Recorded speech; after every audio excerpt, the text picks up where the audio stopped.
Good morning, good morning, good morning all. We're once again live here at the beautiful ground on LUSIGNAN on the east coast of Demerara, where we're going to witness the fourth fixture in the GCB Queensway sponsored Super 50 Inter-County 50 overs match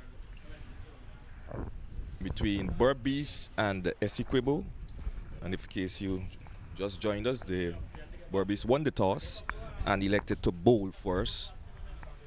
It's a beautiful day. It's a nice breeze coming across the ground. Nice sunny day. And with me this morning is my good friend, Mr. Matthew Kisoon. Good morning to you, Matthew.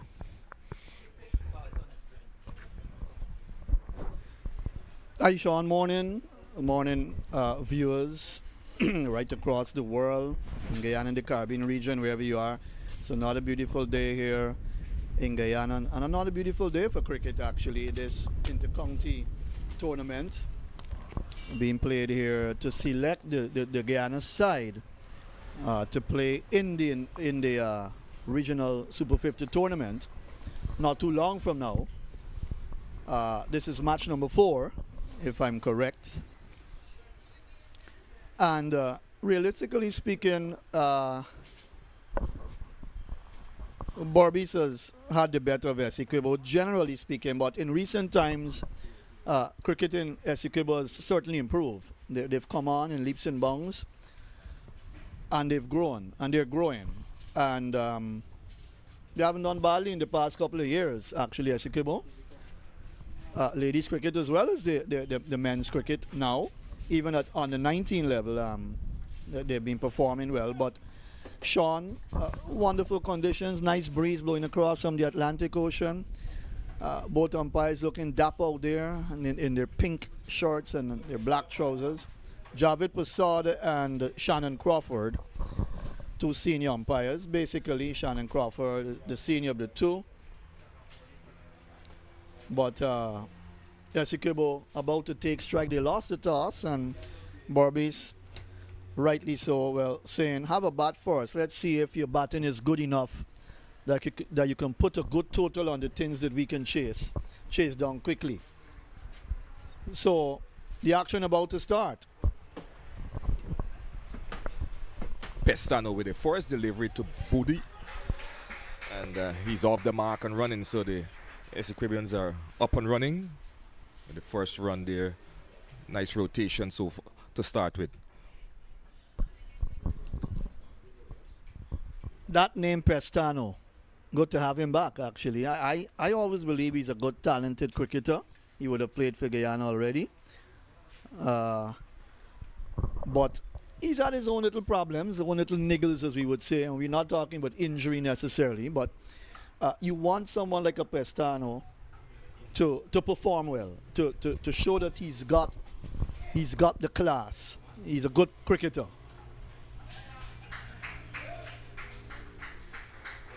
That was pitched up and nicely played into the leg side. That'll be 2 without loss, so both batters off the mark. Yeah, Sean. So you look at Pestano, you say, here was a young man with a lot of talent, but he's been in and out. What you always need, especially in West Indies cricket now, is consistency. You need to be there. You need to play cricket for long periods and play hard cricket. That's not being the problem right now. Yeah, Matthew Pestano is a hard worker. Always seems to have never-ending energy, and he always coming at you when he's bowling. So, and his experience as well. So that's Clinton Pestano for you. Yeah, so BERBICE won the toss and have elected to bowl here. They're bowling with 2 slips and a third man, point, cover, and a mid-off. So far, 4 singles in the over. Not bad at all. Sometimes it's always a difficult thing when you want to come out, and maybe after facing the first ball or first 2 balls, you want to play premeditated shots. The reverse sweep, the scoop, the switch hit, you name it. I don't always believe in that. To me, to my mind, you've got to be in a desperate situation to want to play those shots very early. Yes, Matthew, remember it's a 50 over game, it's 300 plus legal deliveries, and you would want to build an innings, and I think this is what they're doing. Nicely rotation of the striking this very first over. 5 singles so far off of 5 deliveries. So this is good start, quiet start for the ESSEQUIBONs. Well, it's all about playing smart cricket. These days they tend to say that 50 over cricket now is a long day's play. Nobody likes long cricket now unless it's test cricket, if you get my point. Final delivery coming up. Again pitched up. They'll get no run here. First over done and dusted. 5 without loss. Yeah, very quiet start here for both sides. Pestano just finding his line and length, nicely keeping the batsman in check. Made both batsmen played each delivery. And not a bad over for both sides, 5 without loss. Both batters off the mark, Ramkaran on 2 and Budi on 3. And a nice breeze coming into the box. And I want to say good morning to all that are looking at this live, far and wide, in the Caribbean, in the USA, in Canada, all around. Good morning and good morning to you.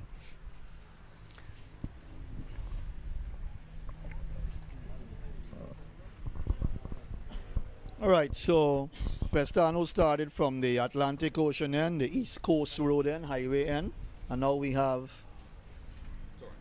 Thorne, Isaiah Thorne.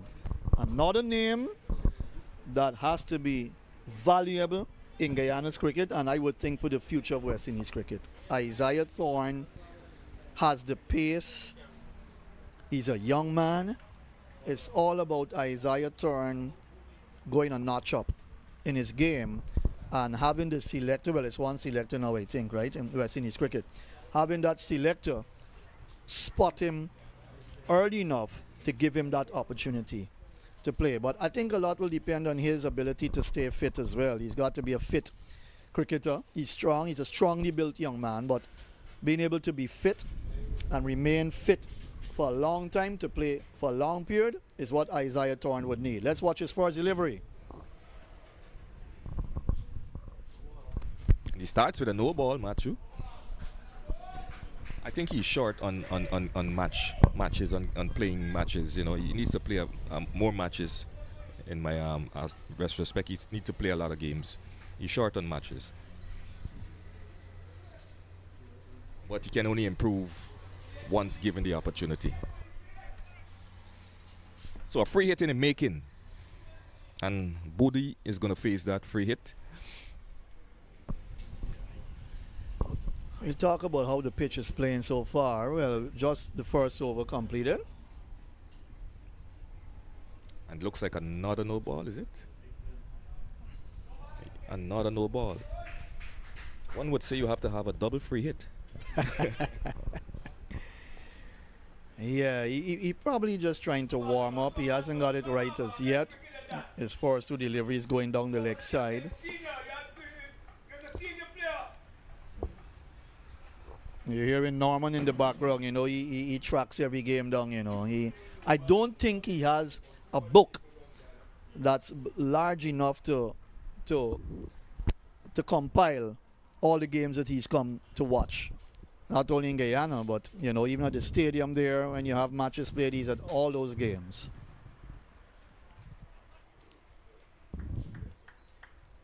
That's his first legal delivery. Isaiah Thorne. Good pace. I had the privilege of umpiring when he was bowling. And I would give him a few little tits and bits, work on your run up. Because there were times when he would come off a short run and still try to generate pace. But I believe you need to stick with your plan. Once you stick with your plan, Sean, it helps your cricket. If you're going to come at a lot of variety stuff, especially in bowling, it's not going to help you too much. And this one just angling slightly down the leg side, and the batter just push it on the onside and gets a single. So he has to find his line and length here. There's two slips there waiting for him. So turn, we just need to get it right. And then this is just the second over. And the score is 8 without loss. And in case you just joined us, you're looking at the Queensway Inter-County Super 50 Cup 2025. Thanks once again to the sponsors for coming on board and partnering with the Guyana Cricket Board.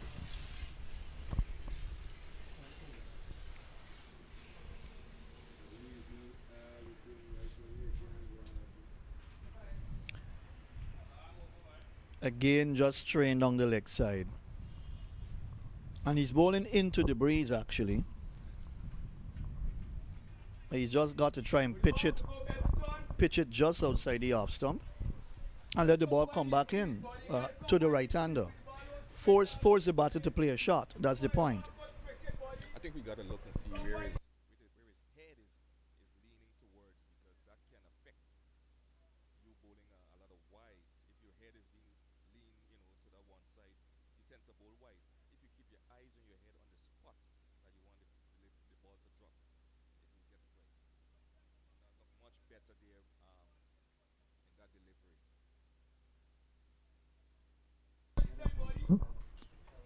Ram Karan, who's an immigration officer, is, I would say, a very correct player, very compact, correct player. He likes to push the ball for the singles and twos, work it into the gaps. And then he takes his time and calculates his innings well, and then goes to the big hits and so on. But he loves to play along the ground. I observed that about his batting. I think his batting has improved over the past 2 years. And this is much, much better. You can see him holding his head and his eyes on the spot that he wants to drop the delivery. And that will be much of a help to him. Once your head leans away, Matthew, the ball will go in that direction.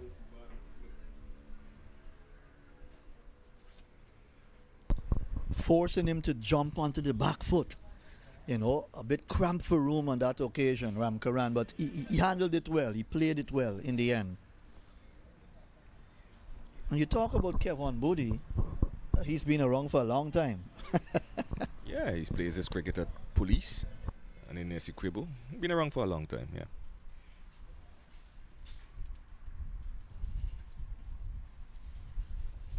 This is another no ball, Matthew. This is the third no ball in this over. It's the fourth. You know what was interesting about that delivery is that he bowled, it's a no ball signaled by umpire Shannon Crawford, but that ball also went wide.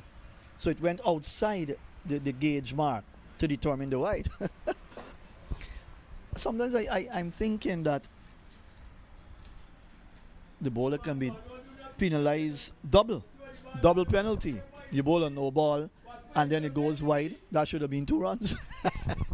I know. The bowlers are always being penalized because when you bowl the no ball, you have the batsman have a free hit. So let's see, Matthew. I think 1, 2, 3, 4, 5, 6, 7, 8, 9 balls in this over, but 1 through 4 of them are illegal.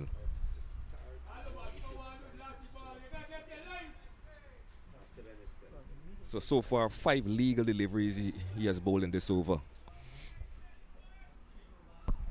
Yeah, it's a long over. But it's not that a lot of runs have come anyhow. But he's not getting his control right as yet, but it's his first over. That's better. And that will complete over number 2 in his first over. 10 without loss here from LUSIGNAN. Yeah, so but once the turn gets it right, the batsmen have to be very mindful. It's a long over come to an end. The second over finished, 10 without loss. I wonder if the captain will give him a second over. I think I would have given him another over. So we see the side: BERBICE, Versari Pamal, Clinton Pestano, Garfield Benjamin, Junior Sinclair, Kevin Sinclair, Rampatab Ramnath, Tomani Caesar, Zainal Ramsami, Isaiah Turn, Leon Andrews, and Umesh Mathura. The ESSEQUIBO side is Kamal Savory, Anthony Adams, Kandai Ramkaran, Kimo Paul, Kevin Bodie, Maim Khan, Quinton Sampson, Ricardo Adams, Runsford Beaton, Thaddeus Lovell, and Gulcharan Chulai. Two good sides here, Matthew. It should be a good match in the making.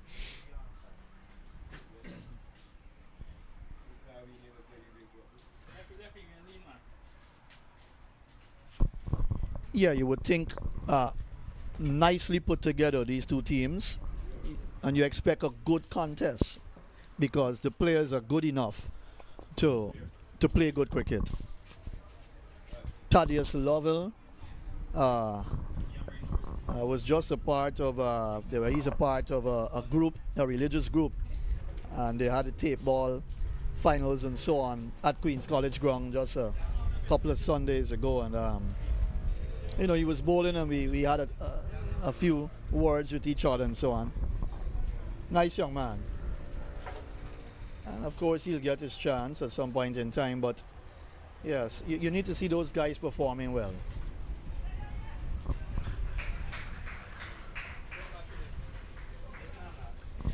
If Bodie continues to bat this way, he'll get a lot of runs.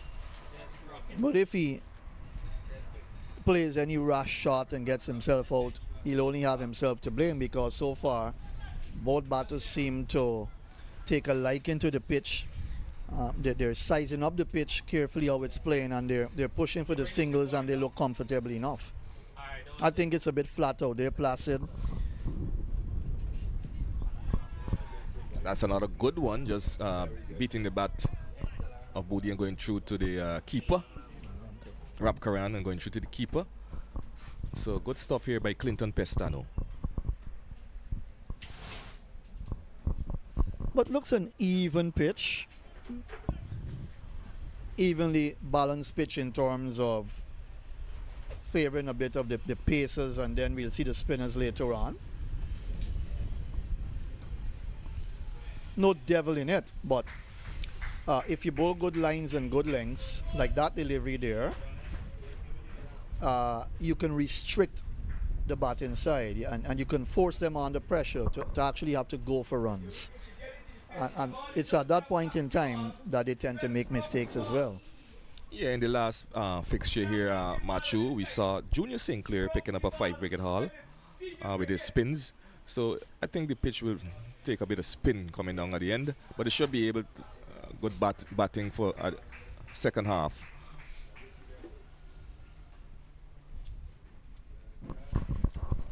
These days in Caribbean cricket, positions up for grabs. In terms of getting into a team, a West Indies team, it's not extremely difficult now. Yes, Machu, a lot of positions up for grabs. A lot of Especially positions. the opening pair, I would say. So true. And that's why you've got to perform well. That's why you've got to be consistent with your performances so you can get into that side. Get into the Caribbean side. It's not difficult these days because the point is there are a lot of players who are not even available as well. And then you've got injury problems as well. So you've always got to keep your game at a high level. Yeah. And when you get opportunities like these at intercounty level, I mean, it's white ball cricket, yes, but you've got to try and perform well. Do something exceptional that can get the attention of the cricket pundits involved in West Indies cricket, if you have those around now. But that's what you need. This is good stuff here by Pestano in his second over. This is the third over in progress. It's the end of the third over.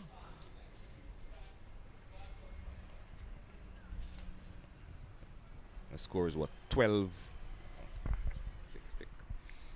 So the third over has just come to an end.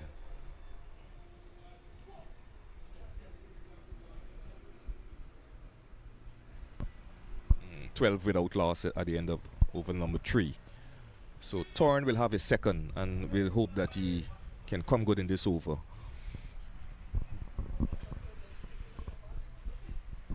Look, intercounty cricket has been around for so long.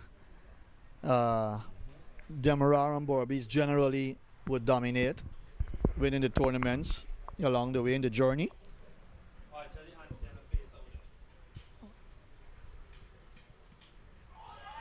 That's a beauty from Isaiah Thorne. Got the batsman driving and missing. Let's watch. Yes. Pitched and left him.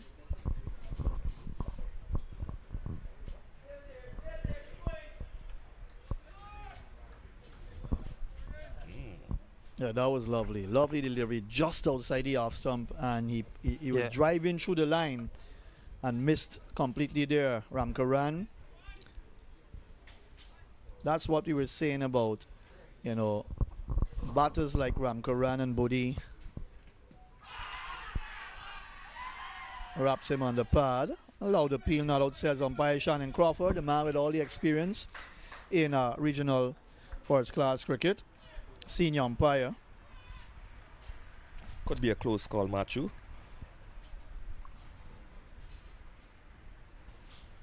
And the thing with Isaiah Thorne, what you notice about him when he bowled those wide deliveries, the ball was drifting down the leg side. So you'd want to think that maybe that delivery was angling down the leg side. An easy decision for Shannon Crawford to make.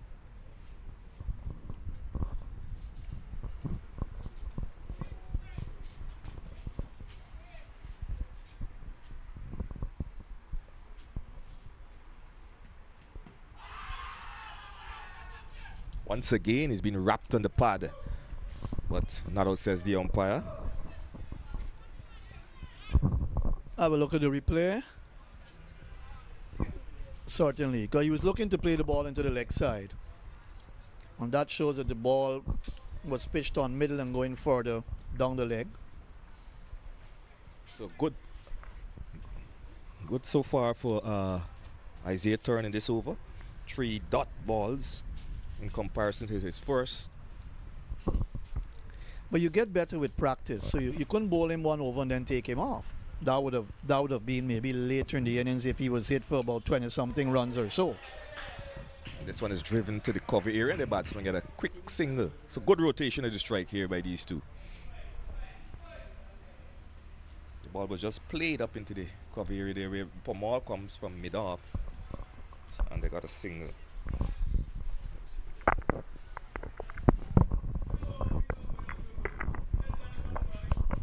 And why you've got to keep an eye on someone like Isaiah Thorne, you would remember that Sir Courtly Ambrose worked with him a bit. So Sir Courtly saw something in this young man that says, hey, Isaiah, you can go on. You can go on to bigger things. Of course, he's played for West Indies under 19 and so on.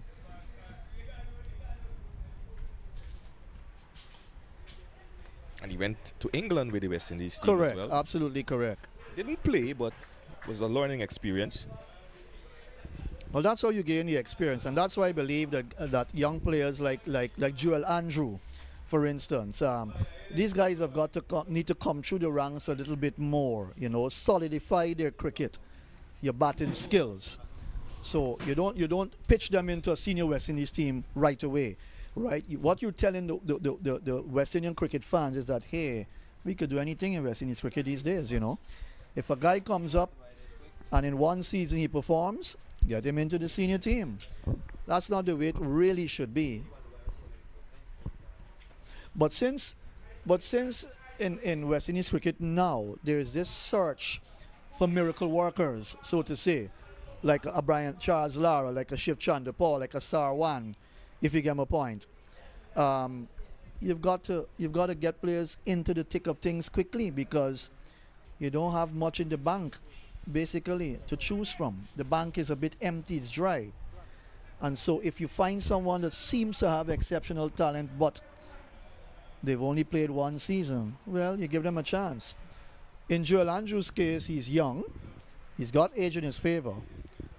But I don't believe in force ripen a cricketer. Just give them a chance to develop proper. Even if it takes a 2-year period, develop your cricket nicely and then you get a chance. He should have been playing for the West Indies A team, basically, to my mind, initially before getting into the senior West Indies team. Yes, Matthew, those guys you call like Chandra Paul and the Sarwans, you know, they have played a lot of cricket before they get into the West Indies side. They had a lot of regional 4-day game. This one is lofted in the air. Would it go for a maximum? Yes, it is. Maximum shot there off the bat of Bodhi. Turn, pitched up.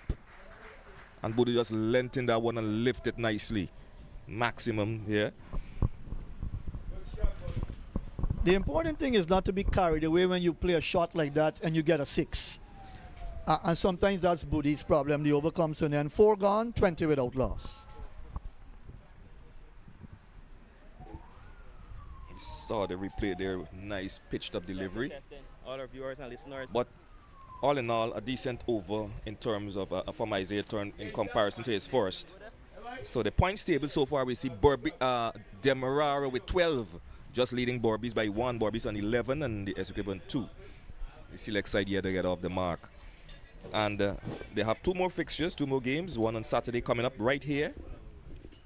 Right here with the ESSEQUIBO coming up against the select side. And then the big one at number 69 ground in Berbice.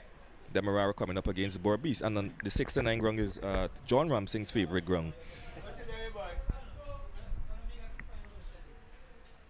So the score is what? 20 without loss, and at the end of 4. This is the 5th over start here by Pestano. So Ramkaran watchful. So Maturi in the last quarter of the year, and you know, as soon as you get about around 3 in the afternoon, it's a very cool conditions. The sun is now out in all its glory. Well, the sun is not beating down on us. It's beating down on the players out there. They're fortunate. Stifled appeal. Good delivery from Pestano.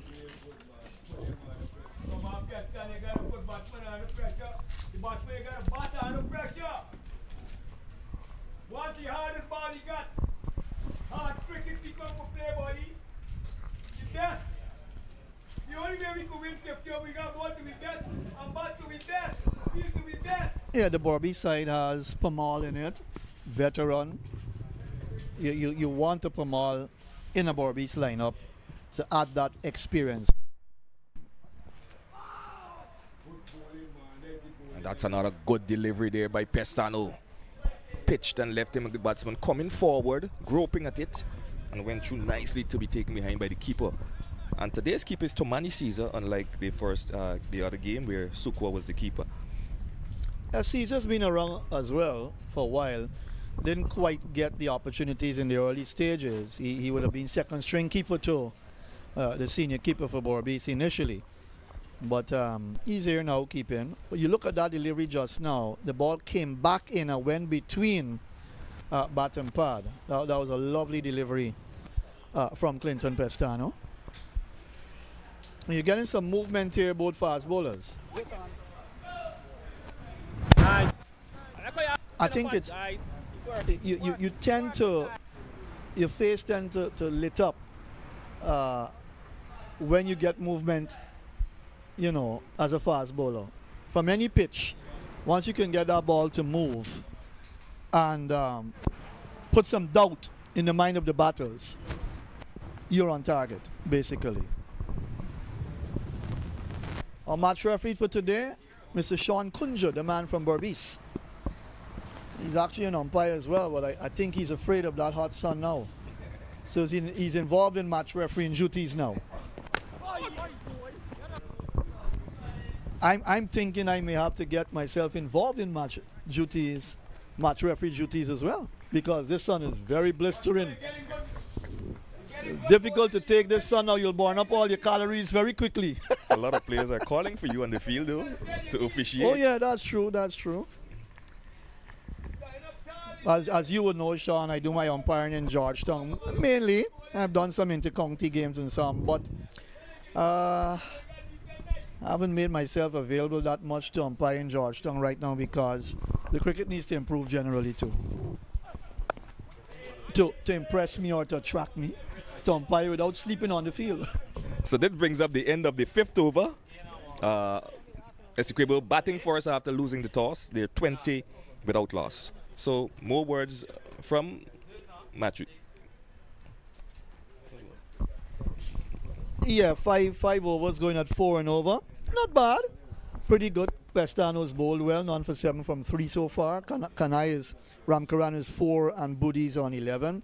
So both openers need to build strong. As John steps in, both openers need to build strong. Give ESSEQUIBO that start that they need. If they can bat, let's say, about 15 overs with a good score, it would show levels of stability in what they want in terms of their batting effort. And that will be a plus to them, and it will give the entire team confidence. Welcome, John. Good morning. Thank you very much. Good morning, everyone. Hello, Matthew. Apart from the first game between Demerara and ESSEQUIBO, when ESSEQUIBO really dominated the power play, the first 10, no other team really got out of the 20s. This is what happened today. Demerara beating ESSEQUIBO in that first game by 50 runs. And then BERBICE coming back to beat the select 11 by 7 wickets. And 2 days ago, Demerara romped into the second victory in as many matches. So the tournament is well and truly on. 3 games completed at a preliminary level. Still 3 to go. And a debut for the young man on screen. The first play for Upper Quarantine in a long time to play for the BERBICE side at the senior and the county level. Left-arm spin of Umesh Mathura getting an opportunity. And it's good to see players who have been serving well at that inter-association level being rewarded. 1 of 3 changes for BERBICE today. Nice for the young man. Nice bit of turn from his first delivery. The only thing is that it was put just a little wide of the off stump. If he bowls that on the middle stump, he'll have the battle stinking.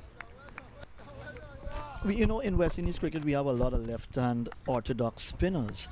Tell me about it. And what's funny, John, is that a lot of these left-hand orthodox spinners we have in the Caribbean region, they're not devastating bowlers.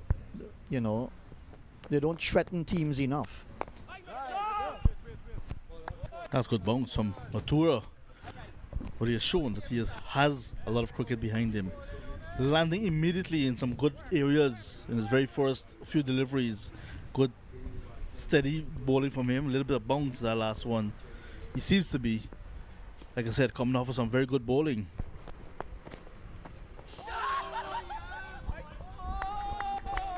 Quicker one, Matthew. He knows the art of left arm bowling. Umesh Mathura.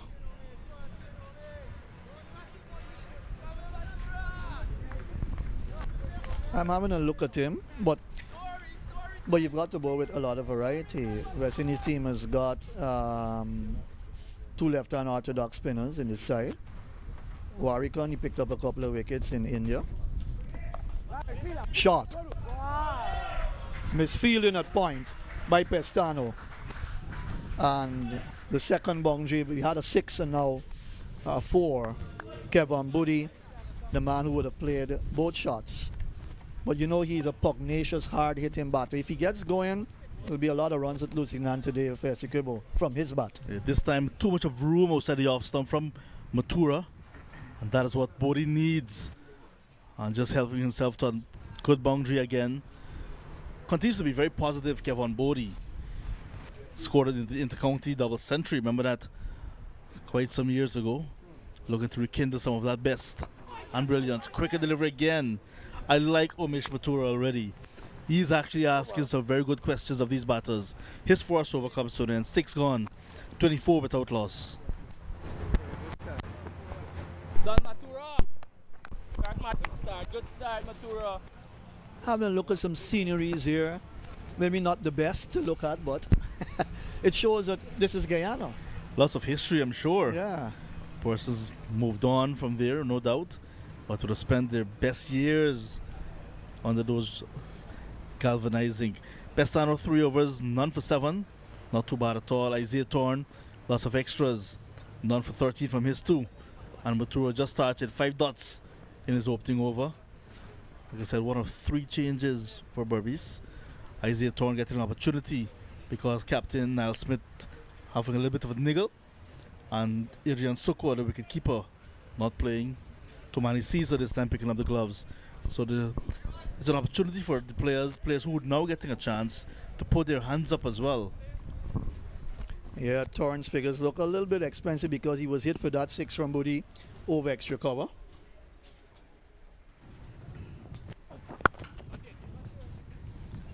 One thing about the Queensway Super 50 Cup, giving not only players the opportunity to expose themselves here, but it's younger players coming to the fore, players we haven't seen before, the rookies coming through. And there's that eye on development when you look at such a tournament, because not only they're looking to win, it's always nice to win, but when you breed and develop young players, special is indeed is Ramkaran, flicking and flicking well, getting a boundary, well deserved. He's been very patient, waiting on loose deliveries, and this one excellently flicked, the flamingo shot coming out. Yeah, he's a stroke maker, Ramkaran. He's a stroke maker actually, 24 without loss, but that's what you expect from him. And Lusignan ground is a small ground, so you expect boundaries to come very regular. Once they get past the fielder, it's going to go for 4 light. It's a fast outfield, nicely prepared as well. Saturday's game will be played here as well. So it's nice to see Lusignan ground being used a little bit more for cricket at this level. You're seeing some of the best in the country basically play at inter-county level. I think one of the criticisms, if you want to be critical, is that there's no scoreboard at the venue, and that is something that both the club and the Guyana Cricket Board will want to look at in the future. Maybe wide enough to play such a loose shot. He was tempted, a bit wide of the off stump, Ramkaran. Yeah, we're talking about these left-hand orthodox spinners. And the Carry Pier experiment didn't quite work in India. He got himself on Warwickon. And I was giving some thought, John, because I'm saying to myself, Kafim Hodgebow's left-hand spin as well. He's not a full-fledged spinner, part-time spinner, but he picked up a couple of wickets in England with that tour last year. But you would have had an extra batter in him, you know. It depends what you're looking for in a West Indies side these days.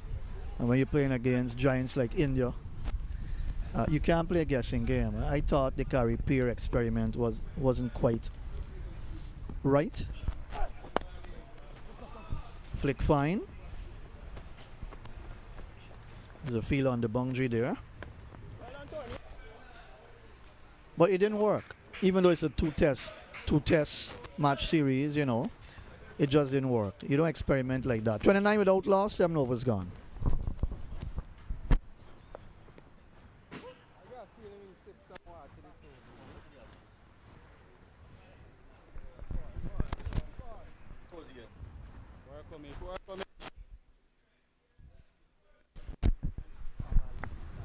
Big thank you to Queensway Security Service, giving opportunity to many. If you just mentioned match referee, that's something that we do not speak of when you look at development of cricket. Umpires getting the opportunity to come out here. Shannon Crawford coming back, Javed Prasad. We saw the return as well of Nigel Duguid at this level. 7 gone, 29 on the board. So when you look at cricketers, you look at what's happening around them as well, what we're not seeing beyond the scenes as well. Some scorers, some new scorers being employed by the Guyana Cricket Board. So when you look at development, there's a holistic approach. Passing that baton on. Omesh Batura wearing a number 94 that has been worn for a number of years by Veerasammy Permaul, the captain for today for BERBICE. Maybe passing on the mantle. And Veerasammy now has a short arm with 115 on it, I think. I wonder what that number is saying. As he played 115, well, I don't know. He'll have to tell us about that. But yeah, Omesh Mathur's first over. A bit of a righty, and then he was hit for a boundary. 50 overs long cricket now, John. It's not no quick, fiery game anymore. And he'll get a chance to play his trade. He's got 10 overs to bowl. So he's in his second over and given a chance early up in the innings, because they believe he's got the ability to probably pick up wickets. That turned right across Ramcharan, and he had to adjust the shot, open the face, and guided it away down to third man.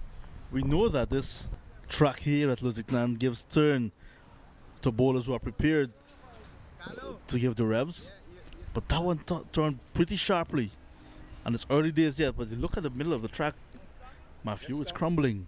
That top layer, that little bit of water that was on it previously, it's now drying out, so it's going to crumble, but below that will remain firm. And I think one of the things as well that this club is missing is a heavy roller. That small manual roller that Christian Diosaran and Sugar, the groundsman, the head groundsman, have been rolling for hours and hours. It's time for an upgrade.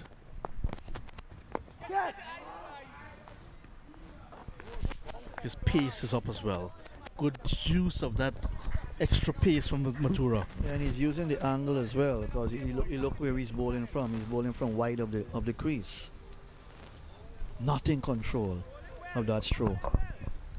That's where Kevin Bodie's got to be careful. Sometimes he doesn't look very good to the spinners, and this pitch seems designed to take a lot of turn on it. So you'll see a lot of spinners on today. Feel under the bat, taking evasive action, but good feeling. Chance for a run out. Oh my goodness, it's all happening. Good. Just mentioned where Sammy Pamor with 115 on his back. Diving full stretch to effect the feeling. Yeah, the return came in from the man with number 108 on his back first. Was Ramsamy actually. Yeah, Ramsamy. Had it been a better throw and a direct hit, he would have been a gone, I make it.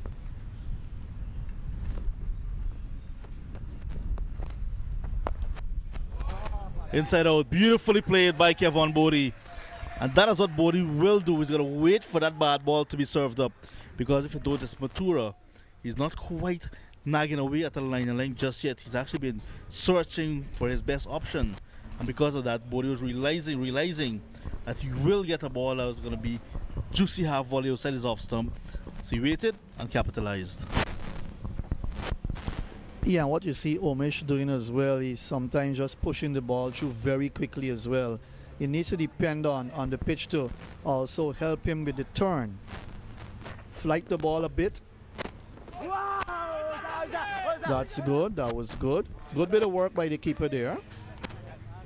In removing the bails, he overcomes and then 8 gone, 34 without loss.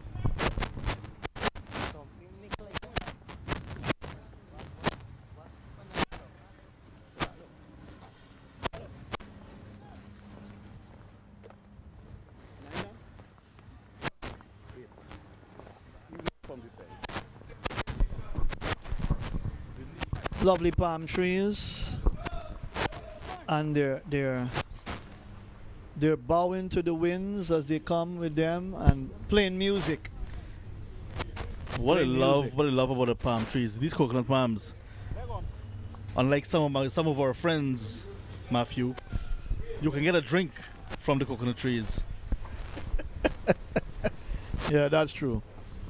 These days it's $500 for a small bottle of coconut water, you know. I paid 1,000 moments ago. Wow, wow. In Georgetown. It was you were a bigger robbed, bottle. That's John. a bigger bottle. Oh, it's a little bit of bigger bottle. I was about to say you were robbed. Naeem has some coconut trees probably, you know. In his yard or around his neighborhood. He can bring some coconut water for us. Growing up in Campbellville, I had 2 coconut trees in my backyard.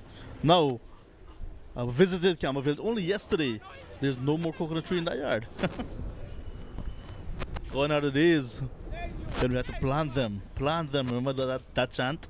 Spestano starts his 5th over. We trimmed the Sidium tree in my yard. That's the only tree I have in my yard.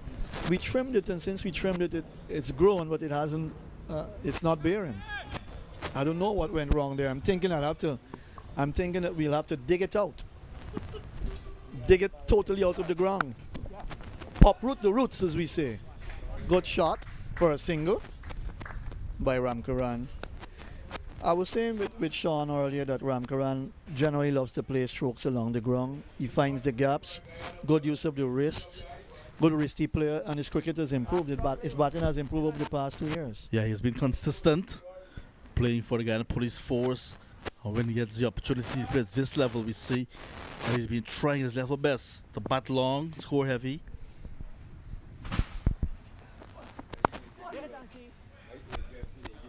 Low full toss, slow delivery attempted from Pestano. Just going a little bit wrong.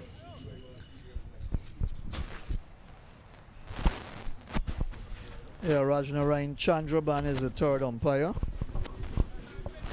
And we talked about Sean Kunja, who I know for a number of years from BERBICE as a young BERBICE umpire. Now he's into match refereeing. He's gotten a bit older now, so maybe adjusting well to match refereeing duties. But you talked about it earlier too, how the game is growing. And with all the grounds being built around Guyana now to play a lot of cricket and sports generally, the institution of cricket also has to grow. It means that they have to be good infrastructural planning of tournaments and so on throughout the year in Guyana to utilize those facilities well and get even youngsters from in school to play a lot of cricket as well.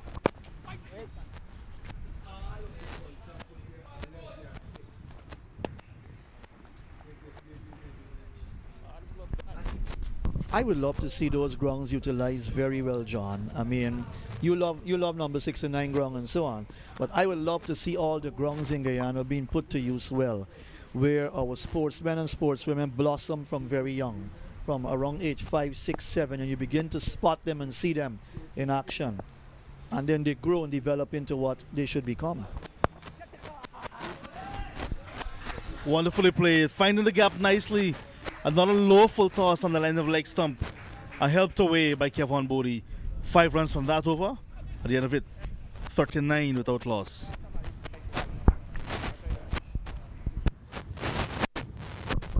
So stadiums like Palmyra, in the Palmyra area, and other stadiums being put up, mini stadiums, must be put to use.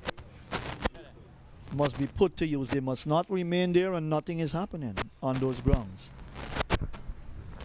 Mayim Khan and the rest of ESSEQUIBO players enjoying this partnership so far. 39 for the opening stand. More than 4 runs and over. So they're laying a foundation, the ESSEQUIBO openers. Bodie on 23, Ramkaran on 11. 3 bowlers used by BERBICE for the first 9 overs. And now we're seeing left arm spin again. So Matura is going to continue. Hasn't bowled bad in his first 2 overs. Just a bit too attacking, you may want to say, for this format. Searching for his very first tee in the county wicket.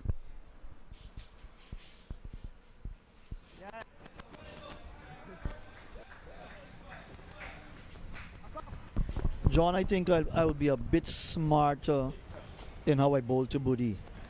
Especially Bodie. Ramkaran uses his feet well. Good stroke player, stroke maker, but Bodie, you can try to outfox him. Just flight the ball a bit, get that turn, force him to come forward, play a little fall shot. That's what you've got to do to someone like Kevon Bodie. He will get away with a few strokes, no doubt, but you must stick to your line and what you have planned for him. But this track did not offer anything really for the seam bowlers. Very brand new track. You expect a 50 overs track to have a little bit of moisture, a little bit of lateral movement, some bounce. So it's trying out. Looks tailor-made for runs. We saw BERBICE chasing down 139 recently against the Guyana Cricket Board Select 11 without any fuss. Inside out again, Kevon Bodie goes. It's going to fall 1 bounce down at extra cover. That's what we're speaking of. Matura will serve up the boundary ball and the batter will be equal to the task to try and capitalize. Good stroke. It's as if he's bowling medium pace. He's bowling flat, very flat. And Bodie will read you well if you're going to bowl as flat as that to him, because you're bowling to his strength. Flight the ball a bit. Don't be afraid to flight the ball, Mr. Matura. Do not be afraid to flight the ball. That's what he has to do. Bodhi's picking him off a bit here now. Bring two more. Anthony, bring two more. Once the camera, once. Bring two. Front room.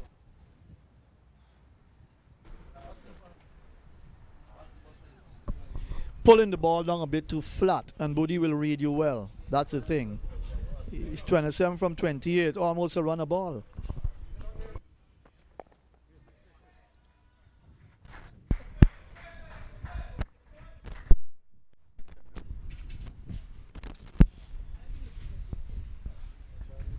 What I've noticed, the wind has been with us throughout this tournament. When we started at Hampton Court, came across here, went to Enmore, and we're back here now.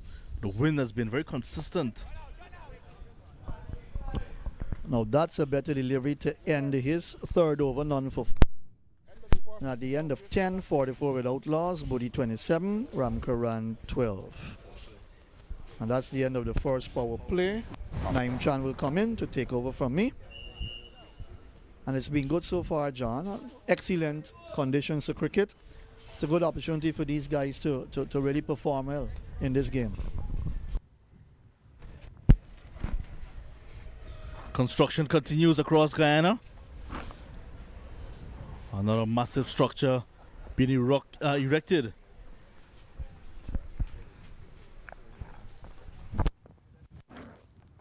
Hey, Sarko.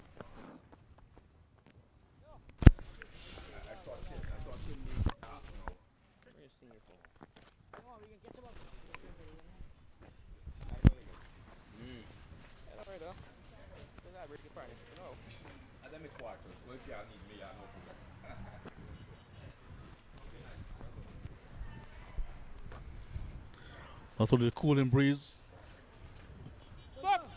passing across the ground, but passing through that building as well.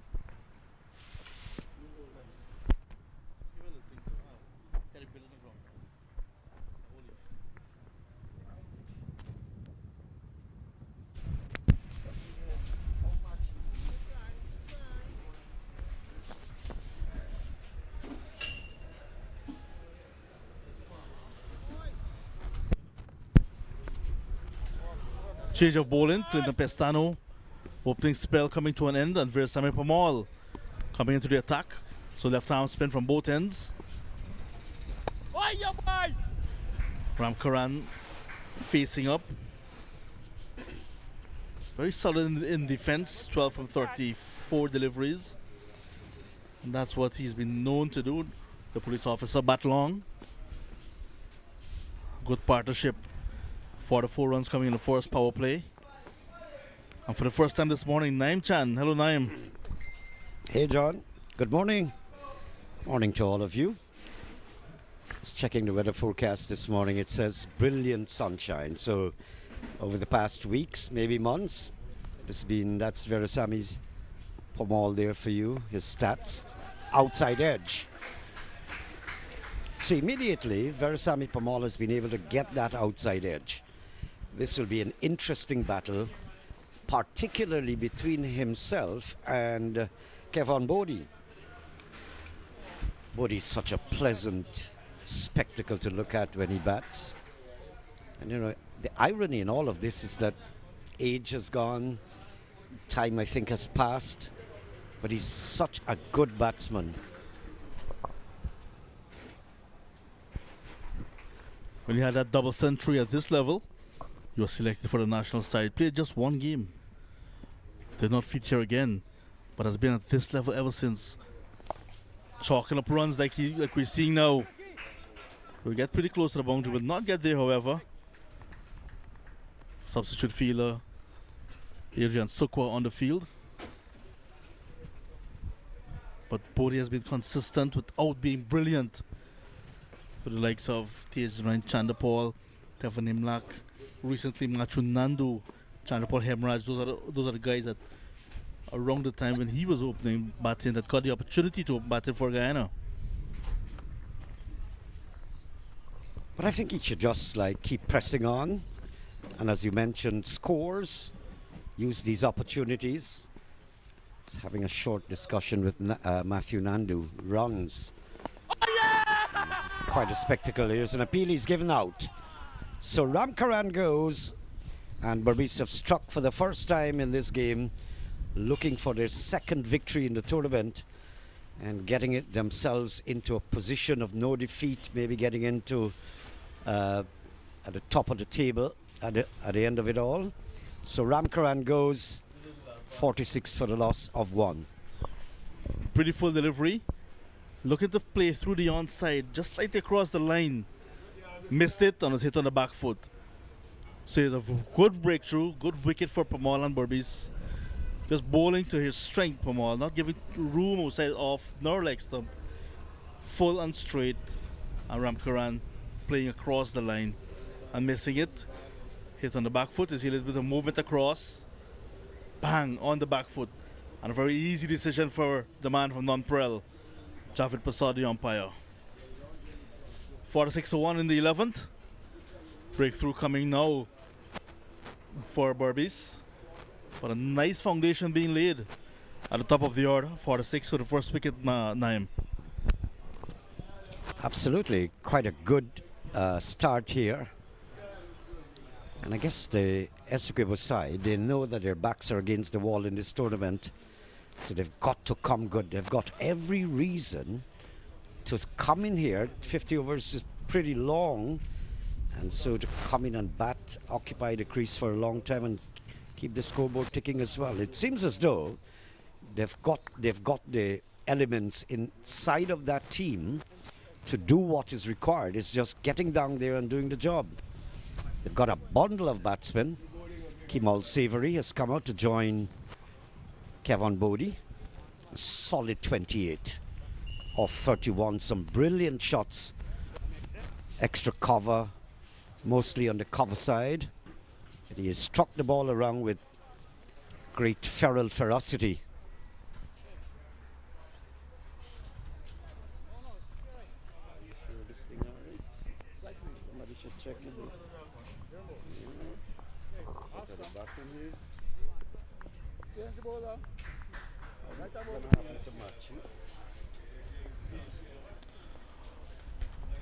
After a good start, losing their first wicket now. ESSEQUIBO hoping that they won't have a repeat of what we saw at Hampton Court with a batting collapse from an ESSEQUIBO standpoint. Mar Gonzalez not playing today. They brought in left arm spinner Gulcharan Chulai. That's the one change for ESSEQUIBO. Junior Sinclair is now introduced for BERBICE. From the end where he picked up 5 wickets recently. Bowling for BERBICE against the select 11 right here.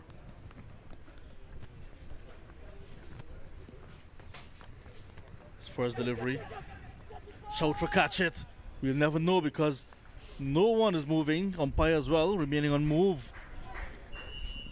Umpire Shannon Crawford, the fireman. What do you make of that decision there, Naim? Well, I figured that Bodie was quite clear. What I like, what I'm seeing here that I like is Veerasamy Pamal. I'll come to that. Swept away and top edge. Appeal for LBW, not out, says the umpire. He was stretching that left leg well down the line.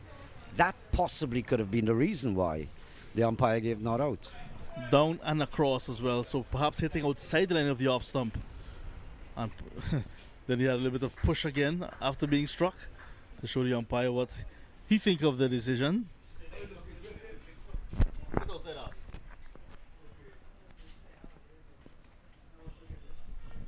Junior Sinclair, pretty lanky bowler. And these Sinclairs have got quite a reputation for their fielding, bowling. Enthusiastic cricketers, full of energy. In his last game, he bowled 3 overs before conceding a run. I was in the wickets column almost immediately, Junior Sinclair. You saw the game of Hampton Court when ESSEQUIBO were beaten by 50 runs by the defending champions Demerara. I think the batting lineup was not the best. I don't think they handled their batters well, ESSEQUIBO, in that first game. Absolutely. And there was a lack of commitment because the pitch was glossy, placid, good for batting. There was some early morning moisture, but Demerara had to face up with that moisture because they batted first. And so it was all open for ESSEQUIBO.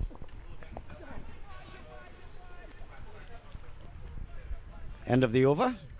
12 gone, 46 for 1.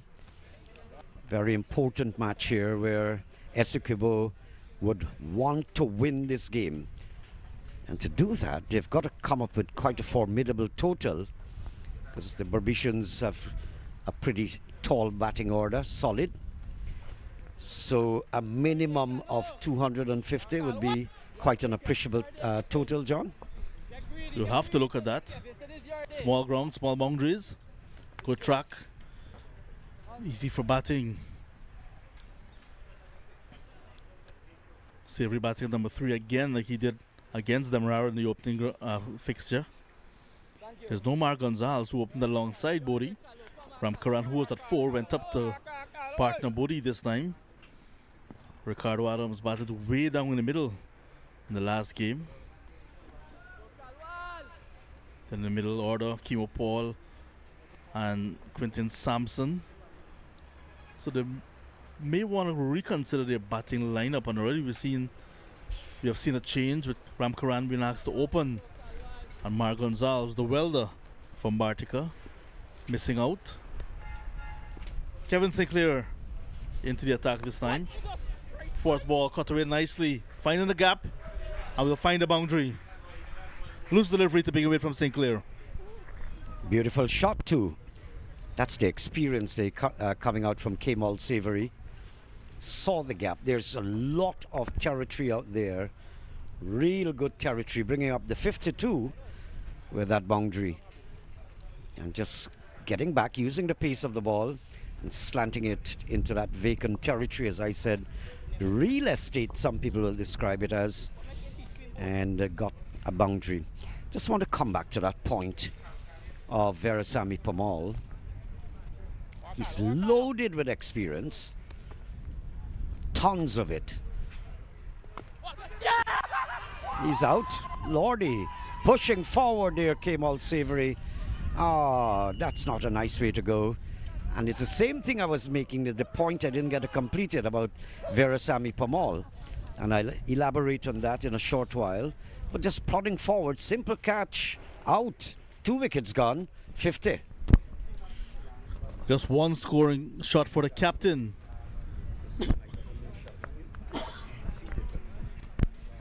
And go on next delivery. Smart and quick reflexive catch from Rampatop Ramnot. Sinclair, that's Kevin Sinclair picking up his first. And disaster for Kemal Savory. Just 4 runs today. Ricardo Adams now making his way into the middle for ESSEQUIBO.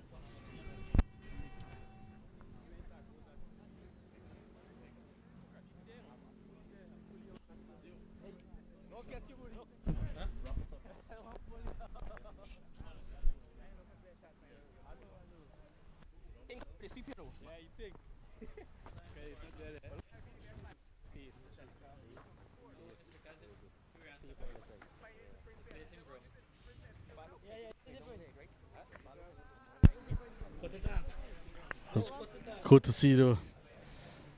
to see the player in front of the bat with the helmet. That's silly mid-off position.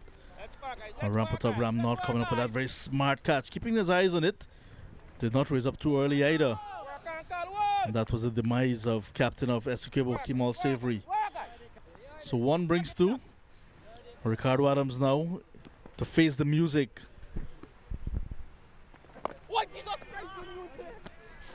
Occupation here, John. Lots and lots of overs. But coming back to that point with Veerasamy Permaul, I've been critical of captains at the domestic level when they're leading their sides. I'm talking here about field placing. Shot. Stamping his authority there Ricardo Adams blasting that through the covers for 4. Lovely shot. Arguably the shot of the morning, really. A little bit of room outside the off stop and there. Good wrist movement. And just getting it past the fielder who was at backward point. And it came square on the offside. Well played. And did not pick up after hitting the ground. Got a single here. Good running, smart running. Coming back to the point, I've been critical. I just don't want to get down trying to besmirch any young captain and their future in the role of captaincy.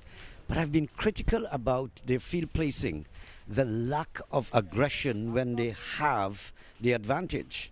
Saw this at Border earlier this year. As I said, no names, no warrant, but if you've got a side down, 5 wickets down perhaps, 50-something runs, a new batter comes out, what's the reason? Why aren't you attacking? A little bit risky, but eventually getting it away. Kevin Bodie for his 29th run. 13 overs completed, 56 for 2. So Pamal has been attacking. Look at Pamal's field placing. As your stats will come up there. Ramkaran is the only batsman that went for 13. And Kemal Savory teaming up there. Kemal Savory is the batsman, 2 gone. And Ramkaran. So Kevin Bodie and Ricardo Adams have got to build this innings, put up a partnership. But Pamal has been maintaining a solitary slip. He knows that the ESSEQUIBONs, their backs are a little bit against the wall. 2 wickets gone. They had a good start nevertheless.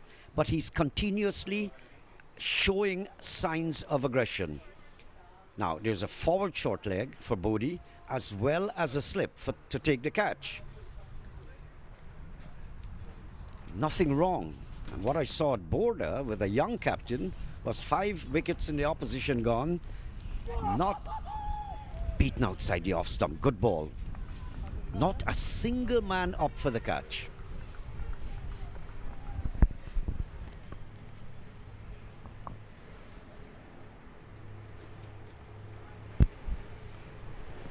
Another good delivery. Slight drift from Junior Sinclair, beating the outside edge of Bodie. It's a nice little spell already. Not a bit of bad play by BERBICE. Maybe you can say he was sighted, the wicketkeeper. But there was a chance being created for a stumping with Kevin Bodie, advancing and missing. Fantastic bowling here from Junior Sinclair. Thinking bowler. Just as pensive as he is. Just calculating the next move. How am I going to work this guy out?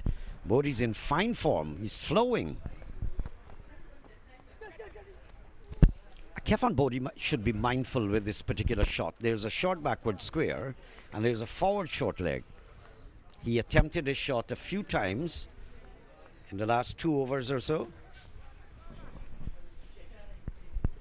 It's a type of get-out shot for him. Realizing that he has limited scoring opportunities with Junior Sinclair bowling the way he's bowling, not offering the batter to reach and drive easily. So he's trying to look to manufacture some of these strokes. You see Sinclair looking as fit as ever. 4 dots in the over. This time it's much closer, but perhaps just hitting outside line of the off stump again. But I don't seem to understand Kevin Bodie. He's sweeping from outside the line of the off stump. Even if it were middle and leg and he's sweeping, which is more orthodox, there is a forward short leg and a short backward square. It's a dangerous shot.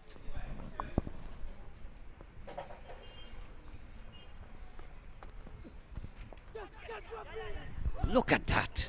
Good work, Sinclair. Kevin Bodie is in trouble against at Junior Sinclair. There's absolutely no doubt about that. 14 gone. 5-7 for 2.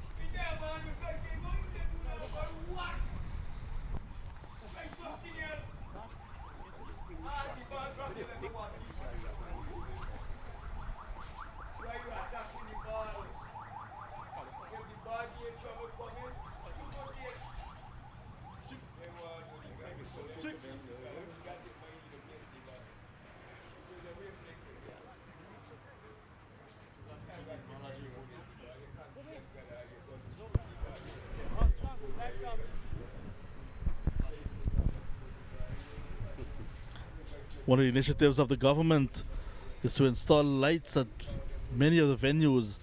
One of the beneficiaries is right here, LUSIGNAN. Lights for recreational purposes, and persons can come in the evenings after work. Everyone, the children can have a little bit of fun. Adults can get some exercise in as well on the lights.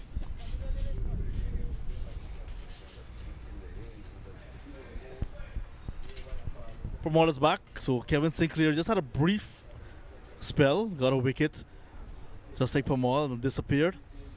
Here's Pamal again, 15th over of the innings, making some changes in terms of his bowling. Pamal knows his ability. Look at what he's done. He's got 2 slips in. First slip and perhaps a third slip. Little widely separated. Bodie would have to bat here for a long time. Ricardo Adams looks pretty settled. Bodie has settled in for a while now. Actually, his 30 at one time came just about 31 balls. He has faced 14 more.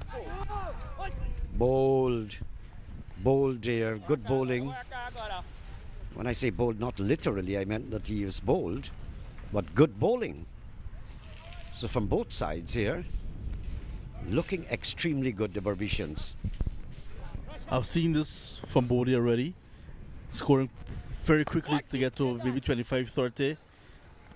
And then after that, just goes into a shell. The bowling gets on top of him. And this is exactly what is happening again. Plays lots of his cricket for the visiting ACS side. So one of those matches, I've seen that pattern. I've seen it and know it's happening again. So it is definitely a pattern from Kevin Bodie. It's like you're wondering whether his attention span is a little bit weak. So he's flamboyant, and then, as you said, suddenly goes into a shell. But however he bats today, the current run rate is pretty good, almost 4. And if he can stay there with Ricardo Adams and build a good innings, they got to win this game. This one will go away for 4. I'm not sure whether he got a nick onto it. Wide. Let's just wait on the signal. There it comes, umpire. Javed Prasad. 4 wides.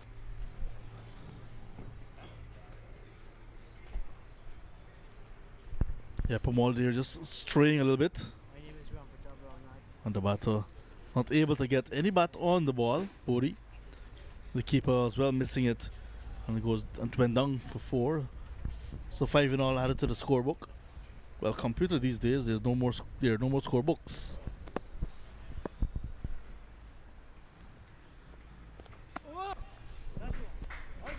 End of the over. It's 15 gone. 62 for the loss of 2. Very important point you made there about scorebooks. Lots of paperwork. And, may I say good morning to all our police officers visiting us, checking up on if everything is going fine. Everything is fine. We've got a bunch of well-behaved youngsters at the Lusignan ground here on the East Coast, so you can have a little view, police, and then perhaps go do some work. So just coming back to that point of scorebooks that John mentioned, in the days gone by, we had literally lots of paperwork, and scorers scrambling to give you bits and pieces of information. How long did the batsman bat? How many singles? How many fours? How many sixes? It takes you a lifetime to produce all of that information from the bookwork of the scorers. Outside the off stump. Not out, says the umpire. Putting some pressure there on umpire Shannon Crawford. We had seen it earlier. Appeal with a lot of conviction. Your body language can just sneak in that mistake. I welcome back Sean Messiah. Yes, Naeem, good morning again. And Junior Sinclair seems to be continuing from his first match. Right here, he had 5 for 25. So far, none yet. Good flight, good flight. That was a slow ball, more air, testing the batsman, Ricardo Adams. Adams, at this level, is a seasoned campaigner, so he's got all the ingredients. His ability is there that he can stay and see a good score. But in the course of that journey, they're coming up to some very good bowling. National, even international level bowling. Yeah, when you have the likes of Veerasamy Permaul and Kevin Sinclair in the midst.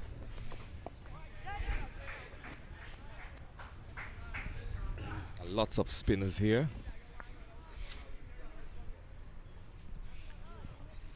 Permaul retaining those two men up for the catch. Apart from the wicket keeper, talking here about the solitary slip and a forward short leg. Nice windy morning here at Lusignan.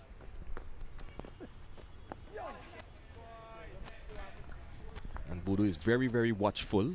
He's on 30 so far from 52 deliveries.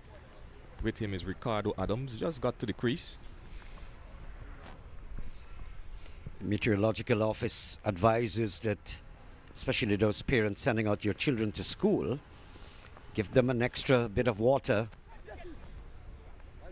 Down the leg side, wide signal by the umpire. Talking about water, Naeem, the players themselves need to be drinking a lot of water. It's very, very hot. Yes, the advice is anyone doing anything strenuous, whether it's construction work or cricket, to consume more water. That's what I like. That's one of his strengths. Kevin Bodie, very compact, beautiful to look at, elegant. 16 overs gone. 64 for 2 is not necessarily a bad score at the moment. They still have got 8 wickets standing. But these two, Sean, would need to stay there for an extended time and build a partnership. Yes, Naeem, and as we take the water break, we'll be back with you shortly. And that's the inning so far. We see in lofted there for a maximum of the bat of Bodo.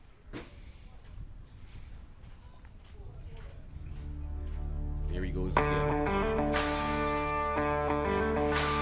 So he had a quiet side. And there he goes again. That's one went for another boundary.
I'm Lancelot Khan, Chief Operating Officer of Queensway Security Service Incorporated.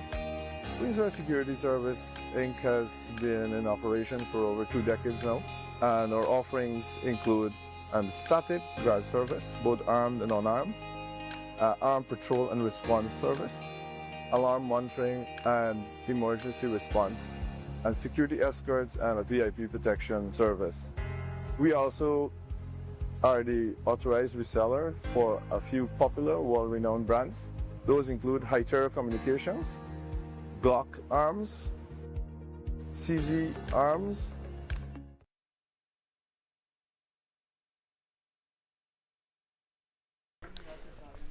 So we're back with the action, and I'm being stripped practically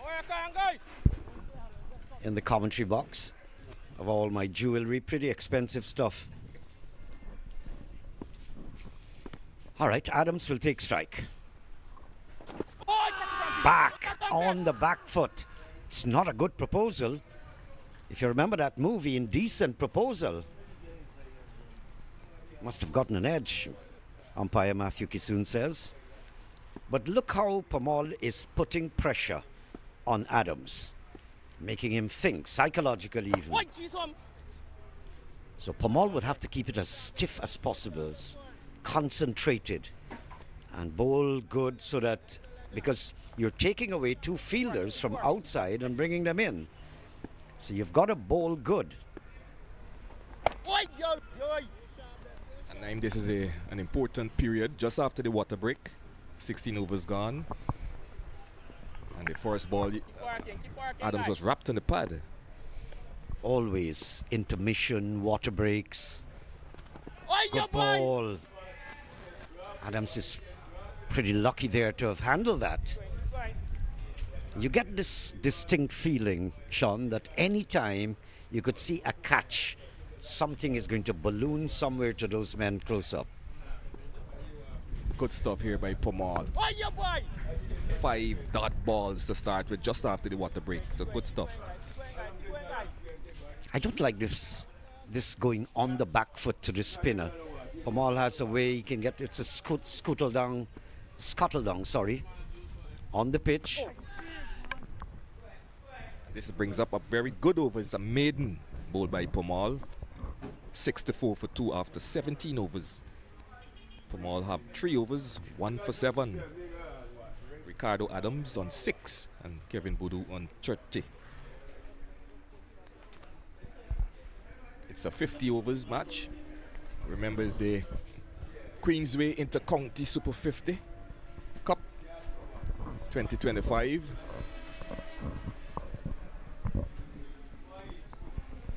Good morning, Mr. Colanda, who generously teamed up with the Guyana Cricket Board to put on this tournament. So great work, corporate responsibility.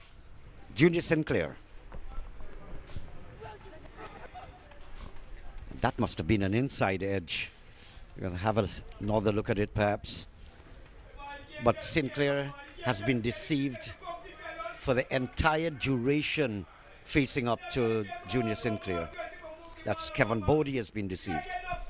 Yeah, Sinclair continues to bowl beautifully here, tying up both batters. See his figures, 3.1 overs, none for 4.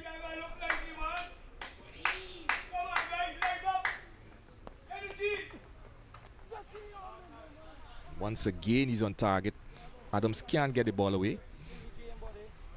So against Kevin Bodie, he's maintaining the leg side strength, forward short leg. For Ricardo Adams, he's gone to seal it off.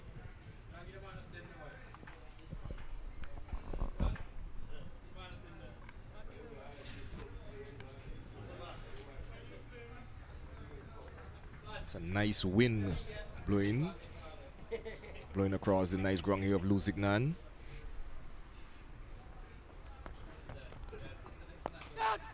This one is hit out towards long off.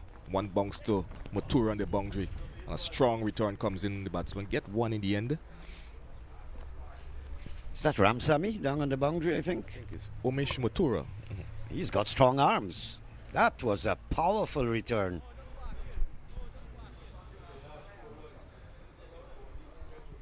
Kevin Bodie had accelerated so well in the initial stages of his batting stint. But he's disappeared into nothing almost. Mesmerized on several occasions by Judy Sinclair. So this pressure is on him, and Pomal is not missing out with that luxury.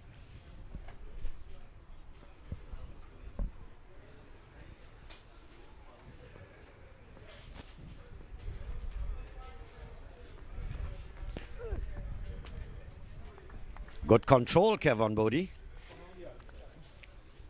Just could have notched it into the hands of that forward short leg. Yes, Naim, he was mindful. He knew that man was under the bat. So he just played with very, very soft hands. This is a quicker one there by Junior Sinclair. And he had a flash at it and missed. And went to the keeper to bring up the end of the 18th over. And the score 6-6 for 2. ESSEQUIBO batting first. That shot that Kevin Bodie played just now, when he defended and got it right into his pads, reminded me, Sean, you would know those days, with the best thing I saw doing that, with a crowd of fielders around him, and gets it right onto his booth. And that's Suresh Daniram. Against the likes of people like Joel Garner, where the ball lifts appreciably high, he actually jumps into the air sometimes and get it right in front of him. He was quite an expert with that.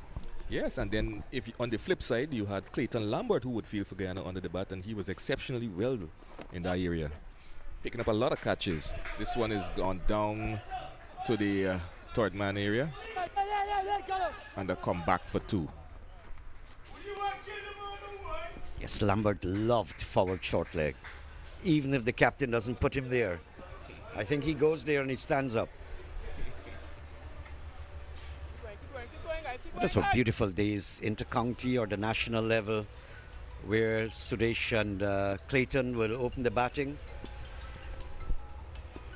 And you follow by Rubinjanath Searam. There's a lovely shot. It's gone for a maximum over long on by Ricardo Adams. That one was flighted somewhat, and he picked it up nicely and deposited over the long on boundary for a maximum.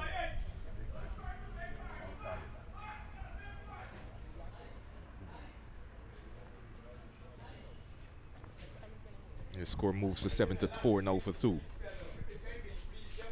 But they're going along, no doubt. Ricardo Adams and Kevin Bodie, the first wicket fell at 46. And so Kemal Savory didn't stay long. Then the second wicket went down. So these two have practically taken it from around the 46 area until 74 for 2. Square of the wicket. Found a gap. Will it get to the boundary? No. Come back for 2 though. Nice shot again there by Ricardo Adams.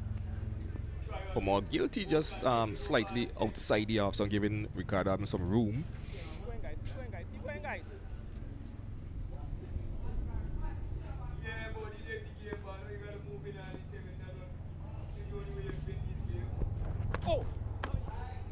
This one is down the leg side. Signal wide by umpire Javid Prasad.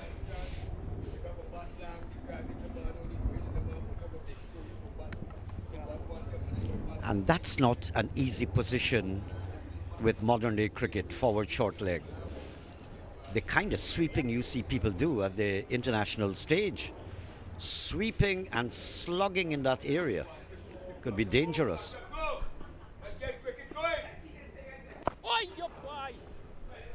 Close bite there, Ricardo Adams. But he has this style of going on the back foot to Pomal. I'm very scared for him. These balls some of them are keeping low. He seems to be batting on a middle and leg stump guard. He's mindful of the man just at forward short leg. And Pomal is bowling in that area there. So Rampatab will have to be very, very watchful in that area to pick up a catch if he's going to get it. Once again, Naim is on the back foot, looking to turn it in the onside. Get some bat onto it, but it was all along the ground there, just in front of the forward short. Like to bring up the end of the 19th over. The score is 7-7 for 2. But I'm wondering if he feels the ball will pop if he goes forward. I mean, the pitch doesn't give you that impression, but there's your scorecard. Kevin Bodie still there. Partnership correction. Himself and Ramkaran 46. Then he was joined by Kemal Savory. He just put on 4 with Kemal. He was out. And so they've taken it from 50 to the current score, which is 77. So a 27-run partnership. And they're still there. That is okay because the current run rate is 4.05. And there's no rush to have it extremely higher than that. They can cruise along. You've got 30 overs remaining. Again, Kevin Bodie in trouble. Not reading Junior Sinclair.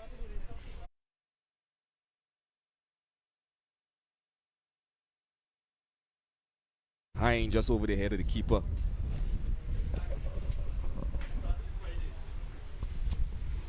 And there are lots of batting for come for ESSEQUIBO. Quinton Sampson, Maim Khan and others to come. We have Chemo Paul.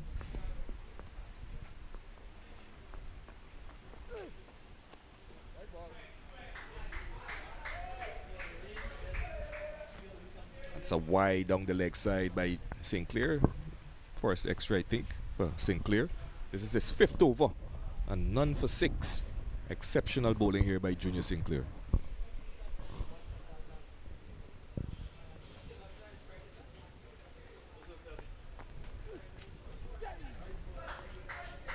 Sinclair is stretching up in the air, hoping to get a slight bounce for that forward short leg catch. He really leaped up and delivered, giving it a loop, hoping that it will, with the zip of the ball, that he might just get it to rise with Bodie defending and forward short leg taking a catch. This is tight stuff by Junior Sinclair. We saw Richie Luknot in the game day before yesterday. 10 overs, 10 runs, 1 wicket.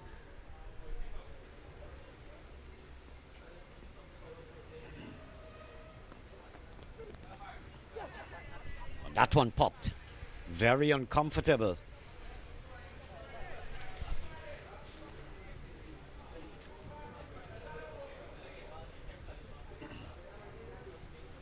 So Bodie is very, very watchful. He's set, he's on 31. I mean, from 6 to 1 deliveries. But he will have to bat and bat as long as possible. And he's loft this one in the air, just over the head of the cover. He's going to come close to the boundary. I don't think Pamal would get it to get into the boundary for 4. So deliberate shot there by Kevin Bodie. Yes, you read that one well. There's an orthodox cover in that area. The other man is cover point. So he hoisted it straight over the top. Well calculated. Airborne, nothing wrong. Not necessarily in the meat of the bat. Sort of scooped it. Almost a top edge.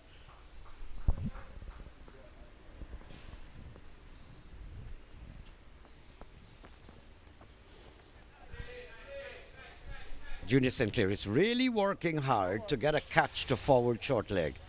So, Bodie won the battle there. He's gone to 35, end of 20. More from you, Sean, and then we'll have a change of commentator. Yeah, so good tight stuff there by Junior Sinclair. He was just found searching. Guilty was of a ball just pitched up just about the off stump, and Boodoo capitalizing. As we see the worm is being move up there for the ESSEQUIBIANs. They're 82 for 2 at the end of 20. Not a bad score. 30 overs to go after this. Ricardo Adams is there on 17 from 20.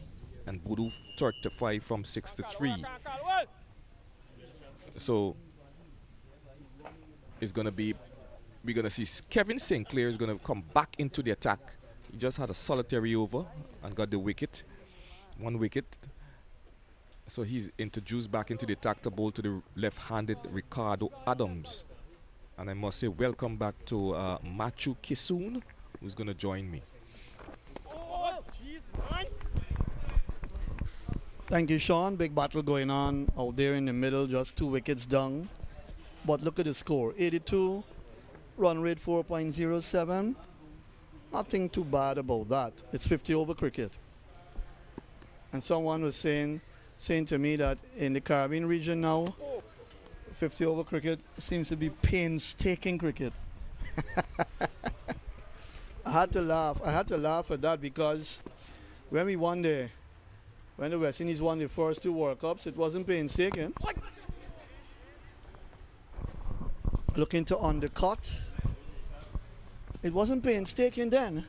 And then when we lost that World Cup in 1983, everything fell apart after that World Cup, really, in terms of 50 over cricket for the West Indies. We were still doing well, but we weren't winning World Cups.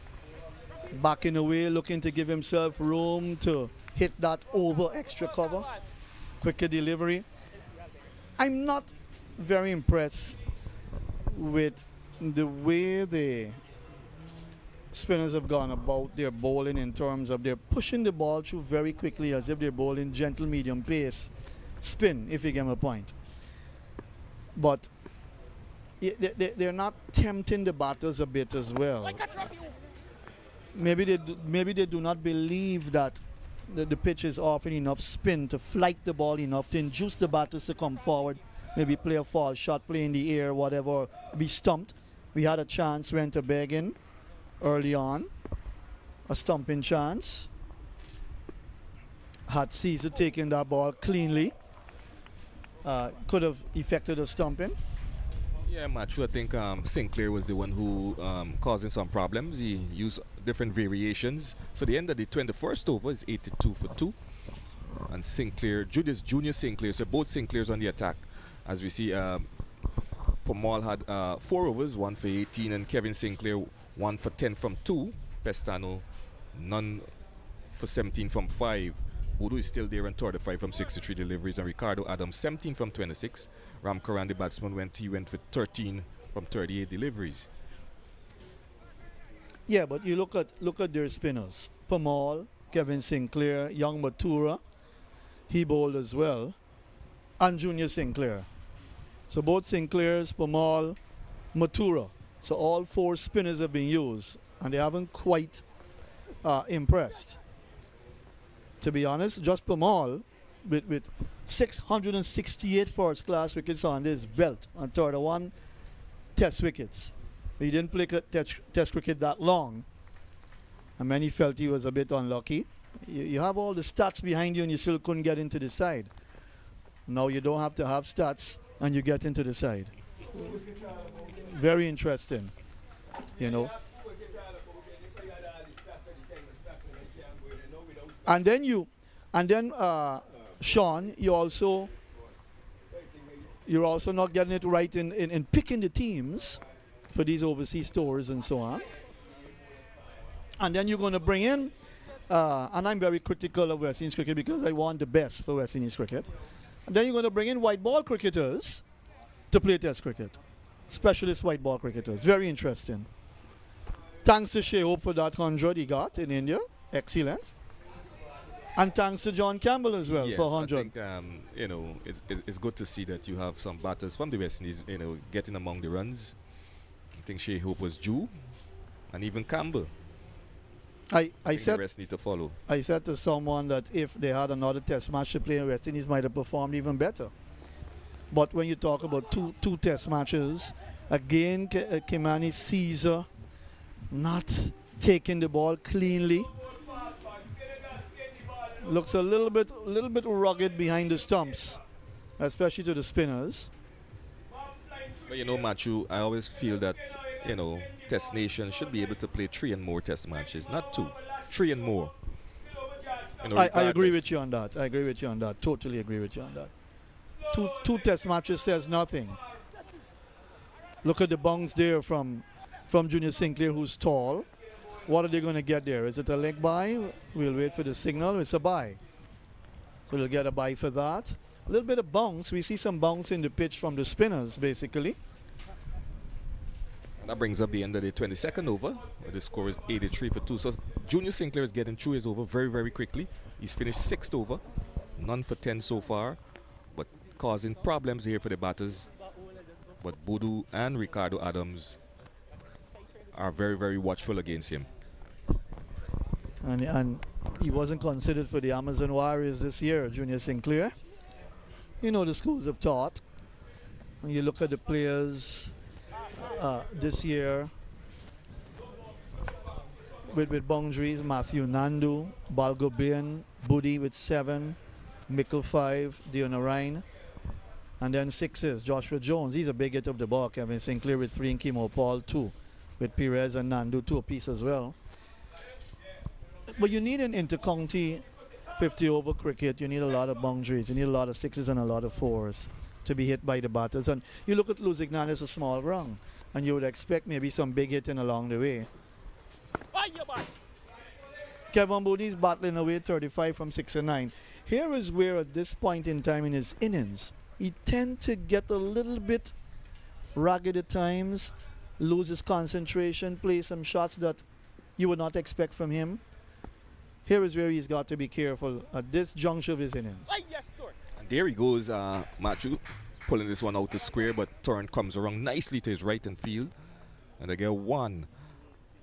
And you know, when those things happening to one of your partner, it takes the other partner to have a word, you know, encourage him, bring back his focus into the game.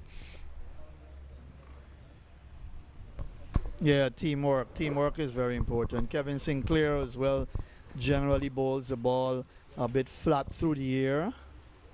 Look at that, flat through the air, and actually beats the left-hander, Ricardo Adams. He's been around for a while too in ESSEQUIBO's cricket. You've got Anthony Adams as well, both Adams. They've done good service to ESSEQUIBO cricket. Anthony as well playing for the Guyana RP Eagles. Slashed in the air, down behind point, chase here for Ramsamy. And they come back for 2. Yes, Matthew, ESSEQUIBO going with mixture, some experience with some youths. Unlike the other teams as well, you know, there's a mixture of experience and youth. So that's good to see. Yeah, and they've still got Sampson and Kimo Paul to come down the order. Right, the big hitters. Wraps him on the pad, and that's out. Leg before wicket. Very easy decision for Javid Prasad.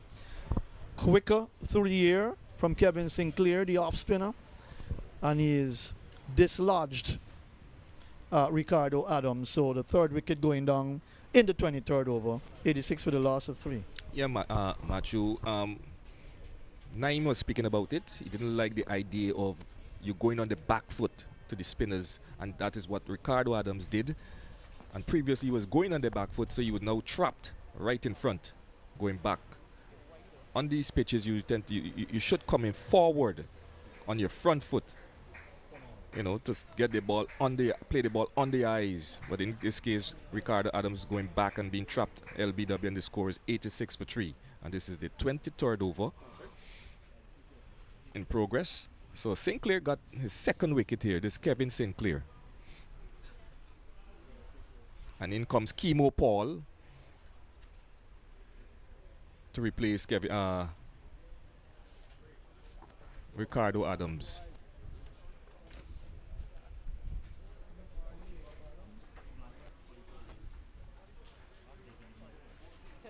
So Sinclair so far 2 for 13. This is his 3rd over.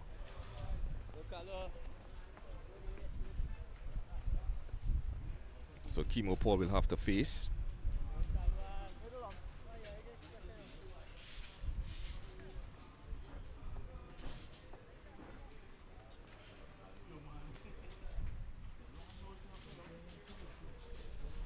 So they have a slip in place. A man at backward point. Cover. Long off and long on. Man at short, mid-wicket. Man right under the bat, and he just turns this nicely off the legs. He gets off the mark immediately. That's Kimo Paul to bring up the end of the 23rd over. ESSEQUIBO being asked to bat, there are 8-7 now for 3.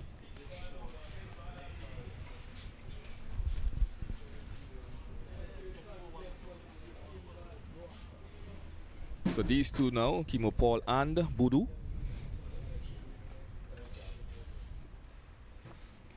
We'll have to forge another partnership here.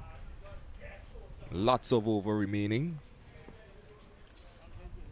Kevin Budu is still there. He's on 36. He's opened the batting. And Junior Sinclair is going to go into his 7th over. None for 10 so far.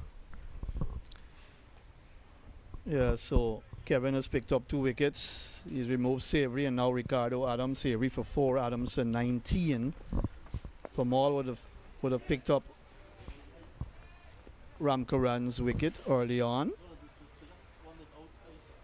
for 13. 46 for 1, 50 for 2, 86 for 3. A little partnership was built for that 3rd wicket. But Once again, Matthew, Kimo Paul, this bat is going on the back foot. And that one makes some height and he was able to turn it off the hips. So much can be said about Kimo Paul. The good times with him playing and getting runs, picking up wickets, the bad times or the unfortunate times with him. Didn't have a big say in the CPL this year for the Warriors. They tried him at the top, opening the batting and whatnot. I think the Warriors would have tried about 7 combinations plus and it didn't work. Well, when Samson was tried, it did work for the first couple of games. And then the TKR worked him over in that finals. They outfoxed him. Once again on the back foot. And we spoke about this earlier where they have a lot of opportunities, a lot of chances and spaces in the West Indies lineup and even in the CPL lineup, searching for opening batsmen. Well, that's true. That's so true. These days, you're not sure who will get into the side. It's left up to Mr. Darren Sammy with his thinking powers to determine who gets there. Well, they persisted with John Campbell for the Test series and he got 100. Shea Hope is there. He's back in the thick of things for Test cricket. Not a bad move, but so much pressure on them too because he's playing all 3 formats of the game and he's captain in the white ball formats.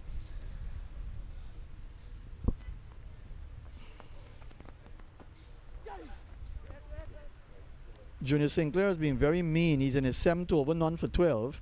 So he's done the work for his captain, or he's continuing the work for his captain. Look at that run rate now. It's dropped on the 4. 3.76. So runs have dried up here.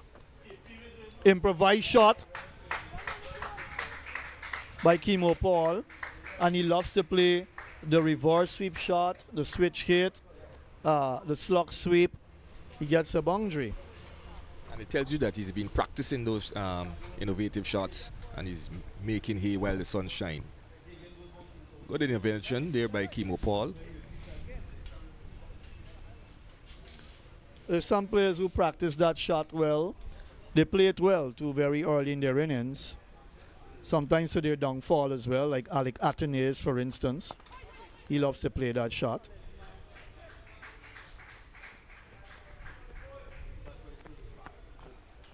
Kimo Paul is the type of player. He's kind of unassuming now with the way he's gone about his cricket. His 24 overs have been completed, 94 for the loss of 3 here at Lusignan. He's a bit unassuming now in terms of what to expect of him, Kimo Paul. But he's a type of player that can change a game very quickly. And if he stays in there and he gets runs, well, ESSEQUIBO will get a good total. Look at the bowling figures. Sinclair 2 for 14. Pamal 1 for 18 from 4. Pestano none for 17. And we have some spectators coming in. That's good to see, Matthew. We need more of them to come in. I mean, today is a working day, but it's good to see them coming in and having a look at this Super 15 County match, well, sponsored by Queensway. I had to take the day off from work to be here with you guys. And it's okay. It's not bad at all. I'll be here Saturday as well. Sinclair continues. Oh, that's a big shot. That's big. 6 all the way. Make that. Yeah, 6 signaled by umpire Javid Prasad now. Pick that up beautifully. Kimo Paul. That's what he's known for. He hits big sixes when he hits them. Big sixes, you've seen him at work at Providence with those big sixes he's hit down through the years. And he picked that up nicely. And Look at the replay. Yeah, that one come off the bat very sweetly, and that bring up the 100 for the ESSEQUIBIANs. There's 100 for 3 in the 25th over. It's a good shot there by Kimo Paul. What's the highest score so far in the intercounty tournament? It's 100, Nandu. Well, Machu Nandu. the overall total for the team. That's 229. 229. That's Demerara, 229, made in 45.2 overs when they played ESSEQUIBO in the first fixture. And Nandu's top score there again with 79, I think. The way I think about 50 over cricket, and especially playing in Guyana and so on, if you don't get over 250 plus, your batting is not being good. These days, Machu, you got to get close to 300. I mean, in local club cricket. Well, I'm being a bit decent when I say over 250, right? But indeed, 300 plus is good. Yeah. So we see Kevin Boodoo still there, 37. And Kimo Paul just came to the crease. He's 13 already from 8 deliveries of 6 and a 4. Yeah, they've got Anthony Adams, Ransford Beaton, Quentin Sampson to come. So they've got good stroke makers, especially Sampson and Anthony Adams. They can both bat.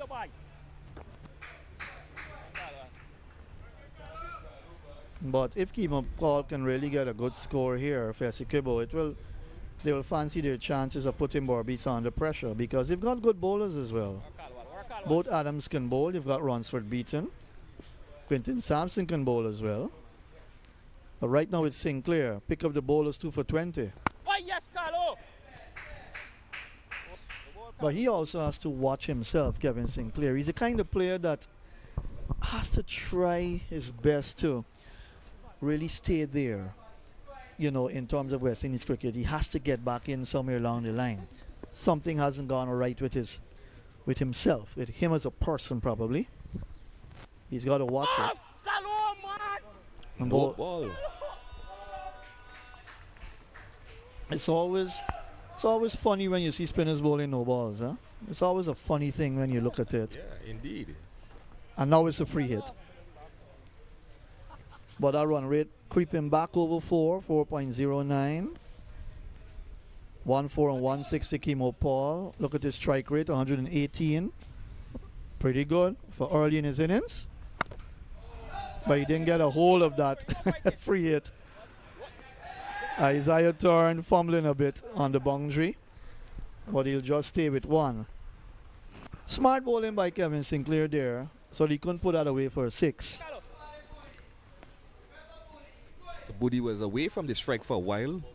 Now comes back on strike with 1 league of delivery left in the 25th over. Halfway stage coming up in this innings. 102 for 3. And Boodoo on 37. And he paddled this one nicely around. He's going to get into the boundary at long leg for 4. Nice shot there by Kevin Boody. Sinclair just straying on the leg. And that brings up the end of the 25th over. And the score is 106. 106 for 3. And more from you, Machu, and the voice of John Ramsing. Where is he?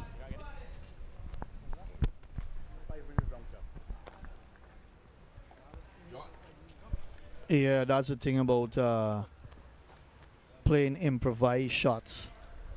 And the paddle sweep, the reverse sweep shot, the switch hit, the slug sweep. Good shots in white ball cricket. Uppercut over third man to pick up whether 4 or 6 based on the pace of the delivery. Halfway mark 106. Should have been maybe like 130, 140 probably, but yeah, but if the batting hasn't been that good in the inter-county tournament this year, because if the highest score is 229, it says how the baton has struggled.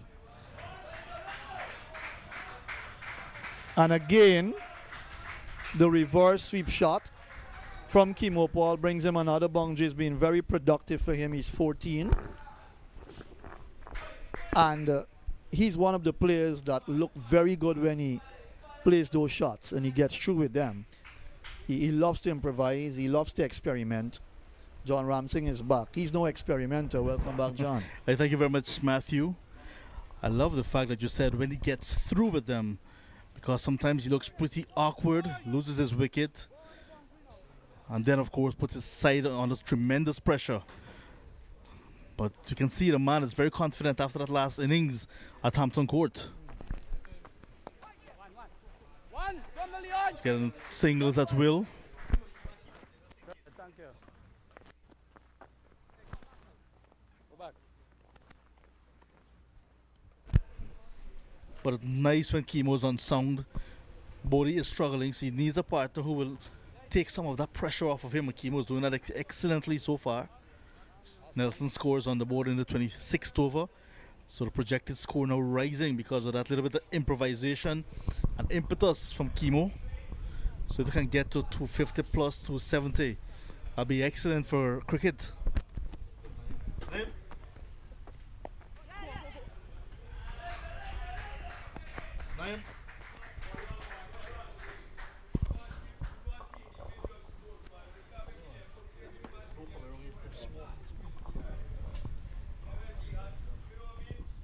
And Kimo can score his runs very quickly too. That's the thing about him. When he's into stride, he scores very quickly. Junior Sinclair has looked good. He's been very tidy, none for 23s in his 8th over.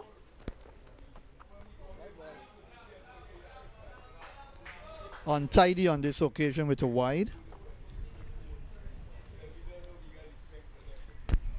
That's because Kimo has been playing shots all around. Not sure where to bowl now to Kimo. A little bit of a top edge now. Keeper, if that fielder going around and not able to hold on.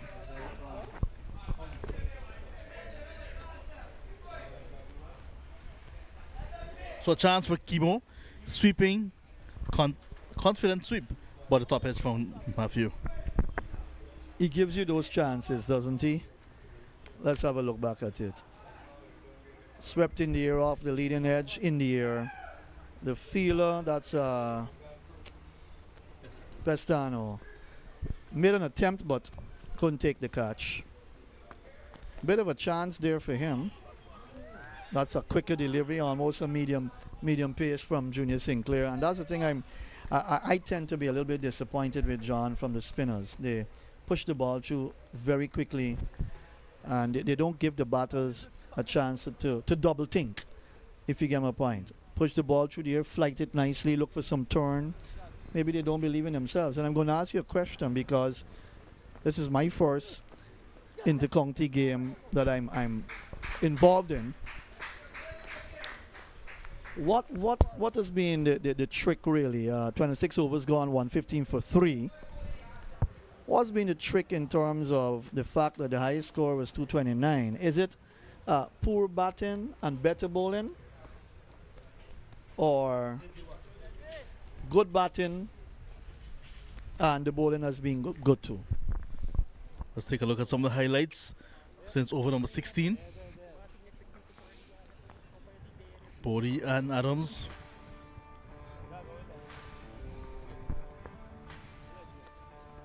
And to answer your question, it has been a combination of factors, and one of the things that you did not include in your equation is the playing surface. Right here at Lusignan, we see that spin getting a lot of support. The spinners are the slow bowlers. So it's the adaptability as well of some of our batters to adapt to the slow spinning pitches here. That was a chance for Kimo there. Not taken by Pestano. So like that stroke from Kimo Paul, he got some runs sweeping, but the top edge as well would have been a bad shot and would have seen his wicket.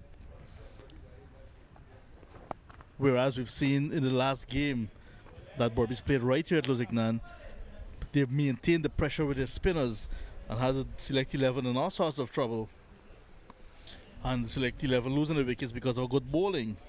So there we see the combination working. So it's been a combination of factors, really. Hampton Court, where 229 was scored and defended by Demerara after 73 from Captain Machunan to the top of the order. Was the best batting track, best for bowling as well. Pretty hard, you could have seen a sheen on it. Kimo Paul used that hard track effectively as a bowler. Running, look at this effective runner. This Thorne could not save the boundary. And a timely boundary for Kevon Bodie as he goes deeper into the 40s. But that track at Hampton Court was very hard. They used a heavy roller. They were preparing that wicket even a few days before the actual match day, as they should. And on match day, you could have seen that gloss on it. Tells of the moisture that was in, the preparation moisture that was there. And when they dried out, Matthew, it was still rock hard. Good for stroke playing. Like I said, Kimo Paul and the other fast bowlers. Kimo did not get a bunch of wickets at Lovell, and Van Lang did. But what he did is use the short ball nicely. Had all the batters playing from their armpits, playing and ducking, and he did very well with the ball to start things. But since then we've seen LUSIGNAN and then more, not quite hard, but more tailored for spinners. And I don't think when we go to Trinidad and Tobago, where the Super 50 tournament will be held, you will get that type of turning tracks, maybe Queen's Park, because of the amount of events and activities happening at that venue now. You'll find it a little bit dry and broken like LUSIGNAN. But Dico Martin, Brian Lara Cricket Academy, UESPEC, these are venues that have pitches that are hard. I would give the fast bowlers and batters lots to work with, lots of assistance. Kimo Paul again with a reverse sweep. Will not find the boundary this time.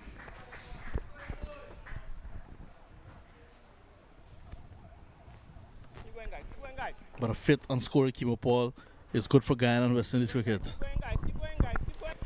Always good. When he started with a bang. That I think even Jason Holder became a good friend of Kimo Paul. Visited him where he lives and whatnot. I think they were the best of friends initially in those days, earlier days. Oh. But I hope he didn't. He never saw Kimo as a threat to his career as an all-rounder as well. In the side, he overcomes an N27 gone, 122 for the loss of 3.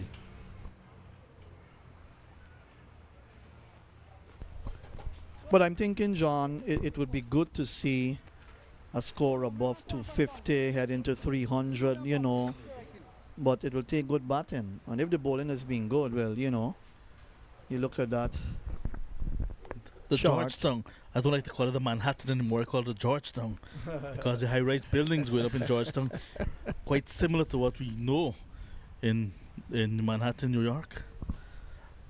The Even- transformed Guyana, Matthew. Even though it looks fantastic, traveling over the New Bridge, in the evening when you look at the lights in the city and on the west coast, the only thing missing is the skyscrapers, you know, when you're traveling over bridges overseas.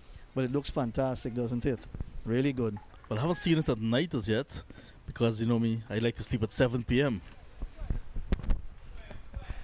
Well, I went across in the evening and also in the afternoon. So I did 2 trips over that bridge already. That's a good shot, but down to long off for a single. Buddy looking better as he progresses with his innings, 1 away from another half century. But he's played a bit of a different innings here. He's been battling his way through in the 30s into the 40s, but he's still there, and that's important. That's what ESSEQUIBO needs. Kimo Paul, on the other hand, giving that support and scoring his runs quickly as well. Listen to the applause and the support from the ESSEQUIBO camp for both batters. Came together with a score 86 for 3. So far, partnerships of 46 at the top, then 36 for the third wicket. So now you've got 24 plus 14. That's 38. I make it for the 4th wicket.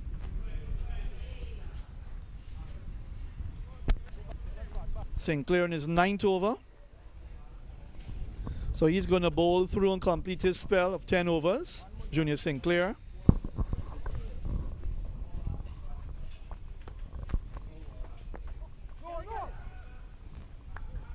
I was right up in the block hole, and Bodie had to come down on that very quickly and kept it from hitting the stumps. He's 49. It'll be a good half century if he gets there. A little bit of hesitation from him as he defended. One more delivery for him to face from Junior Sinclair's 9th over. Can he get 50 now? You tend to get jittery at times when you're wrong that score, huh? He won't get it. He'll have to wait a little bit more. The over comes to an end, 28 gone, 124 for 3. Nice steady over from Junior Sinclair again. Continues to be in good bowling form. Not in the wickets column today, but we see that he's keeping things tight. 2 singles conceded in that over, 1 each from the batters. A nice confident bowler, Junior Sinclair. High action, that's why we saw the bounce he got in the previous overs. Chemo 23 not out, giving the innings a little bit of a late push. Other than him, no other batter in terms of strike rate really pushing on. Good to see Bodie. 7 4s and 1 6 in his innings. Still battling. Losing the wickets of Ramkaran 13, Savory 4, and Ricardo Adams hitting 1 6 and 1 4 for 19. The batting to come, including Quinton Sampson, Anthony Adams, and the teenagers Lovell and Mayim Khan. Gulcharan Chulai as well, more known for his left arm spin, but sure he'll be fancying himself as a batter at this level. Kimo Paul on strike. Pamal back into the attack. 1 for 25 from his 5 overs. Across, I make it 3 spells. Had a 1 over spell, pick up the wicket. Came off both 2, came back for another 2. Good delivery, jumping on Kimo Paul. Buys a signal by umpire Javed Prasad.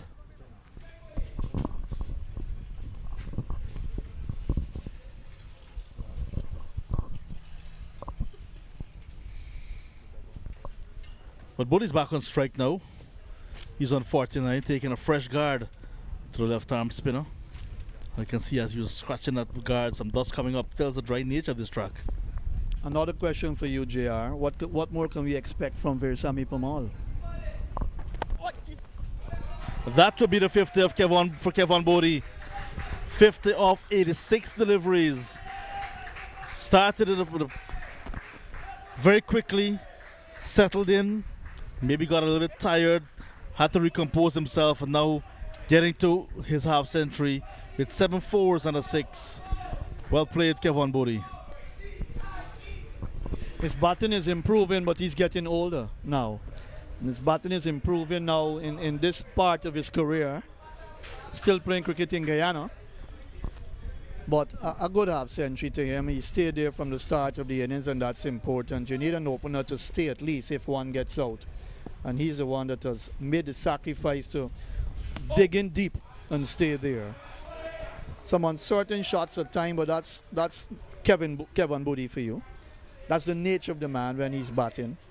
But a well-played half-century. Yeah, You answered that question just now. When you get tired as well in your batting, you tend to play strokes that you shouldn't be playing. And playing and missing also becomes part of your innings. Look at that. No foot movement.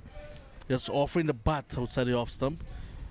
But like I said, since Kimo Paul got to the wicket, we see a little bit of a different approach from Bodie. Kimo has been speaking to him, taking off some of the pressure. And that is a good partnership for ESSEQUIBO as they look at the press on. Do you remember they were sent in by BERBICE this morning? There's Kimo swinging nicely, and that is another max. In fact, it's Bodie celebrating his half century. That ball was on the line of his leg stump from Pamal, and there he was, equal to the task and hitting it with the tide.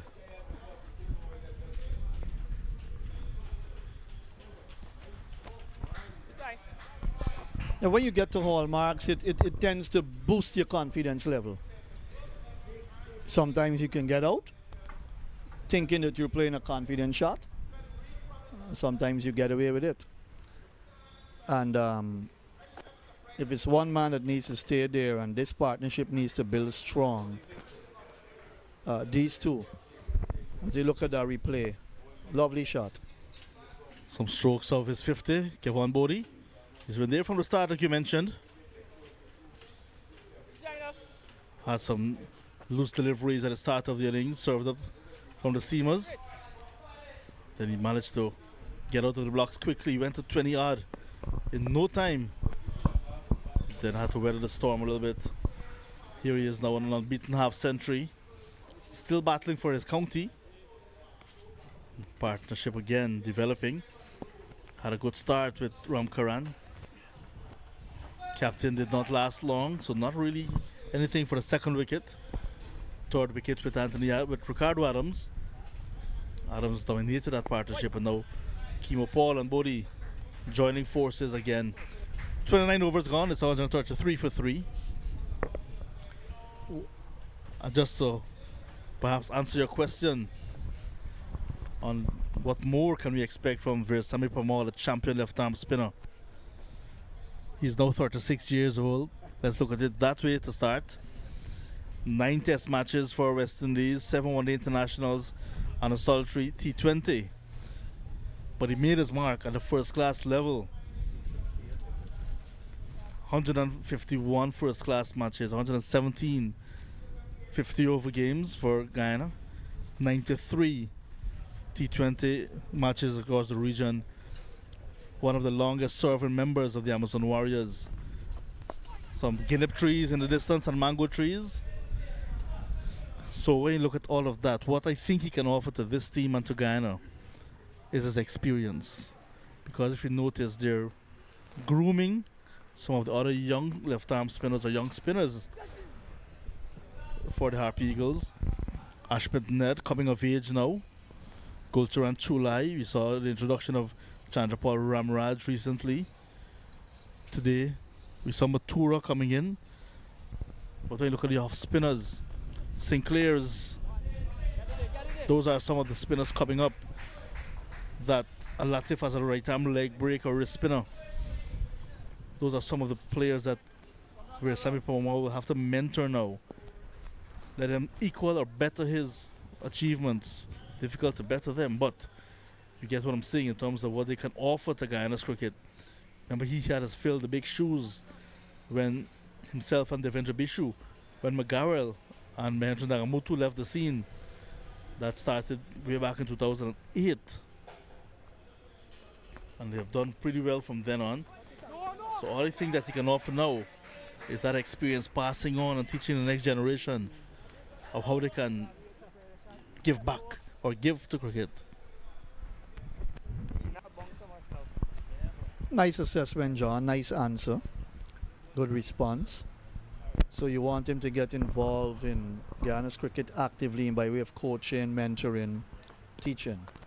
But he's 36, so he's still got maybe a year or two in him, and he can probably still play cricket a bit more as well for Guyana. Another year or two maybe.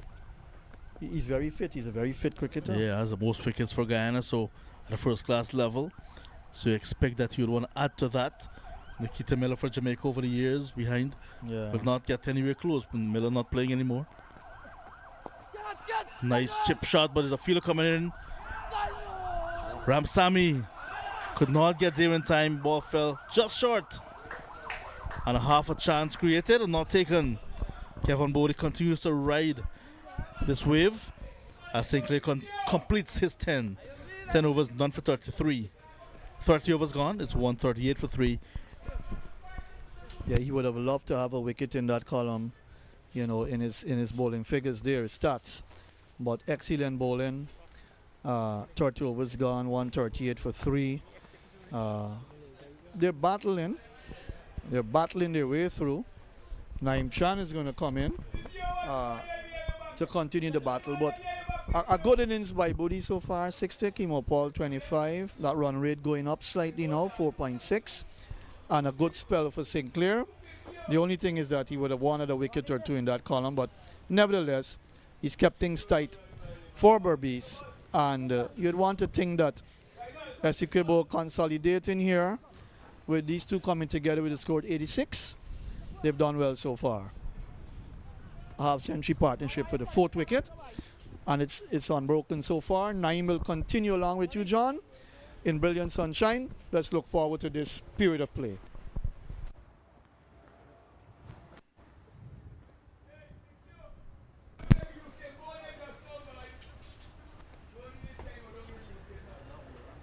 This is what has transpired in the tournament so far. Come on, guys. Come on, guys.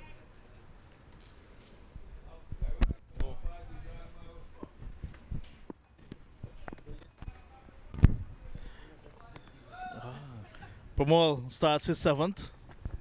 The champion, the man from Albion. Served Guyana's cricket very well over the years. Captain for BERBICE today. Niall Smith, the captain, with a niggle, not playing. 4 changes for BERBICE. They will see fit as ever Veerasammy Pramal, leading his charges very nicely today. Looking to break this partnership. Down the track goes Kimo. Hits him high. That's gone quite some distance as well. Maybe on the public road to welcome Naeem. Hi, John. Nice, exhilarating batting from Kimo Paul. And I'm glad to see that, to be quite honest. Because there's so much of disappointment that I've endured looking and describing Kimo Paul from irrational stroke play. And there you have it, all the cars. I'm seeing a truck parked there, 2 trucks. In fact, 3 for the longest while. I wonder what they're telling their boss. Got a puncture. I think Matthew Kissoon had a puncture also. He was a monumental task getting him out of the sitting position. Kimo has played that reverse shot that I don't like to see when he plays, but he was successful today. Managed to get some runs as well from that stroke. When he played the conventional sweep, give a chance. I know the guys down at VNet Communications are very pleased. VNet Technologies these days, very pleased with the effort of Kimo Paul today. Had 30 in the last game in a losing cause. 32 unbeaten to date. His very good friend Siddiq will be looking on closely to the action all the way from Crane at S&K Imports. Good friends of Kimo. In the air but short of the fielder, and you have to look for that spin as the ball hits the ground when you're playing that cut. So another boundary for ESSEQUIBO. Kevin Bodie looking good since passing 50. Another look at it, was airborne. It's dropping just in front of that man at cover point. Partnership, John. Partnership. We spoke about this at length in ESSEQUIBO. The Demerarians were building partnerships, Nandu in particular. And the ESSEQUIBans were just falling away in that game against Demerara in ESSEQUIBO.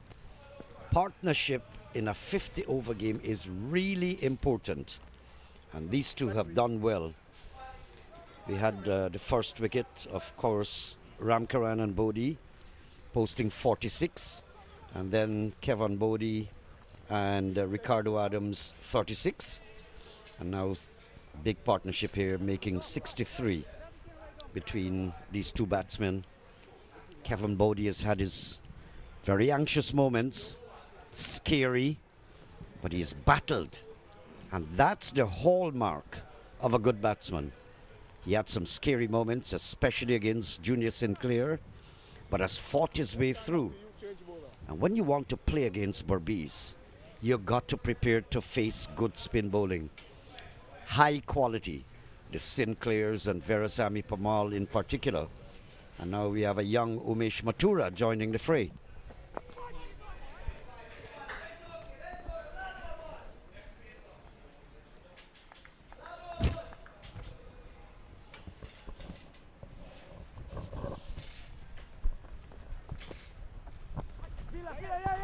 But they have mellowed. They have mellowed. The batsmen, Kimo Paul in particular, has been.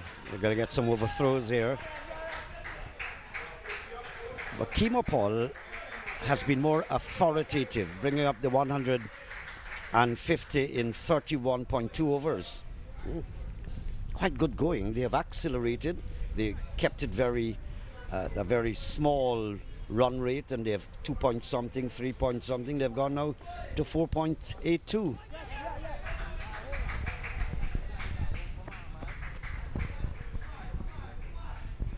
Omesh Batura replacing Junior Sinclair, whose spell ended. In his very first over, he looked the part, Matura.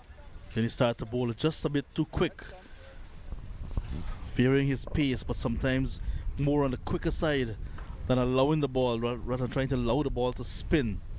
Good morning to Derek Kalichuran, who's watching and offering some advice to these players.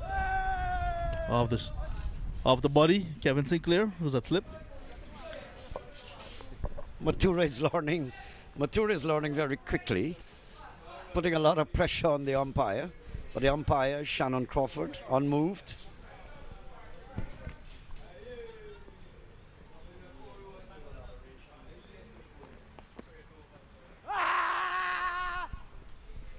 There we go again, an extremely quick delivery. I know when he was selected to have his credentials as a left-arm spinner, slow left-arm spinner. But today we've seen him, after his first over, just darting these balls in. I guess it's a matter of putting the batsmen on constraint. But Juice Man in the crowd here. Patted away. Good shot here, Kimo Paul. Close to the boundary, wouldn't get in. That's Kevin Bodie, correction. I think they're calculating to contain the batting. That's the end of the over. But look at Kimo Paul when he was, Bodie, sweeping from outside the off stump, basically. That was an opportunity to get rid of Bodie quite early in his innings. Missed stumping. So he's given some chances. That was that opportunity again. Kimo Paul moments ago with a conventional sweep. Chance not taken, but the catch not taken by Clinton Pestano. So they've given some chances, Bodie and Kimo Paul, but they're still there. Nice partnership. This is a crucial partnership. Norman in the house. Norman the Juice Man. As ever present.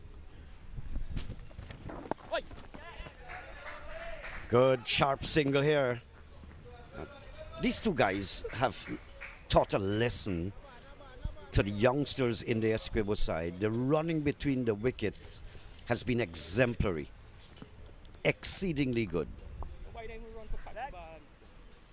Something you hardly see among many of the senior cricketers to give us an example. This is how you do it. Soft, get a single.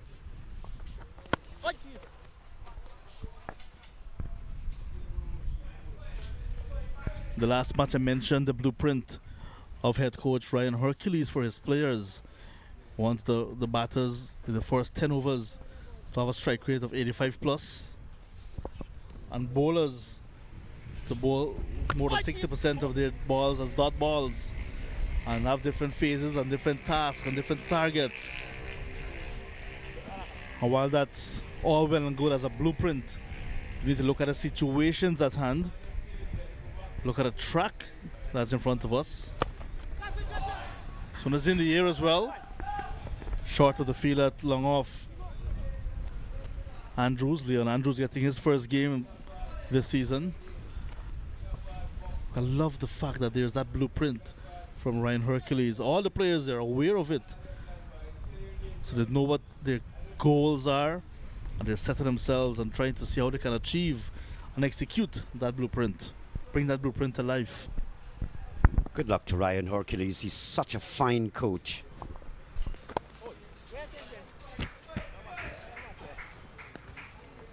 These two have gone past, I think they're about 71 partnership. Excellent. And I'm really happy for people like Kimo Paul to see him stand up there. He's been very authoritative, in absolute command. Short single again. It's a rare spectacle in contemporary times that I've seen Kimo Paul so authoritative. And this is against champion spin bowling. End of the over. 33 gone, 158 for 3.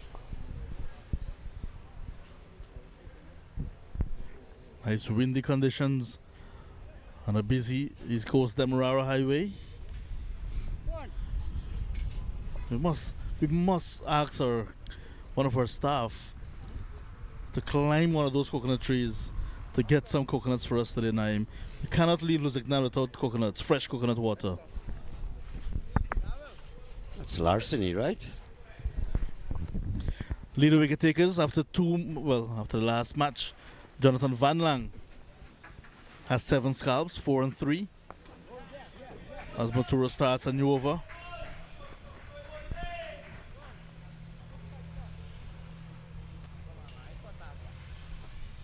But it's always so nice to have the opportunity to describe the intercounty level and to see all the national stars playing.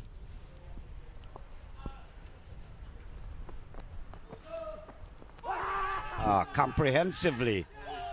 Yeah, there you go. Matura strikes gold. Kimo Paul comprehensively beaten and bowled. 37 from 34, 159 for 3. Congratulations to Umesh Matura getting his first senior intercounty wicket and one he will remember for a long time. Kimo Paul playing down the wrong line and was comprehensively bowled. So the partnership broken between Kimo Paul and Kevon Bodie. But Kimo Paul with a good hand yet again without carrying on. 37, 159 for 4 in the 34th. But what he has done in that partnership, Kimo, is to take lots of pressure off of Kevon Bodie, who was in a rut at one stage. Look at him offering the defensive bat and a hint of turn, hitting the top of middle and off. And that's the end of Kimo Paul. But well bowled Matura, being rewarded for all the hard work putting in before playing today. Show that he is ready and he's pumped up. 159 for 4. Good partnership broken, but like I said, Kimo Paul really helped Kevon Bodie along in that partnership. Coached him, helped him to score some runs, helped him pass the 50. And since passing 50, he started to free score again. So he's now on to 6-9. Looking to carry on, but now we'll have to start again with a new partner, Quinton Sampson, who's more known as a power hitter and not as a stroke player. Someone I'm sure you have a lot of time for, Naim. Oh yes, what inspired me about Quinton is, well, it's more moral than anything.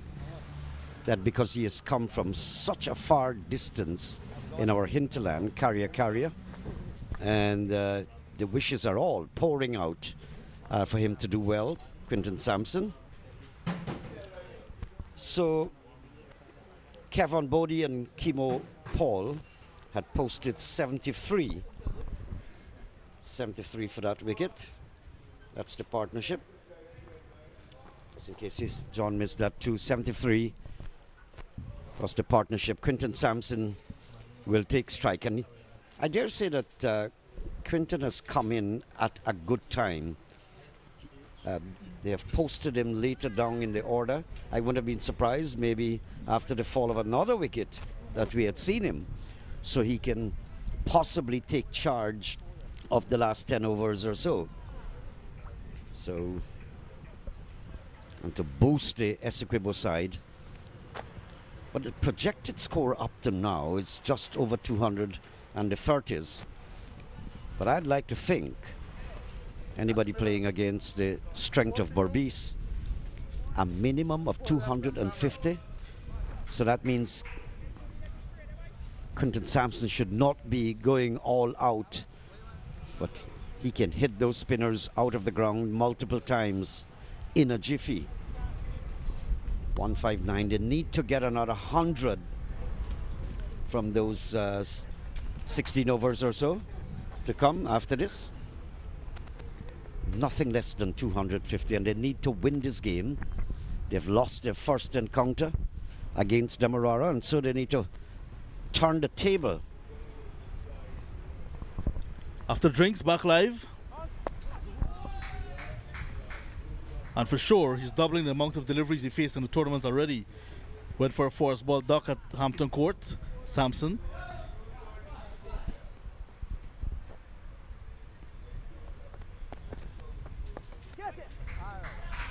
This time he's getting off the mark. And gets a round of applause.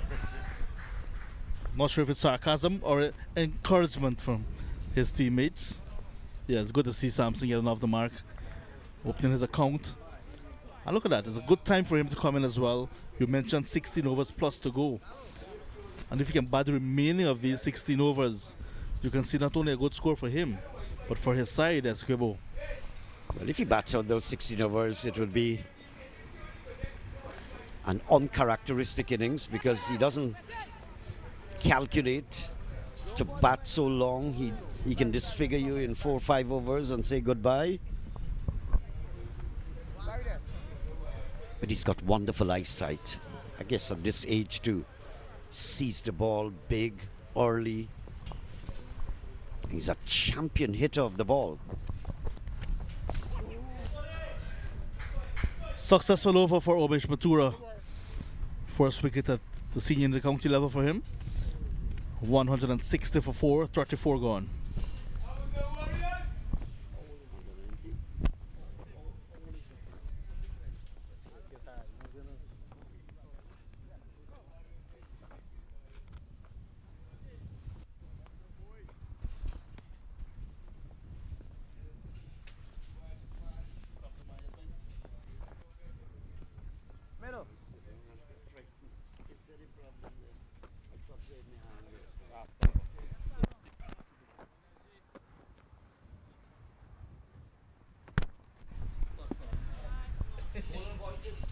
Pamal over number 9.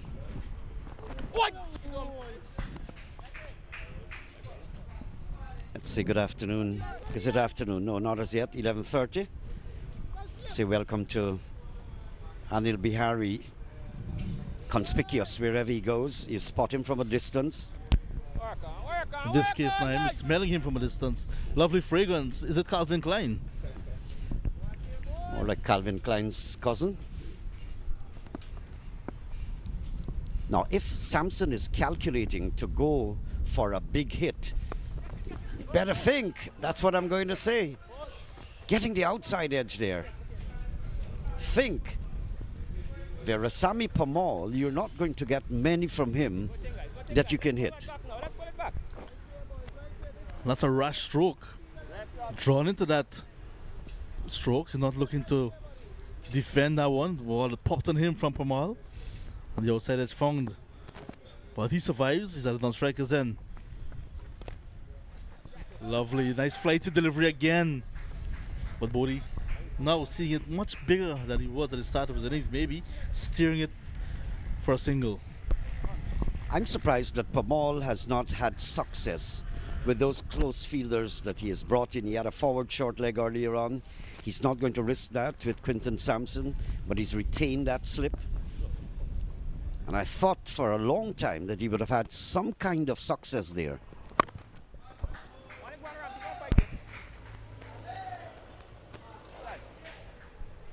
This has been a marvelous knock from Kevin Bodie. He has stayed the tide and the time. He's had some very scary moments and has wormed his way over those obstacles. He's still there. Another opener in this year's tournament getting a half century. Machu Nandu converting a good start to 100 in the last game. Had a 73 as well against this very attack as batting. There's a man forward of the square leg umpire, so that wasn't struck with any kind of force. Just patted away, picking up a single. But I think, John, the over's come to an end. 35 has gone. But the running between the wicket for the ESSEQUIBO batsmen has been exemplary because the run rate was really dragging at one stage. And just some sad news coming in for the cricketing fraternity or the sporting fraternity generally. Mani Ramshu, a life member of the Irish Cricket Club, has passed last night, had his last breath. So condolences to everyone in both dominoes and cricket. Has been a stalwart in terms of sport over the years, supporting many young cricketers that bloomed and blossomed. And he's been part of the Everest Dominoes team for a long time as captain. So Manny Pakashu, may his soul rest in peace and rise in glory, they say. Getting a bad drop there, Isaac Ton. My personal condolences to the family of Manny Ramshu. That was such an excellent human being and a great contributor to the cricketing fraternity of the country. I've had so many personal dealings with Manny Ram. Such a wonderful fella. God rest his soul. Hi, Sean. Welcome back.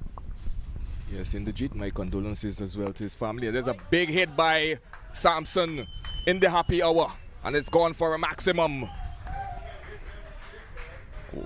So he is beginning to crank up his here at the LUSIGNAN ground. Well, I thought as much. If Sampson is going to target someone, it would not be Veerasamy Permaul. I don't think, maybe not the Sinclairs. I thought that he would have wanted to just go after Mathura. He's got a long on and a long off there. Good ball. Beaten comprehensively. And that was a quick one, Naeem. That beaten Sampson went through to the keeper. The score is 171 for 4. We're in the 36th over. This is Umesh Mathura, the left arm spinner. Mathura.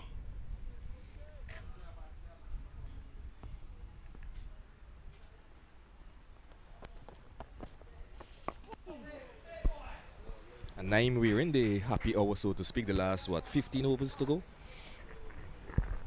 Well, Sampson's happy hour could go for 3 overs. He'll score 100 off you if he connects.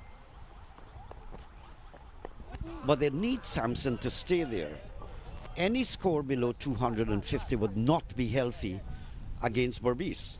They've got to get 250 at a minimum. To do that, Quinton Sampson should be prepared to spend some time out there. I agree with you, Naeem, as well as Boodoo, who is well set. He's on 72. He should be looking to get to 100. No, man. That's another biggie. It's gone for another maximum of the bat of Sampson. So he's beginning to get going here to bring up the end of the 36th over. The score is 177 for 4. There's a song called Don't Hold Me Back. And I seem to remember that song immediately. Like, you're cautioning this guy.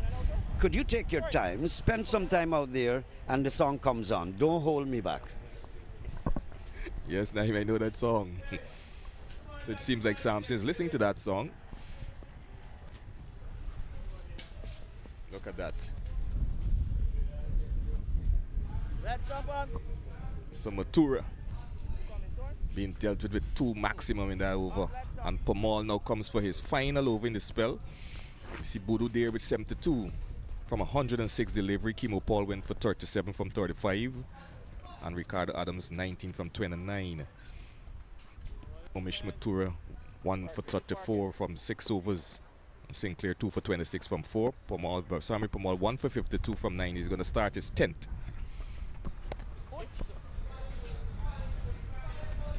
Bodie's innings has been one of great temperament. He started off in a flurry. In fact, his 50 came in 85 balls. Now he's 72 from 107 balls. I think that paints the picture of the patience he has displayed. Close run, but well run. The running has been exemplary for the ESSEQUIBians. And why I emphasize that is because you may have youngsters, school children watching. Pleasant good morning to all of you. Young people, you look at running between the wickets. This was a good morning. Yes, Naeem, after ESSEQUIBO was asked to bat from the very first ball, they had 5 singles in the very first over. So good running here between the wickets. And that's his lofted in the air. Would he be catch be taken by Benjamin? No. just dropping away to his left. And they come back for three. That was a difficult catch. It went extremely high. The cameraman lost it actually.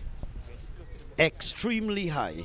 And he was circling like an aircraft trying to find a space on the tarmac to land. And in the process, he lost it. Yeah, the breeze just brought it away to his right.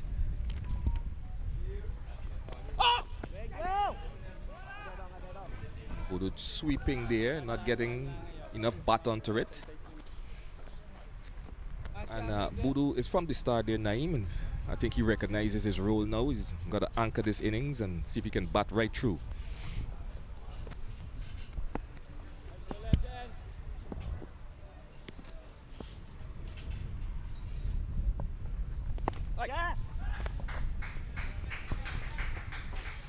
And despite Bodie's maturity, I don't want to say age, despite his maturity, I think he's extremely fit. He'd opened the batting, he ran a lot of singles, he is still out there, still moving very, very swiftly.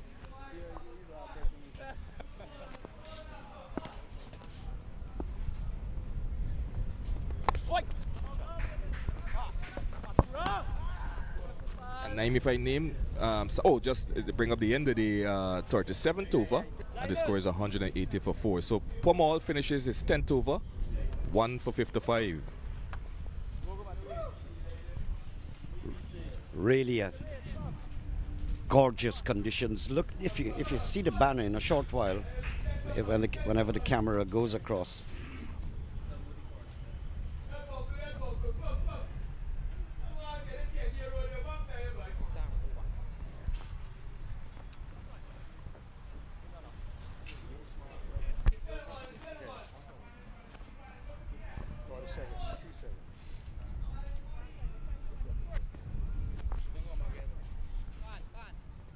Go, Sinky.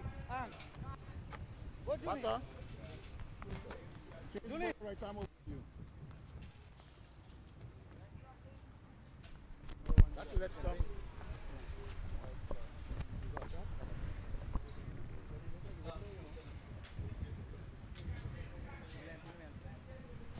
It looks like Ramsamy is warming up. He's going to come on to the attack. A bit of leg spins. Really windy conditions. The meteorological office had actually warned, especially the school children or anyone doing strenuous work out in the sunshine, to rehydrate as much as possible. You got to thank God for this wind. It's really windy today. And that's a spectacular catch there by, is it Benjamin? Garfield Benjamin. One-handed dive into his right to send back Kevin Budi for 7-4. So Zainal Ramsamy being introduced into the attack, and right away this first delivery making the breakthrough here for the Barbicians, getting the wicket of Kevin Budi for 7-4 from 110 deliveries, 180 now for 5.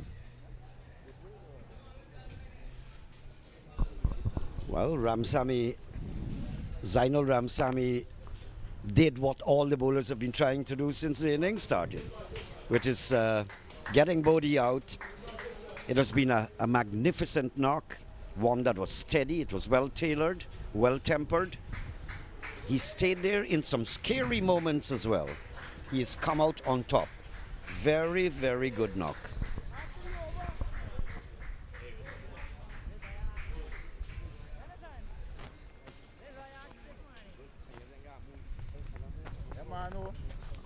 So the new batsman is Anthony Adams, not an experienced batter. Known more for his left arm spin, but he can handle himself with the bat.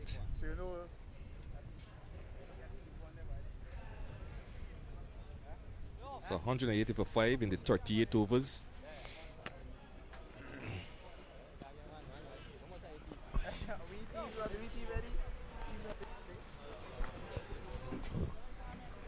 New batsman, Anthony Adams, another seasoned campaigner, so he should know his role, give a lot of support, to Quinton Sampson as much as possible. Retain your wicket. Just keep rotating and getting the scoreboard ticking, and the big shots will come. Once Sampson is there, well, I've described him as the ticking time bomb. So he can explode at any time. So Adams would want to give him a lot of support.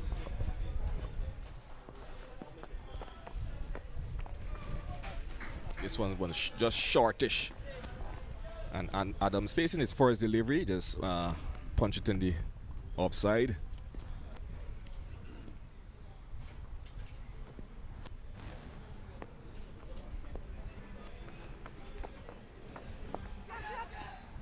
And Naim, if they could add another 100 runs to the score, which should give them 280, it would be good. Absolutely. Anything over 250, I think, is going towards bonus. But you don't want to take chances under 250. Adams slightly beaten there. And we've seen one or two deliveries, Sean, just popping. We saw some from Junior Sinclair. Yeah, good stuff here by Zainal Ramsamy. He's a very tall bowler, tall figure. So as he loosed it, Naim, and gets the nice bounce, he's using his height nicely.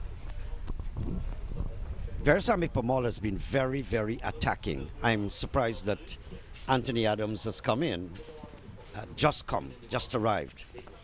Maybe a silly mid-off or a forward short leg somewhere there, more like silly mid-off, should have been applied. There was no chance going in that direction, nevertheless. Not exactly a criticism, because Pamal has been attacking on almost right through. He's had a slip and a forward short leg. 38 gone, 18045. Yeah, Ramsamy starting nicely there with a wicket maiden over. So that is what Versamy Pamal, the captain for today, would have wanted, and he's got that. So as we see, Pestano opened the bowling. He had 5 overs, none for 17, turn, none for 13 from 2. But Tura been roughed up in the previous over, 1 for 34. Versamy Pamal finished his over, 10 overs, 1 for 55. Sinclair 10 overs, none for 33 in this game. He had 5 earlier in the previous game. Kevin Sinclair 4 overs, 2 for 26. And Zainal Ramsamy with his lone over, 1 wicket for no runs. And it looks like it's Isaiah turn. He's going to be coming back into the attack from the top end.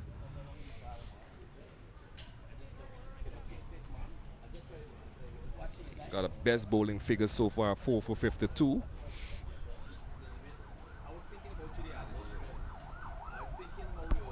I see that Pamal has brought him from the top end. He was having some difficulty bowling into the high wind coming across the ground here at Lusignan. So he's put him at the top.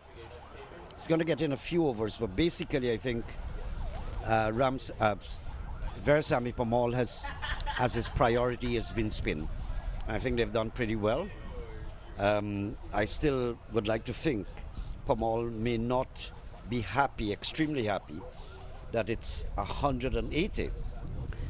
In the circumstances with the quality of spin bowling, he may have calculated maybe there should have been like 130 now.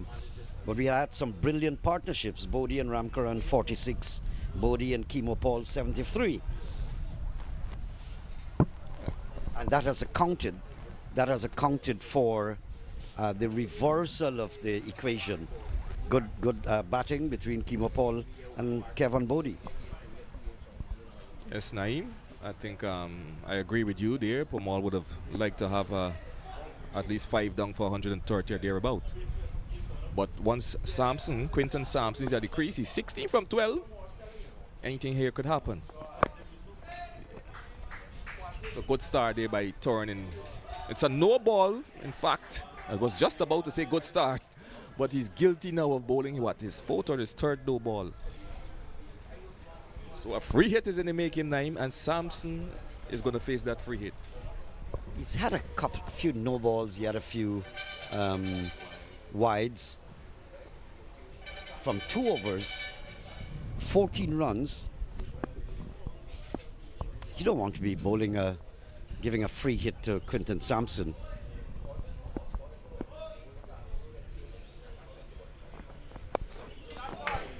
pulls this one around down to the man at the long leg. They're gone for one, looking for two. But Sampson didn't make use of that free hit. Just one run coming off the bat. Good stuff there by Isaiah Turn. Not making use of the free hit. Or full use, may I say. He got just a solitary run. So what would Adams do? Let's see his approach here, because there still are a lot of overs. You've got almost 12 overs, full overs. Just this over, one ball being bowled. So Adams, it is important that it's not a wild slog here. That's it. When Adams can turn over, getting the singles, in and out, getting twos and fours, but just give support to Quinton Sampson, that meaning don't lose a wicket now. I think he has a level head, just looking to get his eyes in. A couple of deliveries he's faced so far just seem to bring some calm.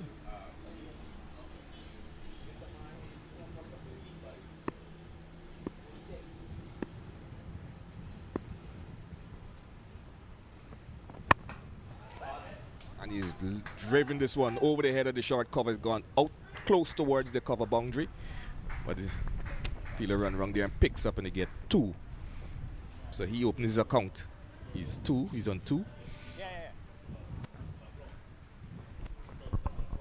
Well, I hope Adams, it was airborne for a while, so I'm just thinking whether he lost focus, because there's absolutely no need. He's such a good batsman too for anything injudicious. Just stay there. You've got full 11 overs after this. That's half of a T20 match, more than half.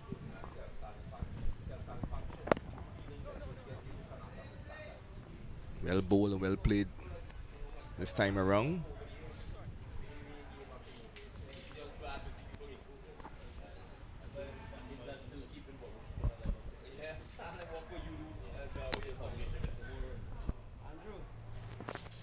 I want to say good morning to all who have just joined the live. BERBICE winning the toss and asking ESSEQUIBO to bat first. And you're looking at the Queensway Inter-County Super 50 Cup 2025 being sponsored by Queensway Security Service Inc. The pleasant wind really continuing. Look at that banner there, fluttering away. Big shot from Anthony Adams. That's not exactly his role. It's flashing. There's a man down on the third man boundary. There's one on the fine leg boundary. There's a backward point, just orthodox, cover point. So you've got men in catching positions. Veerasamy Pamal, of course, with all those tons of experience, knows exactly what he has to do. He has slacked out on the slip. So there's no slip now for that catch.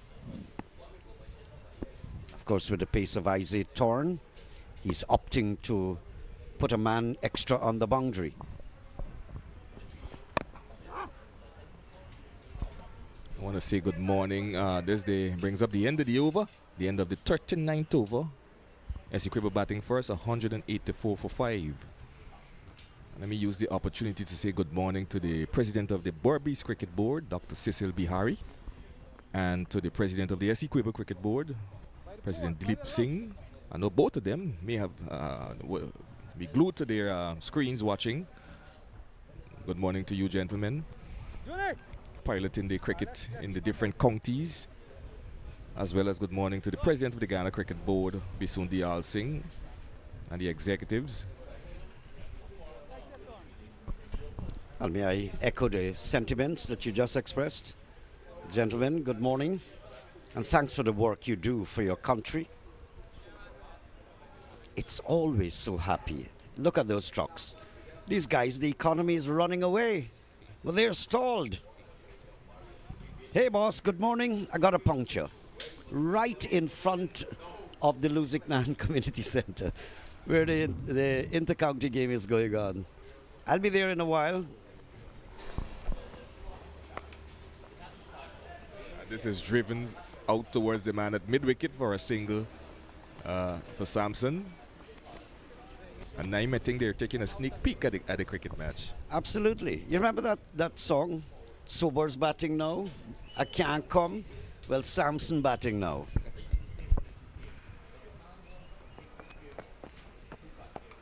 And that is airborne off the bat of Anthony Adams out towards the man at mid-wicket area. And they get another single. So good bowling here by Zainul Ramsamy, keeping it tight. Very unorthodox shot there from Anthony Adams.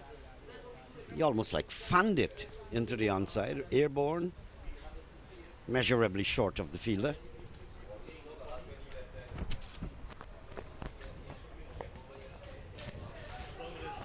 That is unorthodox from Quinton Sampson. It's a long time I haven't seen him play a shot so defensive, so humble, filled with so much humility. It's always, you look in the distance and ask yourself, where is this guy going to hit me? And this is very, very good bowling here by Ramsamy just to keep Sampson quiet. But let's watch. Something is going to give here, I think, Naeem. Let's watch. Oh, he's on the back foot this time. Good bowling here by Zainul Ramsamy.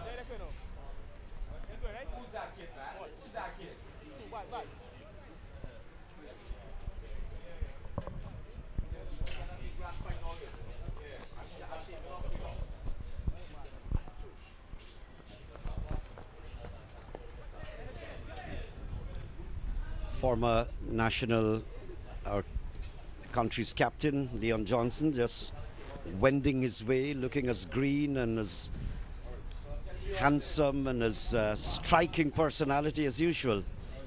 Some people just don't get old.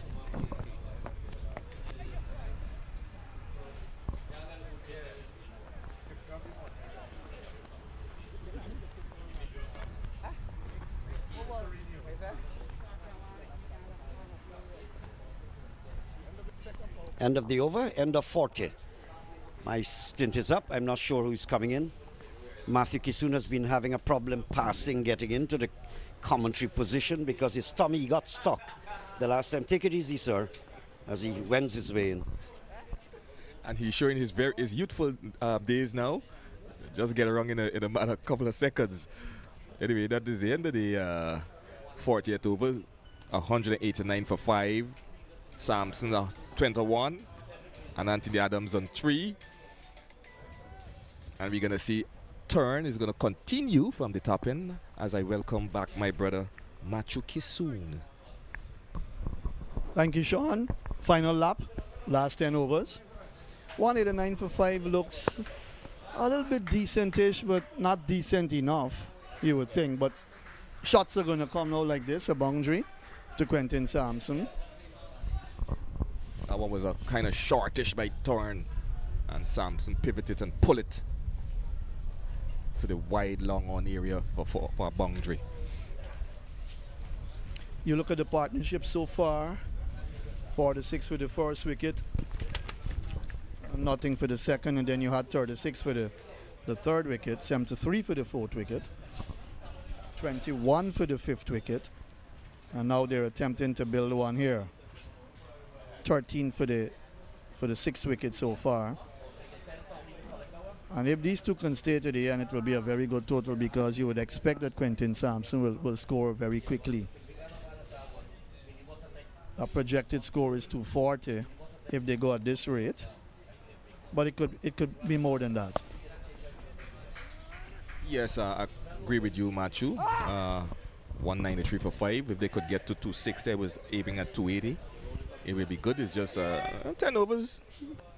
Can get another 100. And if they do get 100, it's 290. But I think Verisamy Pamal and his players, they were looking to restrict, see if they can bring down the scoring rate. But Sampson is the man who they have to get out. And he likes the pace, and the battle between himself and Isaiah Thorne will be a good one, because Thorne is young and he's got the pace. He just needs to bowl good lines and lengths. That was a full toss on his pads down the leg side. He was looking to pull it away through mid-wicket. But say there's a good delivery there. yeah, it would be a real good battle between these two because Sampson loves the pace. Well, the way he got out in the finals says that the opposition outfoxed him because they saw weakness in him.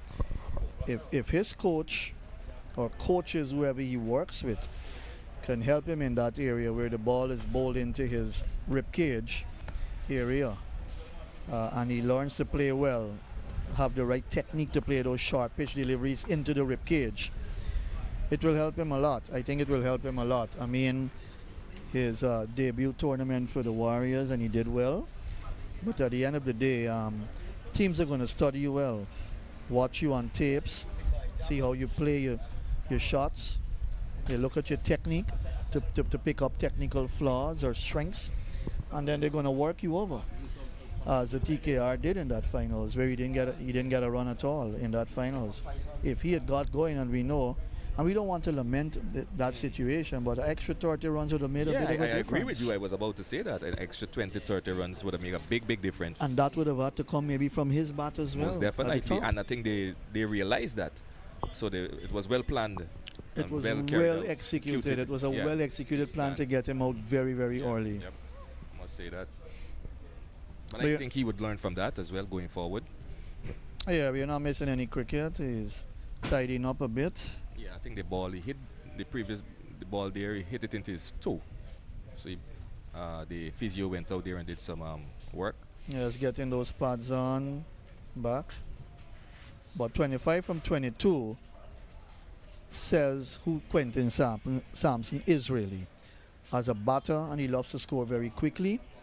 He gets his runs very quickly, Sean. Very quickly, I agree with you. Very quickly. We all know that. If he gets you, well, it's a lot of runs. You can get him out early as well. He's that type of player. If he's in that ultra aggressive mode, you can get him out if you're a smart bowler. But if he gets you, you're gonna go for a lot of runs. Isaiah Thorne is in his 4th over. He would have bowled what? I think 2 or 3 overs and then rested. He bowled a number of no balls in the very first over, just warming up probably, and bowled I think 4 no balls. But Isaiah Thorne is a type of player that I would pay attention to because of his pace. He's young and he's got a future. Let's watch him. He needs a lot of work. And that one was driven out to long on. Powerfully by Sampson. The fielder just knocked it down. I think the feeling has been good too from BERBICE. They've kept things tight. It's not a case where ESSEQUIBO has gotten away, in terms of pressing the foot on the accelerator. But that can happen now in these remaining 10 overs, right? Or let's say maybe the remaining 6, 7 overs, they're going to press on the accelerator very hard. But as long as Adams and Sampson remain batting out there, you're going to see a lot more runs. And this is lifted in the air. Would it go? It's going. It's gone. For what? A boundary. Out towards long off of the bat of Anthony Adams. Well, Anthony Adams is no rabbit with the bat at all. He can bat. He's been around for a while. He's known more of his left-hand orthodox spin bowling. He's a good fielder. But Adams can bat as well. Yeah, good all-round player. Is he into coaching? Because I think he was coaching the ESSEQUIBO ladies. Yes, he is. In the intercounty, he was the coach manager, I think. Yeah, he is. Last year before. Yeah, very good coach as well. Work with the youths as well too. So they're 1 away from the 200 mark. This is the 41st over in progress. If you notice, Sean, that run rate has picked up nicely, 4.89. You get that over 5, close to 6, which means you're heading closer to 300. But to get to 200 first, and then you've got 9 overs to go, guns a-blazing, as we would say. Can get them closer to maybe 260, 270 if they work hard. They can get that, and I think that would be a reasonable total. Reasonable total. More than reasonable total, Matthew. It seems like the wind is picking up here, is taking the bails off the stumps. And it's been very windy throughout the day. You can drop to sleep here. You need to have your hammock. Yeah, it's good. It's excellent. The traffic rolling to and fro along Beautiful East Coast. And then you hit it into the Highway. wind as well, That's right. you know. Good atmosphere. Quite a few persons on hand watching the game.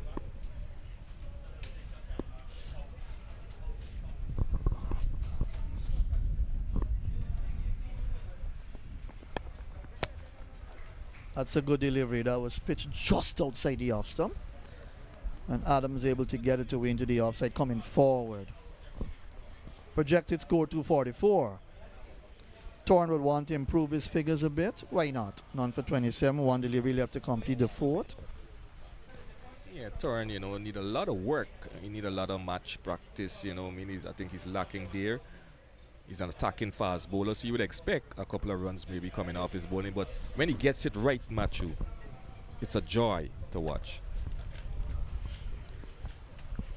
But looking ahead, you see a bright future for Samson, especially in white ball cricket. Yes, you know, he started well, and he needs to work on you know, what we did mention before, those short pitch deliveries. So he's got a future. Kevin Bodie's innings was good, 74, 110 balls, then 37 from Kimo Paul from 34 balls, pretty good. 19 from Ricardo Adams, 13 from Ramkaran at the top. Savory didn't get going. He got 4 only. He's one of the players as well that I think Guyana is looking to produce the goods. Slow delivery, nibbling at it, Anthony Adams. They still can't get that 200 mark as yet. So the overs come to an end, 41 gone. Good comeback by Isaiah Torn. None for 27 from 4 and 199 for 5 after 41 overs. Yes, Matthew, I think both Zainal Ramsamy and Torn bowling in tandem, just pull it back slightly. Slightly they pull it back. As we see, Budu 74 off 111. Kimo Paul went for 37 off of 35, and Samson 26 is there off of 23. Kevin Sinclair 2 wickets for 26, 4 overs. He had and Versam Pamal finishing his spell 10 overs, 1 for 55. But it's going to be Ramsamy, Zainal Ramsamy is going to continue. He's in a nice bowling patch here. 2 overs, 1 for 5.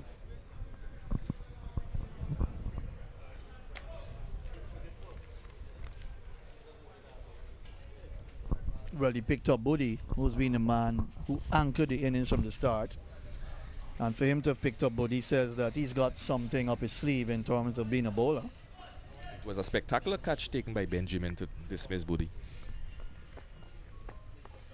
And this is in the air. Would anybody take the catch? Ramsamy Cosby drops it. In and out. He wasn't directly under that one, so Samson has a life. Samson's been given a chance, Matthew. What Goliath is going to do?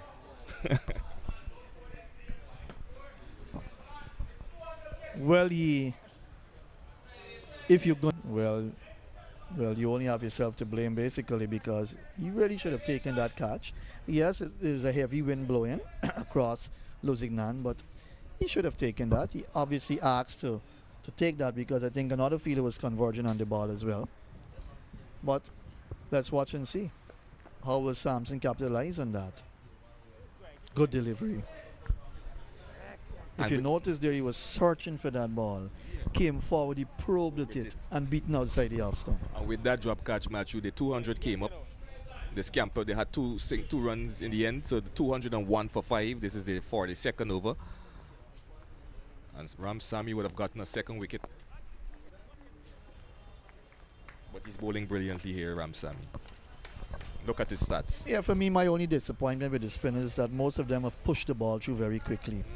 No one is attempting to flight that ball, and sometimes the question is asked in white ball cricket, spinners really don't need to flight the ball much because they're going to be hit around a lot, right? It's a different complexion, the format is different, unlike Test cricket where you would flight the ball more and try to induce the batter to understand that here, you can't play me, I'm difficult, you can't read me well, like let's say Sunil Narayan, if he was playing Test cricket, would have been a mystery bowler in that context, right? He's called a mystery bowler in white ball cricket, and he's very mean very frugal, Sunil Narayan. But you have to produce spinners who can be very frugal as well. They'll be very, very economical, right? But many of them are afraid to fly the ball, and I think it's a psyche problem. It's psychological warfare going on in the mind of the bowler, bowling to the batter, and it depends on who you're bowling to as well.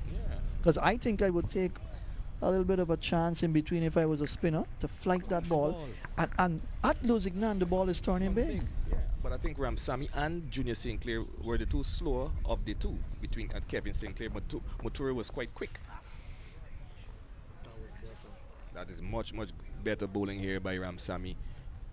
As you watch as his figure, 2.5 overs, 1 for 8. It tells a story.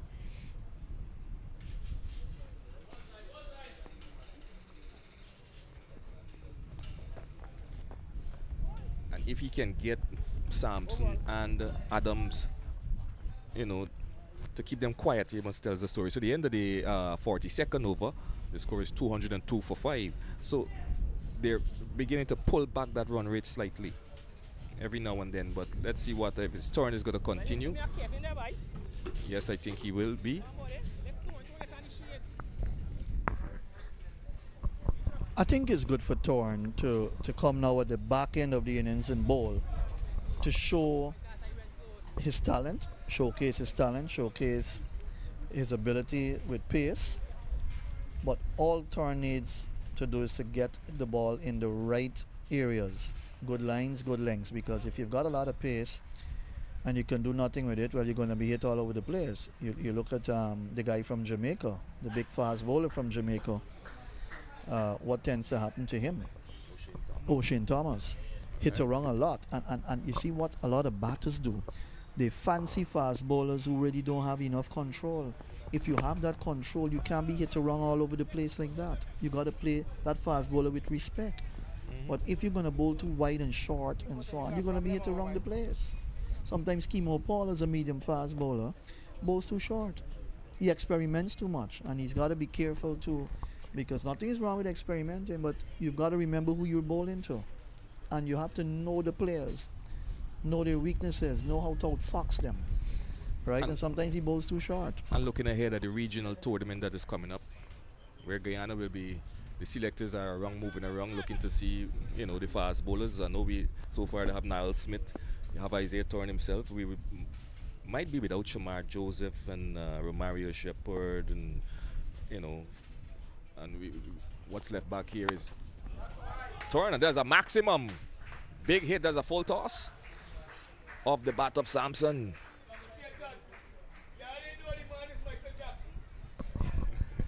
And that was a full toss on his leg stump, if you notice. And he picked it up beautifully. Sampson's very strong there, as we know. Very strong. You're bowling to his strength. You can't bowl full toss to Quentin Sampson. You're talking about players that will be missing like Shamar Joseph and others. That's simply because of the overseas tours, right? They're in Bangladesh right now. Then they've got to go to New Zealand as well. 3 test matches there with some ODIs and T20s. That's going to be a long tour there. And you won't have a Moti around. You won't have Shamar Joseph around. You won't have Romario Shepherd around. Balls are wide down the leg side now. So, you see, that's the thing we're talking about with Isaiah Thorne. The pace is there. Control is not quite there. That's a why. Look at his figures, done for 34 in his 5th over. But give him a chance. Nothing is wrong. Pamal is doing that. He's allowing him to bowl because he's a promising player. He's got the talent. And when you look at guys like Jediah Blades and so on, those guys are not too bad. But Isaiah Thorne, to my mind, it's all about his control. The pace is already there. He's strongly built. Just gotta get right? control. You need that. Like a Colin Croft, when you look at those guys, right? Yeah, he's not as tall as Joel Garner. Yeah. But you look at the Colin Croft, a Guyana fast bowler, West Indies fast bowler. They've got to be strong. And when you've got the pace but no control, you really look bad, honestly. And what I like about Sampson's setup, look at his stance and his setup. His head is still shape and everything. Look at that setup. And that's where he gets his power from.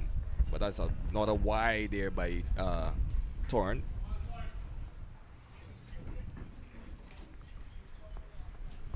If I was a bit smarter, when I saw Sampson coming right inside the stumps, I would have bowled that ball a Yorker length into the middle stump. That's where you've got to make the changes and adjust as a fast bowler. Show that you're intelligent enough to watch a batter, his movement, and then be able to, execute. That's where sometimes fast bowlers fail. That's why sometimes when you look at Alzarri Joseph and what he does, he disappoints you at times. He's got the pace, but he bowls too short. And he's hit wrong a lot. This is driven powerfully out to the... And they're coming back for 2. But you compare the Josephs, Alzarri to Shamar. You see Shamar bowls with more control. He bowls on good lines, good lengths. And that's why he ripped open Australia in that series, because it was good. He attacked the wicket. Alzarri now loves to bowl a bit too short to intimidate the batters. And in the process of attempting to intimidate the batters, he goes for runs, 4s and 6s. Can't bowl like that all the time. You've got to bowl Yorkers, short pitched outside the off stump, bowl into the rib cage, bowl the slow delivery. Mix up your deliveries.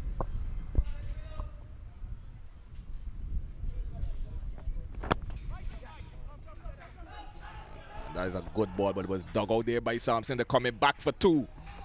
Good running here between these two. And Adams is very quick between the wickets. They understand each other, so they're putting some pressure now onto the Berbice fields. Well, they look set to get past that 229, the highest total so far by a team in this year's tournament. They're 214 for 5. And why not? Because you're playing a good, strong Berbice side, and they've got a good batting side as well. But Sampson is the key batter here, along with Adams now.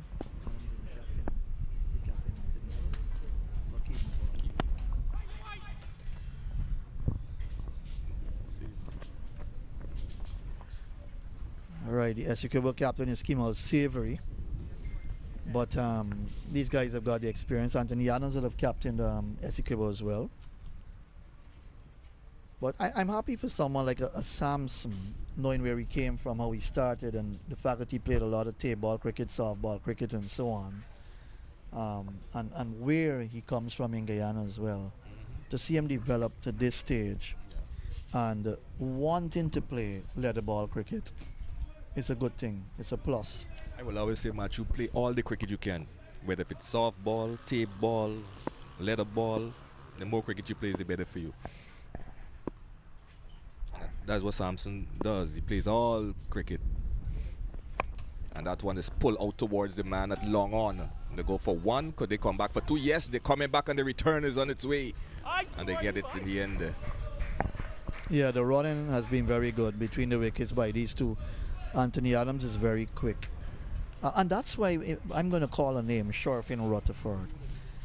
I personally, as a lover of the game, I would have wanted to see Sharfin play a bit more 4-day cricket as well. Yes, he's a specialist white ball cricketer. He started with 10-10 and so on in Canada and whatnot, made a name for himself. Now he's in the West Indies lineup.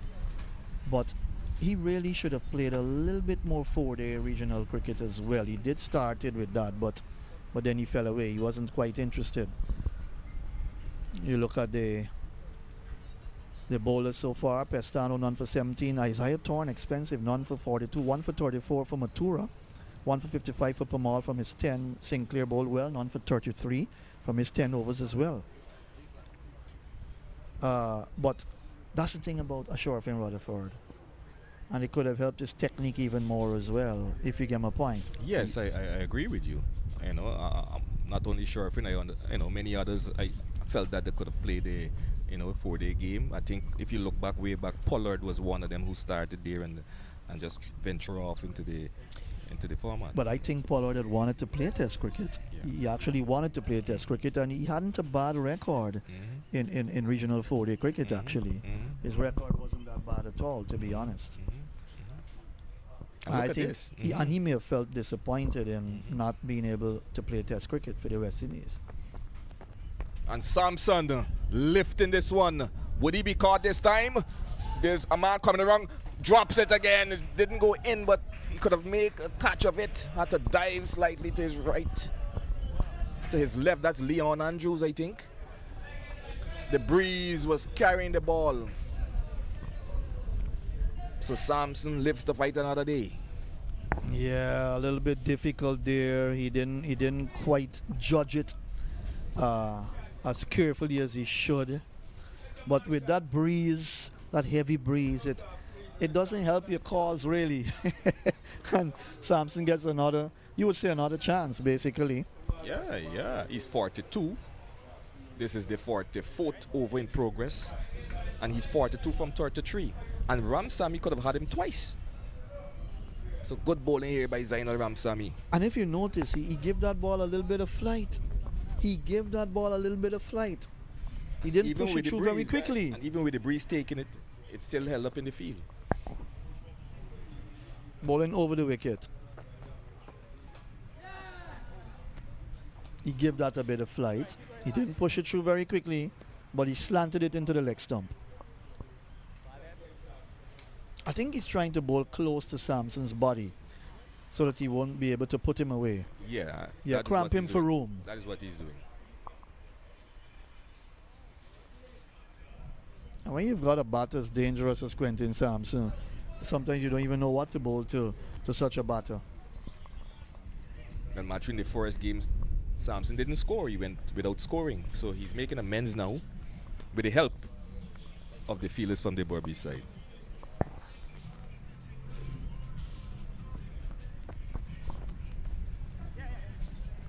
This one comes off the face of the bat, down to third man here. Will he get to the boundary? Yes, it does. 4 runs. So he moves on to 46 now. Getting close to that 50. And the thing is, he can play shots. He opened the face nicely, angled the bat, and got that ball down to third man. That's a nice stroke. Nice shot.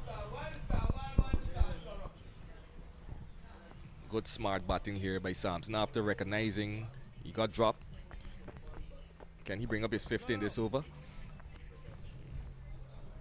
So 2 legal delivery left in the 44th over. And Sampson 4 away from 50. Big hitting batters need to control their stroke play as well, you know. Not everything you go after. I've heard so much of comments about West Indian batters in white ball cricket. They love to hit everything hard. Look at this. And this one gone for another maximum. And bring up the 50 here for Quinton Sampson off of 37 deliveries. Well played to Quinton Sampson. Excellent stuff. Good knock from him. Valuable half century. And when you look at the fact that he didn't score in the first game, and you look at 74 from Kevin Boody, this is the second best score, individual score for ESSEQUIBO. So he's so far done the job, but the job is not completed as yet. And he just takes another single out to the man at square leg. And I won't be surprised, Matthew, for the next 6 overs, if he's still there, he can get close to 100. Yeah, this Queensway tournament has been good so far. I think it's well organized, well planned. It's all about getting the better grounds to play on as well, with the better pitches as well. You talked about the Enmore pitch, a little bit too flat. And this pitch at LUSIGNAN here is a bit flat as well, but there's something in it especially for the spinners. Yeah. Right, but when you bring back your fast bowlers coming down to the end of the innings, you give them a chance to see what they can exploit from the wicket. Nothing's wrong with that. West Indies need good fast bowlers still, you know.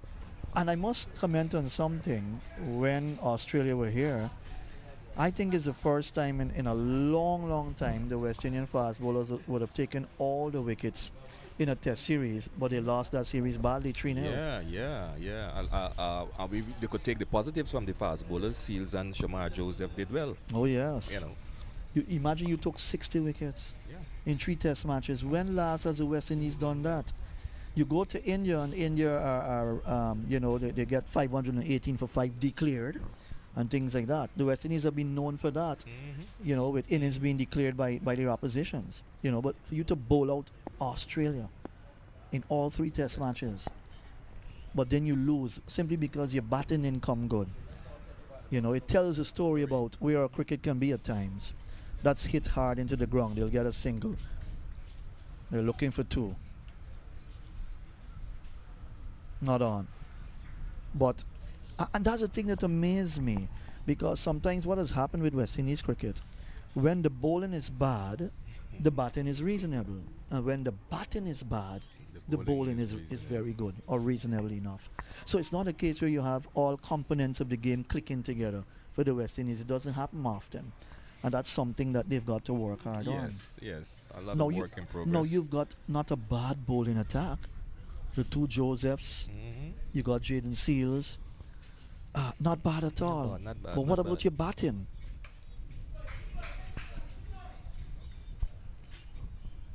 You can't get 231 for 5, 32, 232 for 5.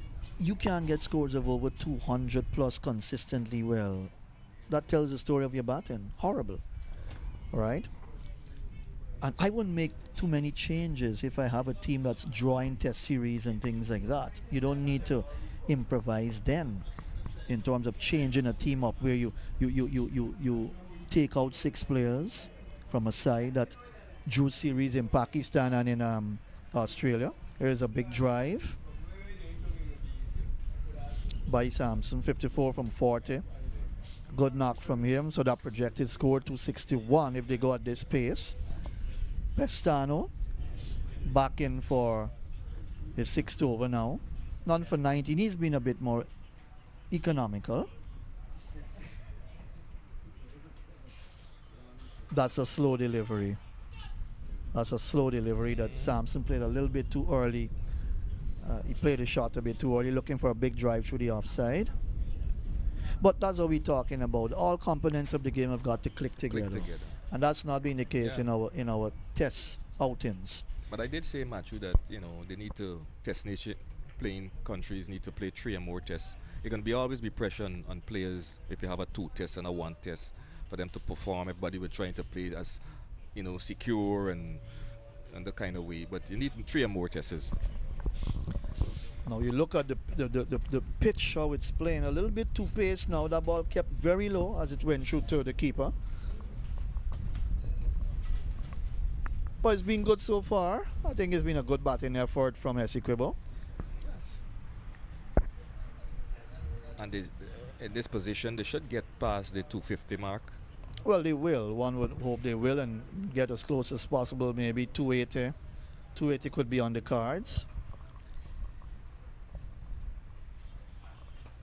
And Sampson just stroked this one out to the man at point. Brings him up the boundary to get a single to bring up the end of the 45th over. 233 for 5. So more words from you, Matthew, and we'll bring in, I think it's John Ramsing. Yeah. Good steady work from Anthony Adams and Quentin Sampson. What's important is that Adams is giving Sampson great support. He's 10 from 18. That's not an issue really, to be honest. You don't want ESSEQUIBO to collapse now. In the next 2 overs, they lose the remaining 5 wickets and they've only added another 10 or 15. You don't want that. So you want Sampson to stay there to the end. Look at the bowling figures. 2 wickets for Kevin Sinclair, 1 for Ramsamy, 1 for Pamal, 1 for Mathura. Not bad at all. As John Ramsing comes back, wickets falling at 46, 50, 86, 159, 180. Some partnerships in between. 46 with the first wicket. All right, you had nothing for the second, and you had a 30 plus with the second wicket. Welcome back, John. Thank you very much. And a 53-run partnership so far for this 6th wicket. Versamy Pamal and Junior Sinclair completing their quota of 10. But still lots of options for BERBICE in the last 5 now. Zainal Ramsamy, one of those. Well, good to see Pestano coming back with a late spell and looking very quick. Yeah, Isaiah Thorne has been a little bit rugged with his bowling spell. He's been expensive. Straight up. Kevin Sinclair comes off the boundary at long on and settles and takes it. In fact, it is Rampatop Ramnot and not Kevin Sinclair, but The fact is, the fielder coming off the boundary kept his eyes on it, and it is the fall of the big wicket. Quinton Sampson goes. Partnership broken. Yes, expected maybe at this time in the innings, because that's the type of player Sampson is. He's going to go after you. Very attacking player. I was going to mention the name Philo Wallace, you know, West Indies big opener. You couldn't contain him really, you know.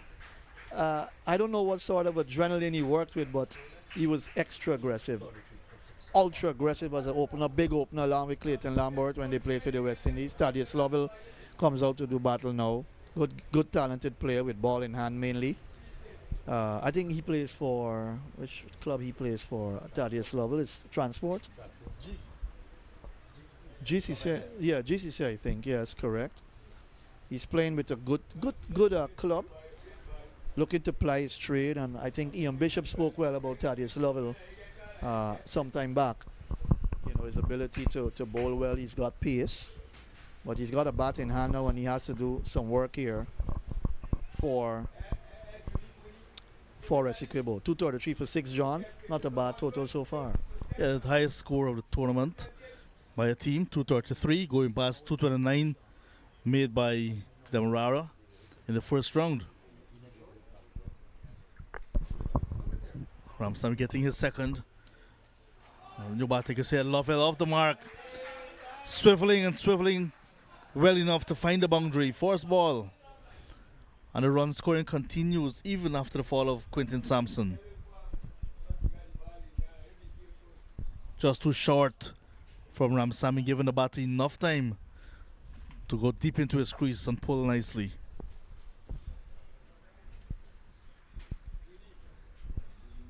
Lovell and Mayim Khan in the first game almost brought it home for their side. Difficult chance they had, but they were fighting. So he got some runs in the tournament already. Thaddeus Lovell.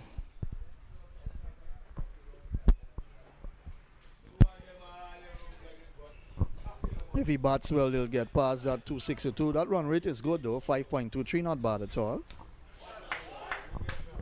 Inside out. Consecutive boundaries now.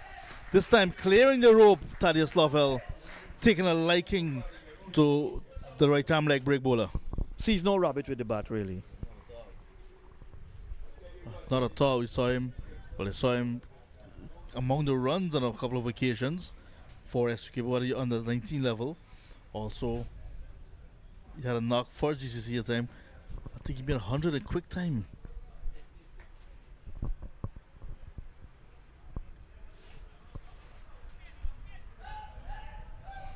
Not quite the boundary that he was looking for. A little bit of extra turn from Ramsamy on this occasion. But Matthew, the hallmark of ESSEQUIBO innings, you'll say, is partnerships. They batted well from the start in partnerships. Yeah, you had that 73-run partnership with the 4th wicket, 46 with the 1st wicket, 36 with the 3rd wicket. So they've been good enough. Good enough. Lots of options for BERBICE in terms of spin especially. But sometimes just a little too short, a little too expensive. Because not big boundaries here at LUSIGNAN. Flighty delivery. There's Anthony Adams advancing and hitting him over long on with the wind. She's gone. And what a way to bring up the 250 for ESSEQUIBO. 250 for 6 over completed.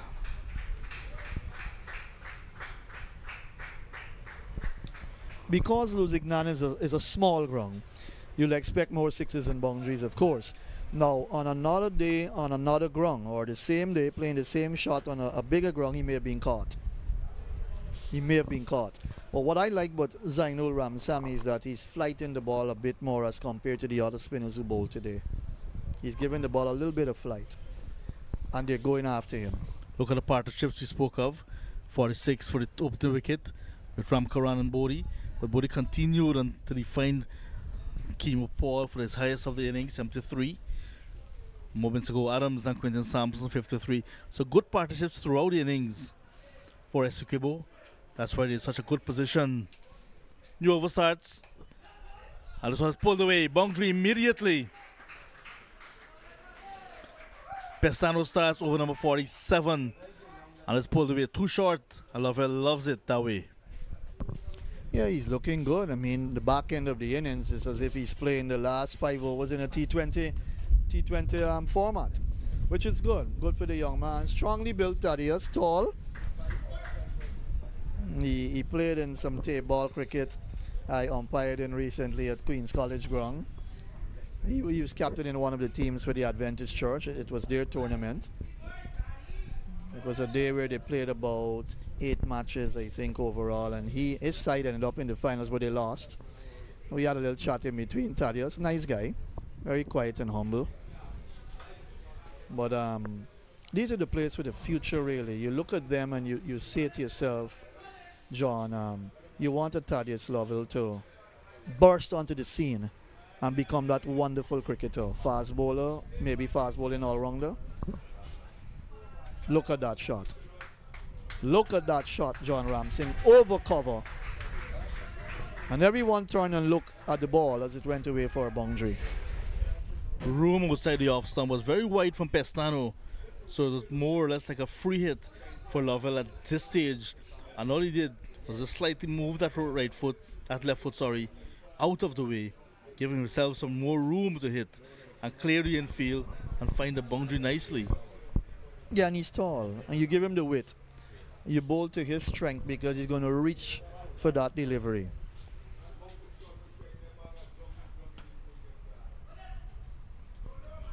Luckily to get with that one, low full toss. Sometimes the full toss served up can be a surprise delivery. This time Lovell looking to hit it too hard, but he's a feeler in terms of the captain right at extra cover in the circle. So he's kept on 19 from just 7 deliveries. Quick John, time. the Berbice batting will be under some pressure with this score. Certainly. For sure, because they'll have to come and start scoring at a rapid rate, more than 5 runs and over for sure already. Quite unlike what they were asked to do against the Select 11 right here a few days ago, when Kevin Sinclair took the bowling apart in a match-winning innings of 70 plus. But this time around, much different opposition, quality opposition this ESSEQUIBO side, so they'll have their work cut out.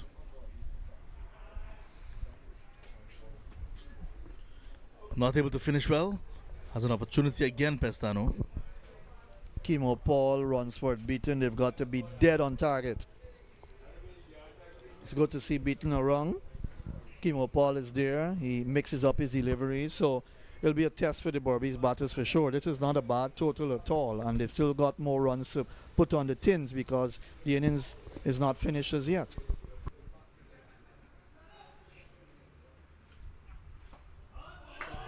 In the air and also finding the gap nicely on the offside.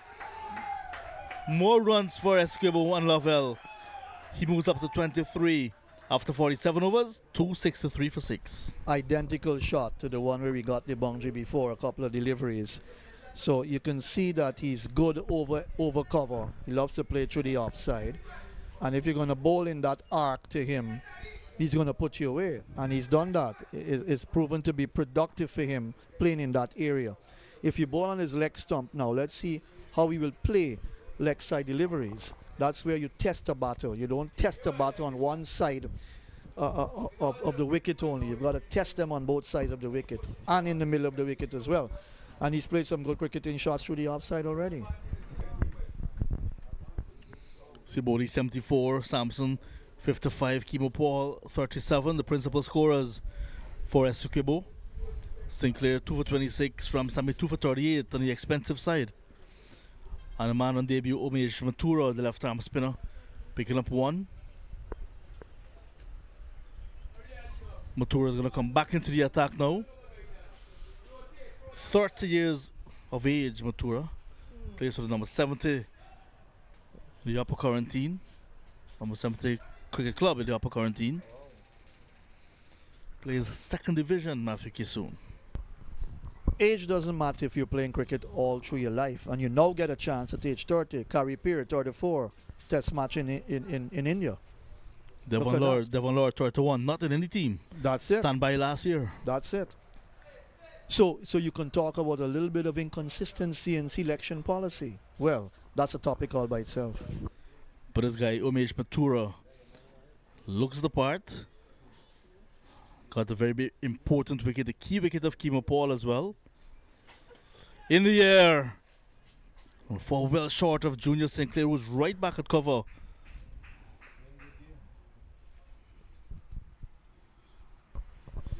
Opportunities will present itself, in the history of West Indies cricket now as we look ahead. Opportunities will present itself for some players to come out of the blues and actually get into the side. I don't think there's any hard and fast situation now with our cricket. He's targeting the stumps, Mathura. Enough batter this time from Anthony Adams. Adams has been there for a long time, running the runs between himself and Samson first, and now another partnership with Lovell blossoming. Smart cricketer Anthony Adams. I was going to tell you about him. 19 from 22, a smart cricketer. He's been there when Samson was going guns a-blazing. This time he hits in the air. Ramnath comes in off the boundary. Diving effort, tumbling effort. I'm sure he got fingers to it, but did not hold on. What an effort nonetheless. Yeah, you had to put in a big effort there to sprint in from off the long on boundary. But he got both hands to it, but not able to control that catch. And the ball dropped to his side. 21 to Adams. We talked about his effort. He stayed there when Samson was going great guns. You need support. You don't have to be a big hitter like Samson. Just give him the support, and the confidence level between the two batters were there. You saw it out there in the middle. Again in the air. Will he find the fielder this time? Yes, he does. Reverse cup. Zainal Ramsamy right back at mid-wicket on the fence. Accepts. Second wicket now for Umesh Mathura. The man from Upper Quarantine on debut at age 30. 271 now for the loss of 7. Adams holds out for 21. 2 overs to go.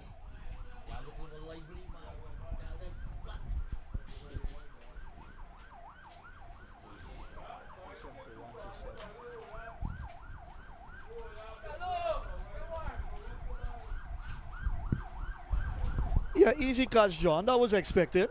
48 overs completed, 271 for 7. It's already a good total. In my estimation, I'm sure in your estimation as well, Mahim Khan comes out. He plays the transport under the guidance and tutorage of Sean Messiah, who's in the commentary booth with us today.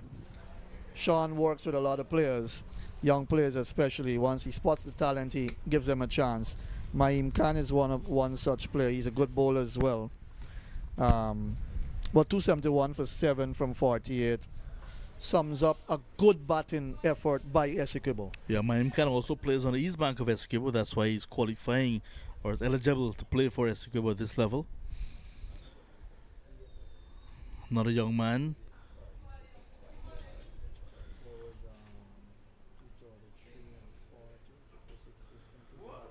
Start of a new over number 49 from Pestano in the tournament. Matthew Kisoon, 69 fours and 21 sixes.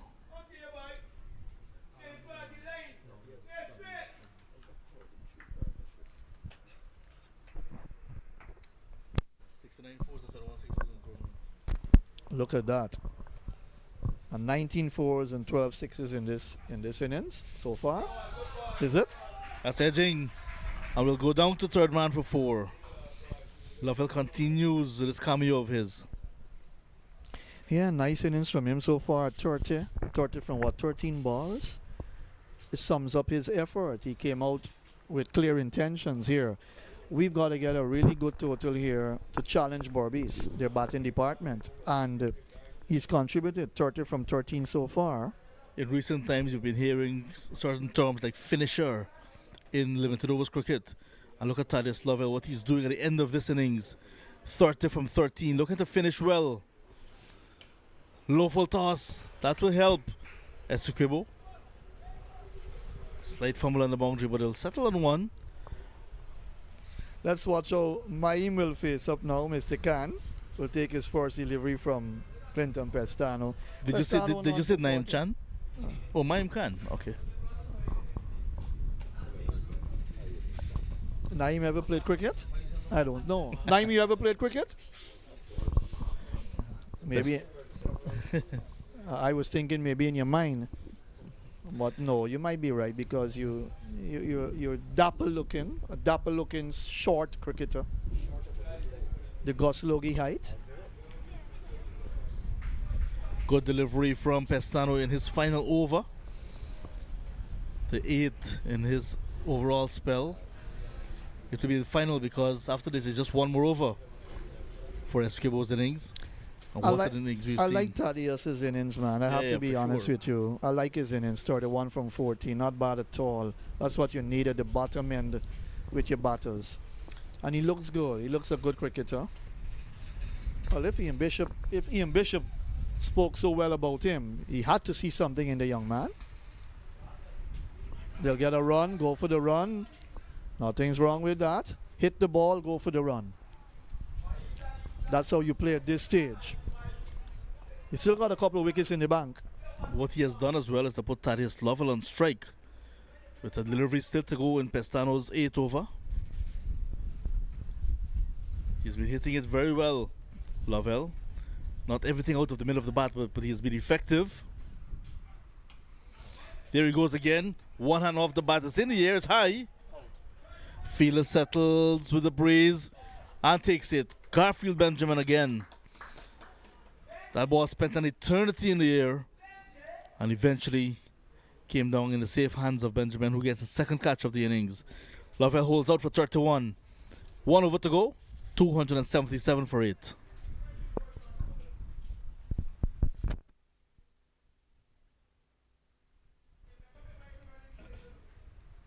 Yeah, lovely innings from Thaddeus Lovell there, honestly. 31 from 15 balls.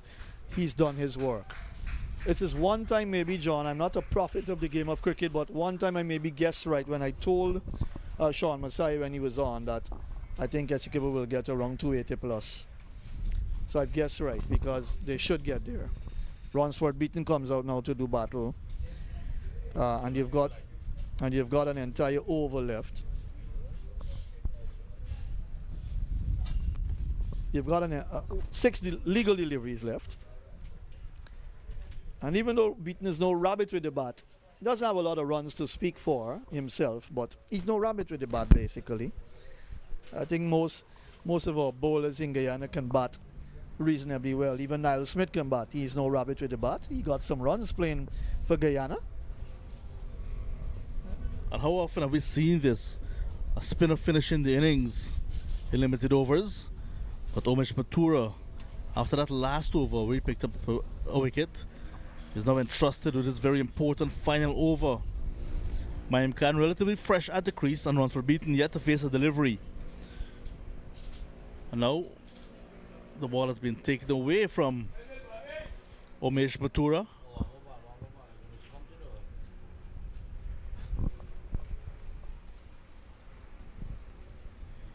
Something's happening here.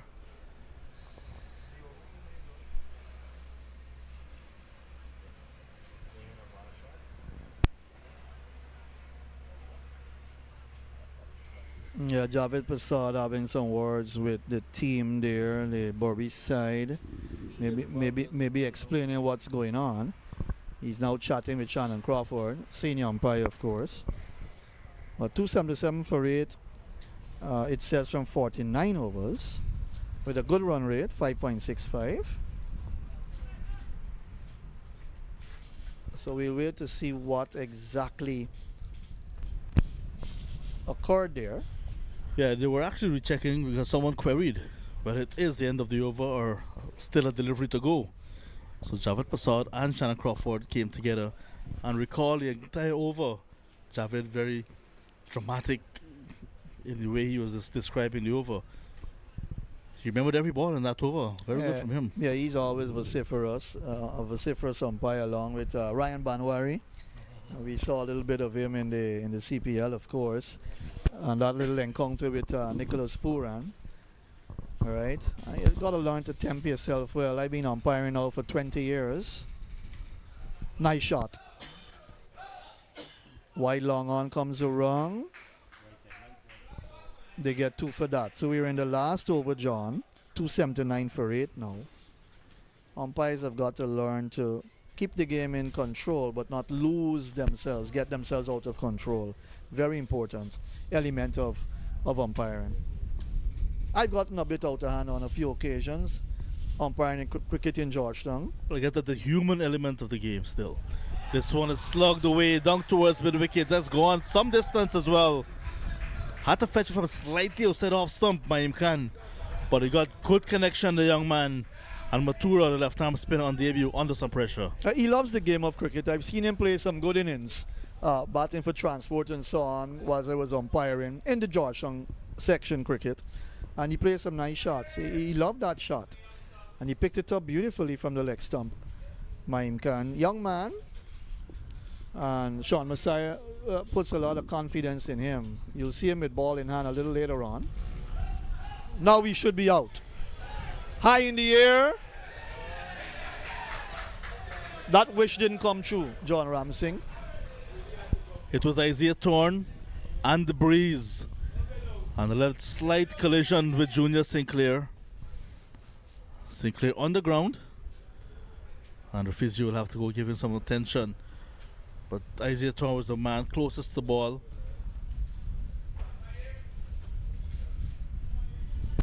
A little bit of a collision. I think he twisted his ankle as he was about to throw. Probably, yes. Oh, that's why you see the physio now giving the foot some attention. Physio has been very busy today. Yeah, that left ankle. Never easy, you know, when you're feeling, you've got to cover ground and then you want to do something spectacular. And in the process, you twist that ankle and so on. It's happened to so many players. There have also been a lot of terrible collisions when fielders are converging to take a catch and so on. So much happens in cricket. And I tell people the game of cricket is a very serious game. A very, very serious game. Well, he's up, he's limping. He's going to limp off the field. Junior Sinclair, they will need him with bat. Quite an important person in the BERBICE batting lineup as well. See that left ankle there, Matthew Kisoon. Yeah, no doubt. Not putting a lot of pressure on it as yet. We'll go get some icing, have it up for a little bit. I don't want to sound funny. You think sometimes these guys might be a little bit too soft too? I don't mean anything bad. No, not sure what sort of rigors he put that ankle in before today, so might have been a little bit already half injured. Maybe a niggle before. But the game continues. 3 deliveries still to go in the innings. Maim Khan is on strike. Pace on again from Matura. Playing and missing. Maim Khan looking to maximize. Can they get the last 2 deliveries over the boundary ropes? Maybe get to 299. I don't think they might get 299, but they can get past 290 for sure. Matura with other ideas though. Bold. So this time he slowed it up a little bit, Matura. And there was Maim Khan advancing, missing. Perhaps got the inside edge as well. And the ball cannoned into the stump. A 3rd wicket for the 30-year-old painter on debut. 287 for 9. Well, he painted the stumps well there, for sure. But in the circumstances, a premeditated shot. Just advancing down the track to see what you can do with the delivery. And it kept a bit low, hustled on to him and disturbed the stumps. Naim Khan. Gulcharan Chulai comes out now. Last wicket. 287 for 9. Represents a good total, John. A very good total, I would think. We've got a good game on here. We've got a good game on here, John. High scoring. And this is exactly what Super 50 is about. Runs. You've seen 9 wickets tumbling as well. So BERBICE picking up 9 wickets in the process. But because it's quite a competitive game, you're seeing lots of runs being scored on this small venue. Last ball. 2. Quick single. Garfield Benjamin not able to prevent the single. And it's the end of the innings for ESSEQUIBO, who were asked to bat first after Berbice won the toss. 288 for 9, the final score, 50 overs. July finishing unbeaten on 1. Beaten did not face a delivery the last period at the crease. Matura 3 for 51 on debut. Not bad returns from him, but overall 288 for 9. How do you sum that up? Yeah, good cricket actually. I thought that ESSEQUIBO got that impetus from Budi in fact, who gave them 74 runs, I make it, and that set the pace for them. Yes, they would have lost Ramkaran early for 13, but you look at Budi's innings, and then you come down the line to see 37 from Kimo Paul. It was a good innings. 55 from Samson, and then 31 from Thaddeus Lovell. Excellent. Don't forget Anthony Adams' contribution of 21. Put together a pretty nice total. I think that Berbice will have their work cut out for them here, John Ramsing. They've got to face some good bowling from ESSEQUIBO as well. ESSEQUIBO, no pushover team. Their cricket has improved over the past 3 to 4 years, and they're not doing badly at all. So one would expect a very, very good game on hand here. And let's see what will happen in the second innings here. But as you said, John, to assess it, excellent. 288 for 9 from 50, magnificent. 22 extras as well. Pestano 1 for 41 with the new ball. Isaiah Thorne, very expensive. None for 42. But it was the spinners. Umesh Matura 3 for 51. Pramal 1 for 55. Kevin Sinclair 2 for 26. Picking up the wickets. And of course Zainal Ramsamy with a couple as well. Partnerships throughout innings. And that has been a hallmark of this 288 for 9 total from ESSEQUIBO, who lost the first game. So it's all to play for them. Berbice, who got the better of the Select 11 their first game, will have the work cut out to go 2 from 2. It's lunch, Matriki soon. Final words from you, and then we take a break and come back with the run chase. I would not have wanted to give away 22 extras, to be honest with you, but that's the name of the game. It's white ball cricket. Nevertheless, a very good batting effort by ESSEQUIBO, and I want to believe that they're going to come out and fight very hard because they know they've got a good total to really defend. We'll leave you with the highlights of the first innings. When we come back, we have live action on the other side of the break.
Yeah,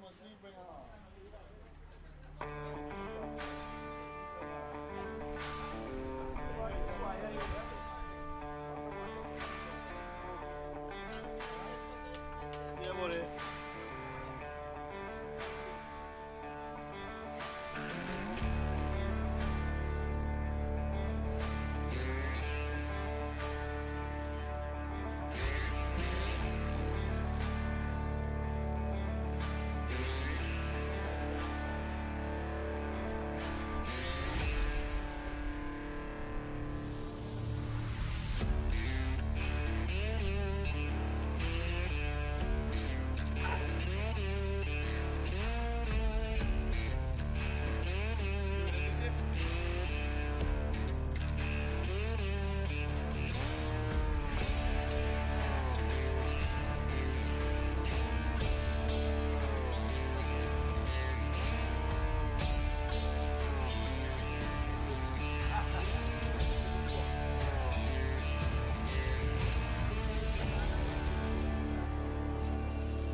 You already come back for this break, bye.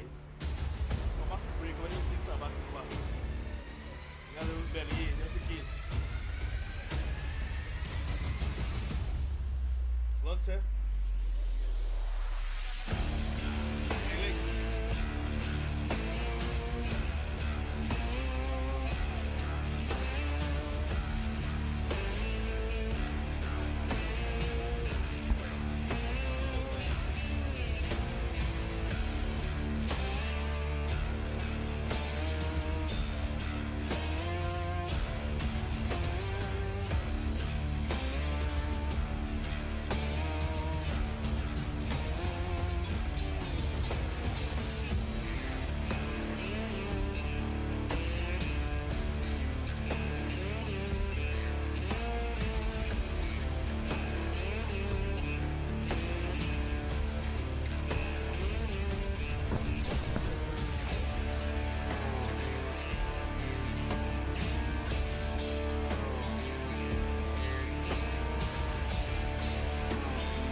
The troll is too fast. Troll, man, too fast for the big troll. At the time. So long getting more rolls anytime. 8 minutes. It's 8 or 7. It's 8. You might be right though. Will be 7. 7 minutes rolling.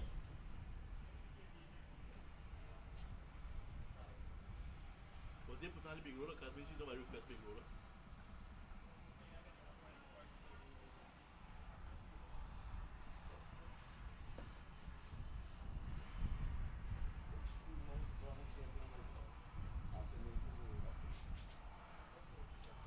It's a good thing, makes the work easier.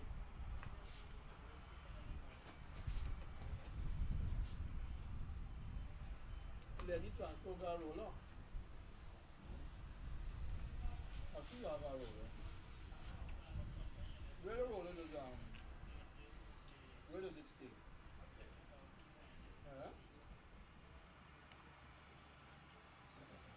You got good security?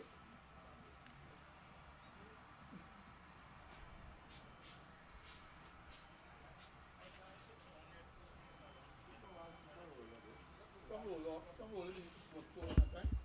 Oh well. A roller was stolen at time. Higher road.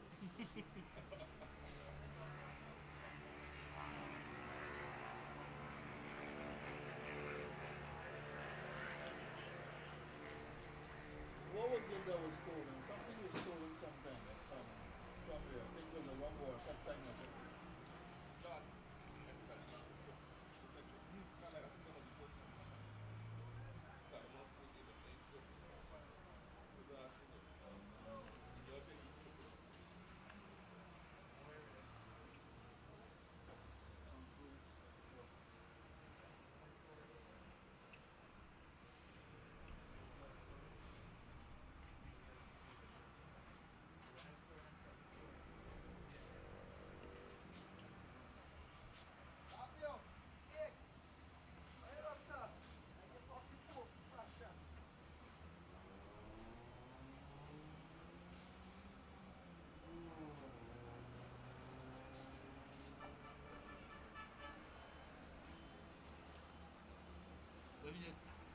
Danny, 8 to me, but it's a 10. 8 of us, but you're a 10.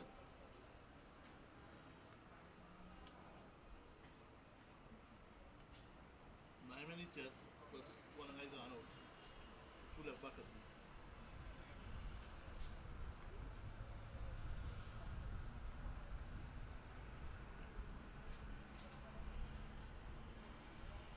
So this food, I want to prepare this food.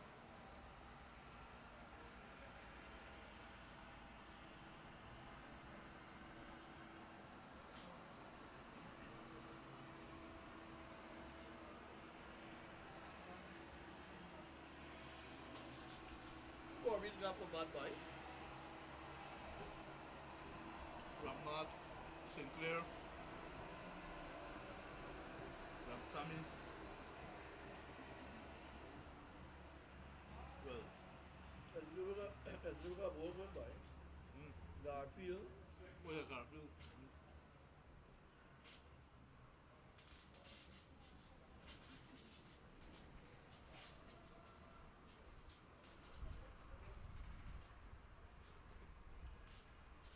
Keep on Mato.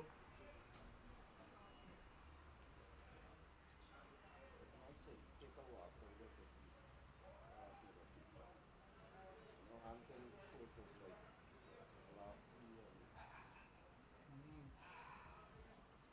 Right, I'm gonna go there. You can see a big soup, that and cheese and like a mirror. That was real good. We'll prepare the fish. Wallace. Wallace. The same grounds I used to do Hampton Court. Oh.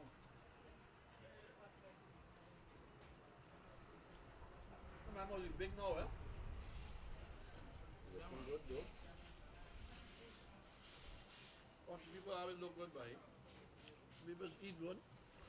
Everything, yeah.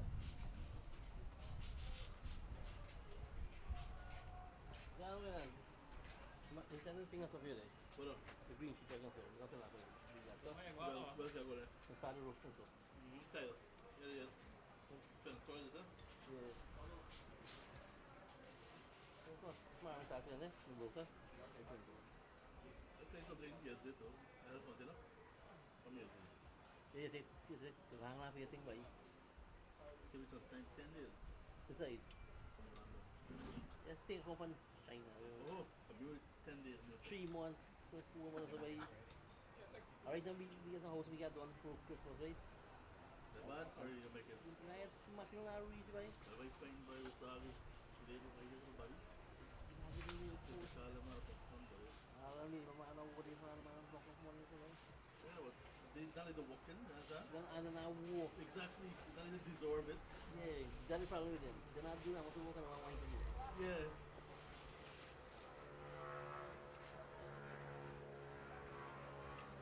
What the break is? And I scored a man, make it. Part. Start, sorry. I'm ready. Yeah, but you're with us. Should win. Who? Let's do it. Yeah, me and everything. What you real name, buddy? Barbies. Bobby's is real name? So then I'll treat you like two people, right? Like then I'll be, as much as I'll be time. Sean, you're 9, start. The players coming. I want to eat by you. Pretty good. Good free competition. Yeah. Remember I walked to the same so before 4 or 5 times. I come here Christmas, give me a bonus. Or Christmas Eve I come. And the boss I have up there. think went to Ashes, he helped you out. How will they look? You alright? Yeah, well, yes, man. We call the Chris. Chris, yes. They might feel after the thing. Of course, you gotta get staff there, they come in. Yeah.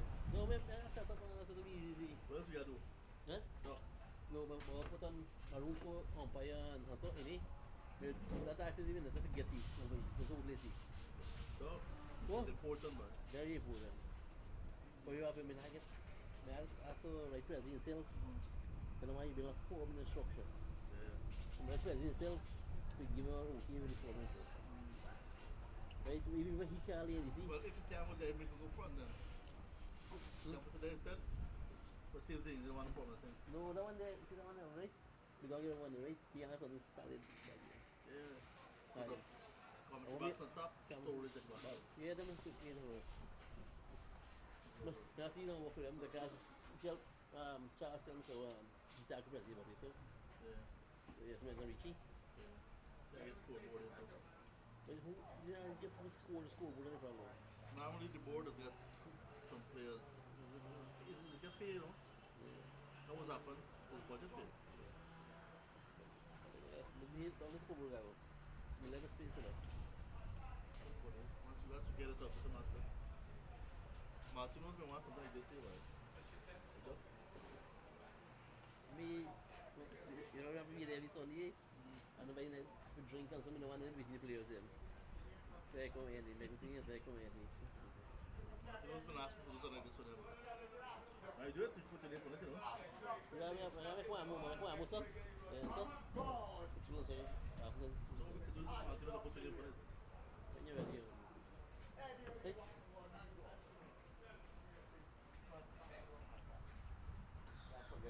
Ayan, Michelle Ghana today. Pass it for Betty. Bro, DJ man. I'm big with arms. Bigger water, man. Bigger food, bigger water. They want back with water, man. Good. Stop. See what you back there. Here's something bottom there. Cool.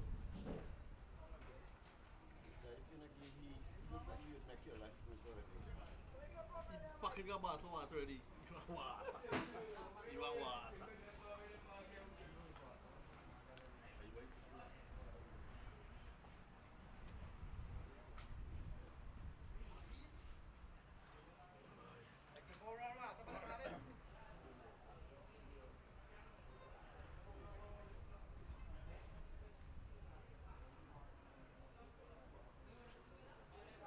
Score confirmed, 288.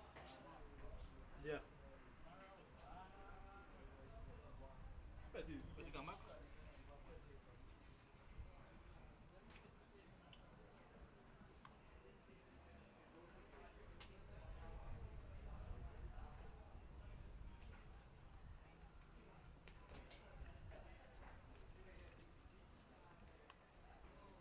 You got it?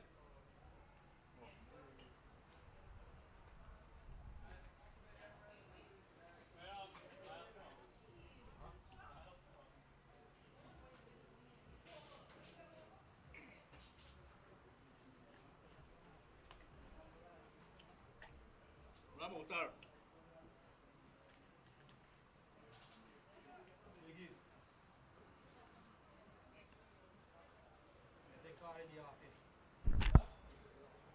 Ramotar.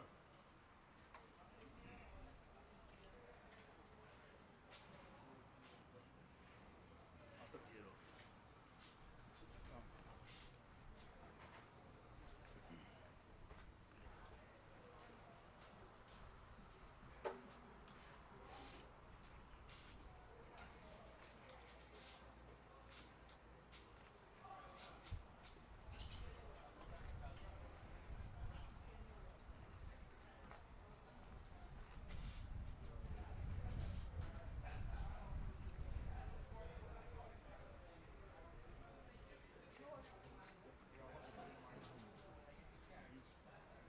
Yeah, but the pub baby.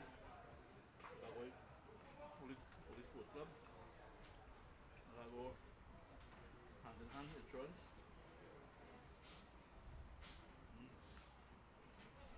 No, I mean tomorrow for same thing. What's that mean?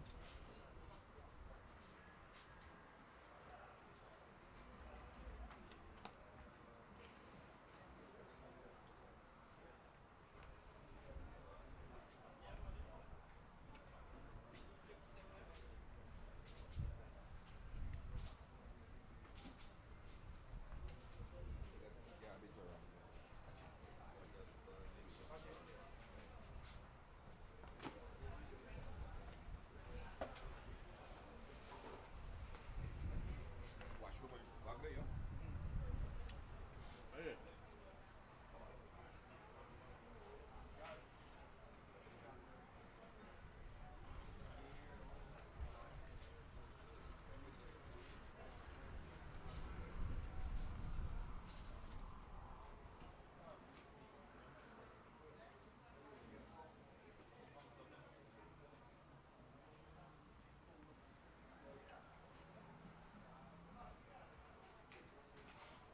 You don't want Jemima.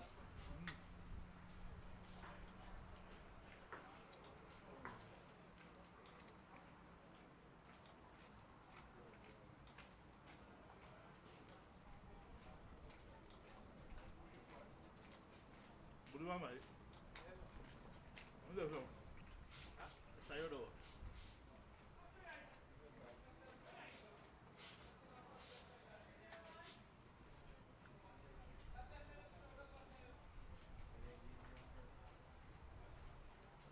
Past the Kissoon. What's up, John? Yeah. Well, How long yeah, rolling supposed to be done? 7 minutes. I told you Mr. Kisoon. We said 7. I said 8.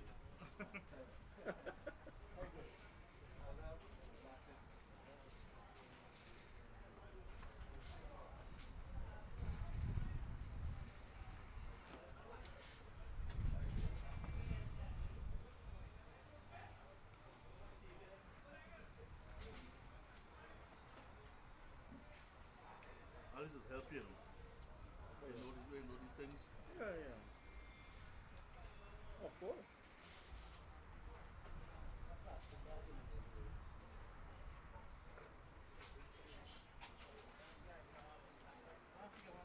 What's the garbage right here? Woody, 100 by 100. Retired.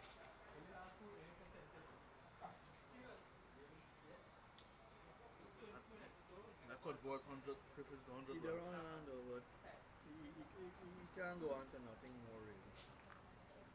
He'd have to do that as well. What do you for the CB? One is different for Guyana. Huh? 1 year for Guyana. Senior? Senior? After you made it the country double, same year.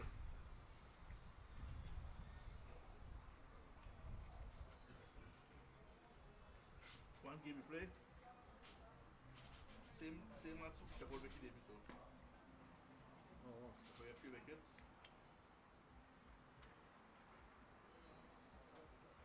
He didn't do nothing.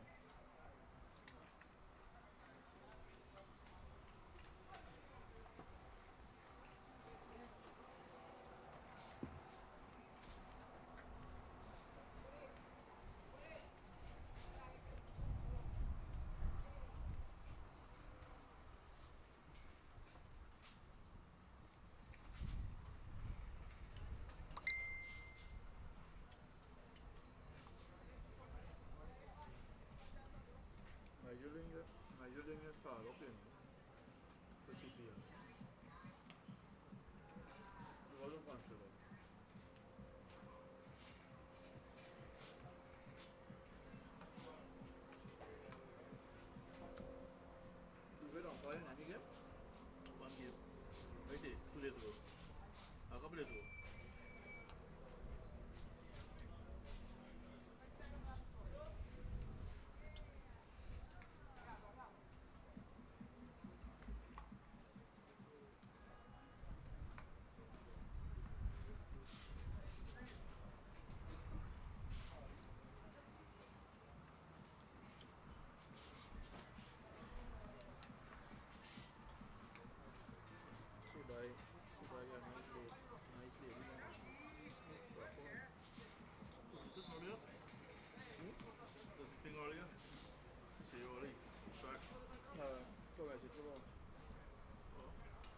Let me he's walk this side here. I thought BERBICE went.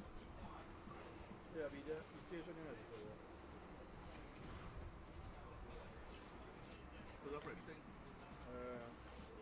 You see moving on the river now.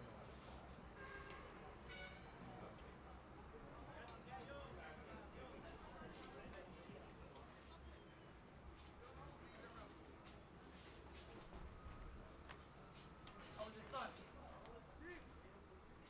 How's the Javin, sun? well, Javin, is what going out there just now? What happened?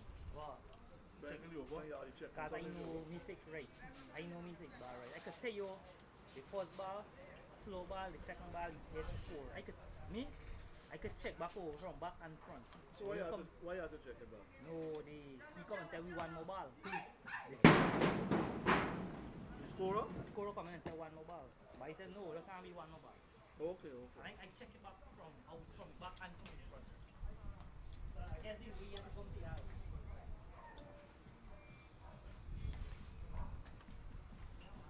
That's where they got 3 scorers. So I'm going to go Richmond. So Richmond had it right?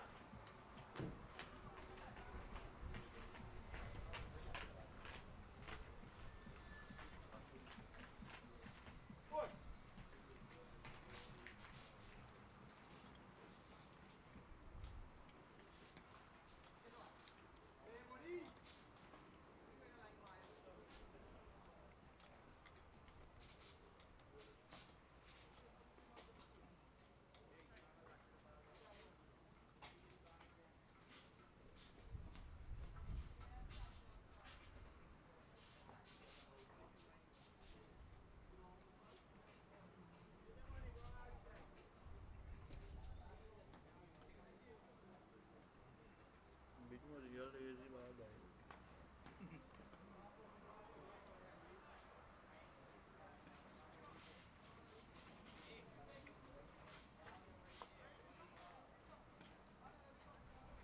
His mother's my friend, man. From in church and stuff, yeah. Okay.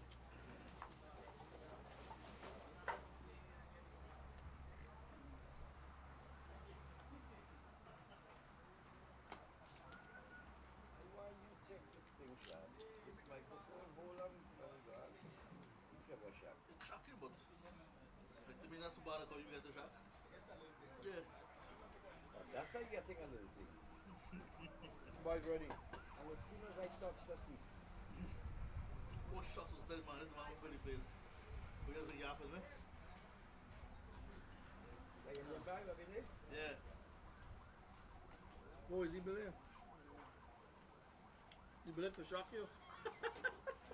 Or for shock Naim? You don't have to come here. Survived many shots in my life. Wow. Yeah. Yeah. You are? Dude, you're not coming, right? You're not coming. Yeah, guys. Yeah, Josh, you come back. True. Joshua walk the second end for the camera. Left Joshua walk the camera when he come out. Yeah, you have to go Camp Street to come back. Okay? Camp Street, sir. Where they come from, like? Camera. This man got to go home.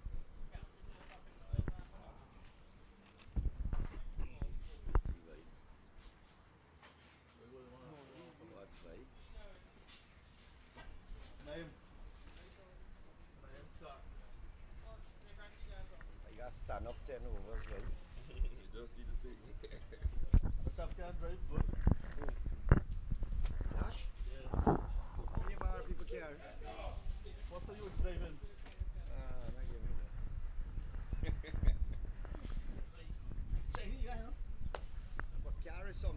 borrow from people. You can't right. That's a, what?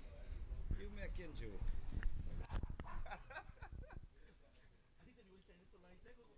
The man gonna say you got a little souvenir. Tell the man going Chinese. Tell me going Chinese. Tell me a little souvenir.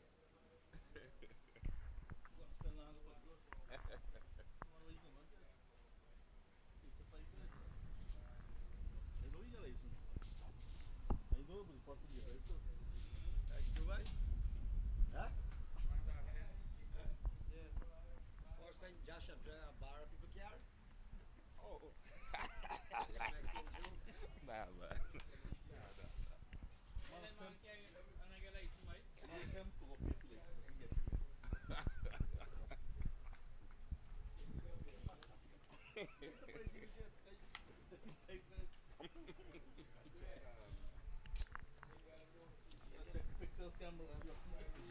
Funeral home.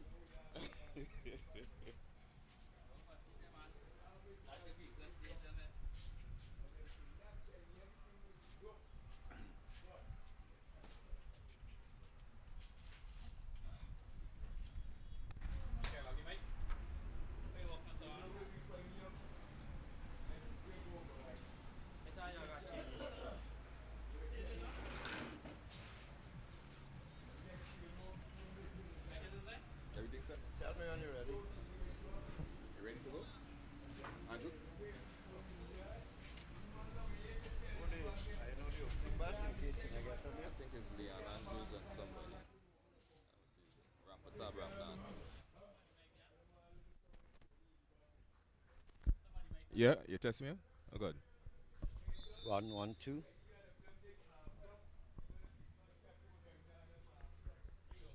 Is Rampatab? Yeah, Rampatab Ramnat and Leon Andrews. Good afternoon and welcome back here live at the LUSIGNAN ground on the east coast of Demerara, where ESSEQUIBO, after being sent into bat, they've posted 288 for 9, and the Barbicians will be looking to overhaul the 288, and the two opening batters are now making the way out in the middle. There's Leon Andrews, the burly figure of Leon Andrews, and Rampatab Ramnat. And with me this afternoon is Naim Chan. Good afternoon, Naim Chan. I trust that you had a good lunch. Splendid. Thank you. Yeah, I had quite a nice lunch. I'm satisfied, relaxed, and ready to go. 289 to win this game. I believe if the Berbicians lose early wicket, they'll be in serious trouble. That's a good score. As I was mentioning, anything over 250 is like bonus. So they've got a lot of bonuses. 300 would have been excellent. So we'll have all the stats coming up with the required rate and all of that in just a while, so you can have an idea of what's happening. So, almost ready to start.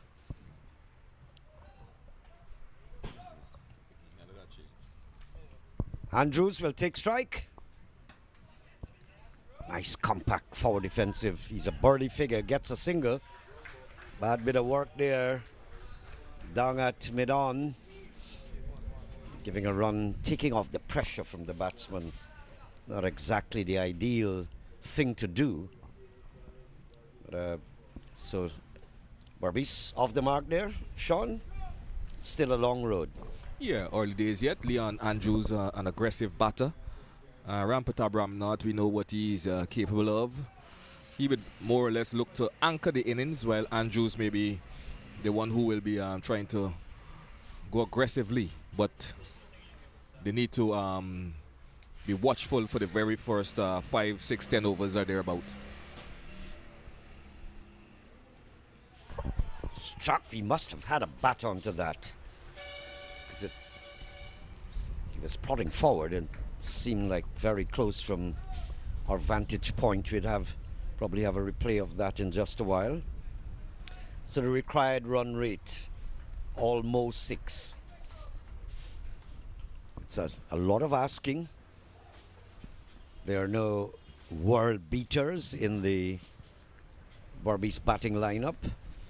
but they're steady cricketers. They have the Sinclairs, a few others there to spearhead outside the off stump. Sean, I don't know, but we've got to watch and see whether Berbice made the right choice to field first when they won the toss. And the state of the pitch, these conditions here are very, very dry. We're just wondering to know whether the pitch will hold up and whether batting first would have been a better option.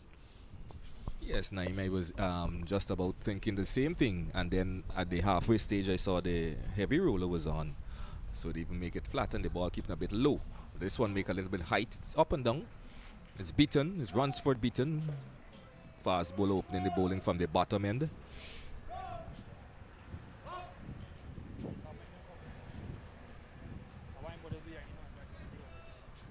Steady wind, if you look at the flannels of the players fluttering away. There's been a steady wind continuously since we started this morning, which really helps to shy off some of the heat by the scorching sunshine.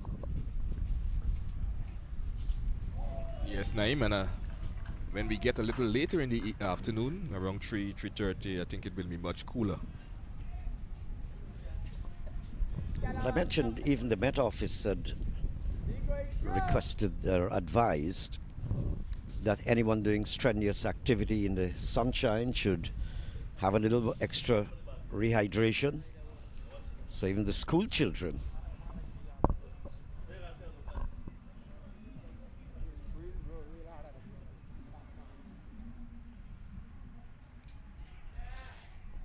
That's a good delivery there by Beaton, but ramp it up equal to the task and picking up a quick single.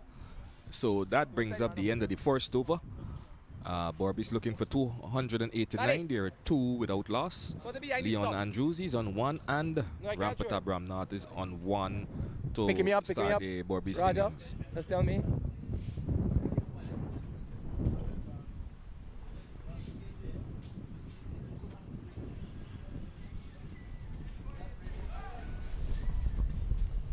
So 1 over gone, 2 without loss.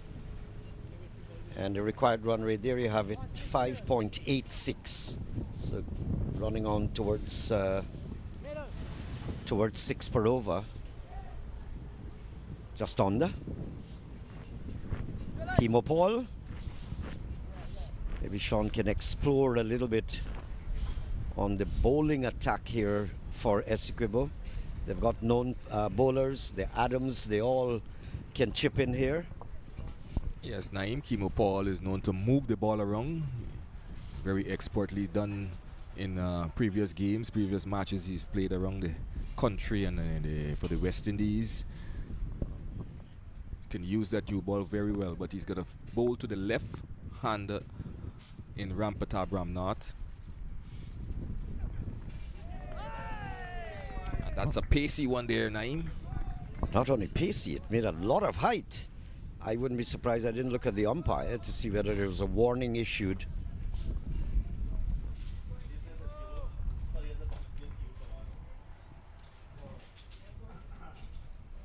So what he has, 2 slips. A man at backward point and a cover. Mid off, mid on, mid wicket. Man down at the backward square.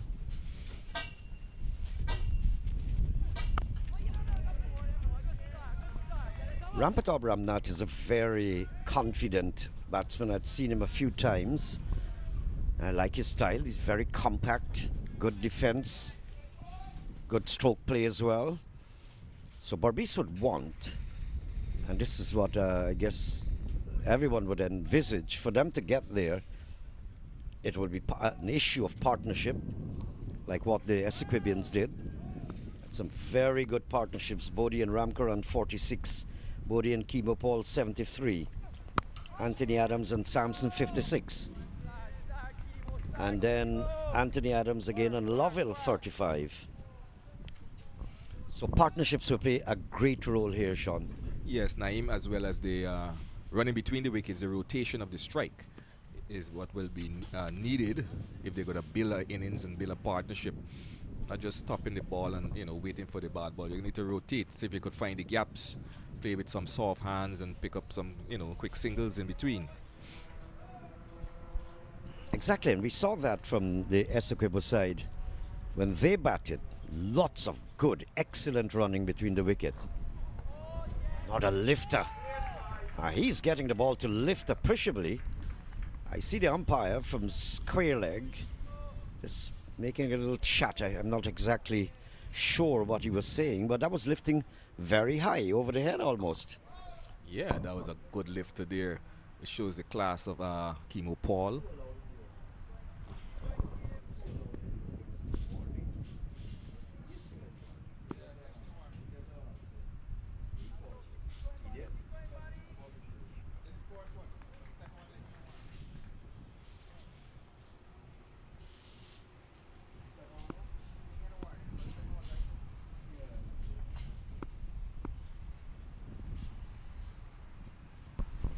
Pretty outfield here at LUSIGNAN.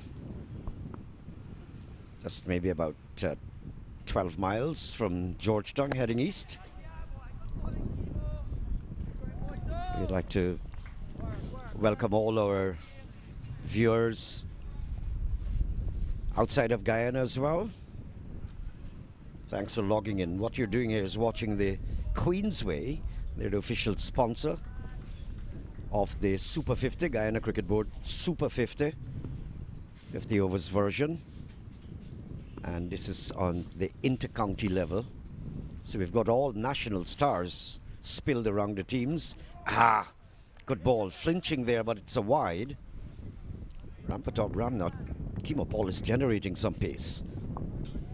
Yeah, I was just about to say he had 4-5 dot balls, but they couldn't finish the over. He got a wide, so you have one legal delivery left in this over. The score is just 3 without loss. This is the second over.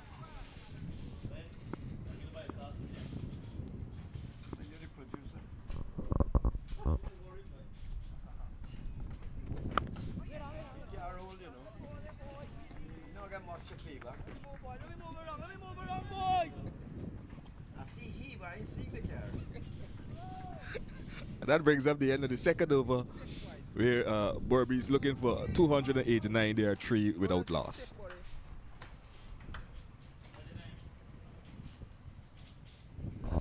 So there you go, that's the banner there, Queensway, fluttering in the high windy conditions here on the east coast of Demerara. LUSIGNAN, Queensway official sponsor. Good afternoon, Mr. Colanda, CEO, and thank you. Because without all of this corporate responsibility and sponsorship, I mean, cricket will be stifled. More cricket, more training, more readiness, more appetite for the game, better for your country, better for the West Indies. Yes, time we can't stop thanking Mr. Colanda for his partnership with the Guyana Cricket Board in sponsoring this inter-county. And we need much more like him to come forward, and sponsor some important competitions. And Andrew's looking to pull this one. Didn't get it as he wanted, but it just comes out to the man at short mid-wicket area. That's not an easy shot to play. I've seen the greats, and let me list Lara as number 1, getting back and hooking it square, not backward of square, in front of him at top pace. Let me use the opportunity to say good afternoon to the head coach for the Guyana Harpy Eagles, Ryan Hercules. He's watching and he's listening. He's imploring that, the players should start getting a professional mindset. And not just for the, the immediate games, but in training and doing the training in every day. So good afternoon to you, Ryan Hercules.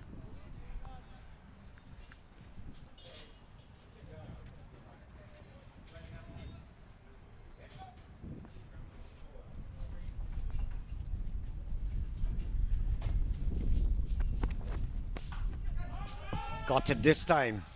Got it this time. and hit it in front of him at Ronsford Beaton's pace. That's a good shot. Of course, the power plays on, so there are fielding restrictions. There's no one down on the mid-wicket boundary. Yeah, Naim, that one was short, but it stood up, and Andrews just get on top of it and pull it nicely over the head of the man at mid-wicket and into the boundary for 4. That takes the score now to 7 without loss. This is in the 3rd over. Ronsford Beaton open the bowling. He's bowling from the bottom end. He's bowling into the breeze.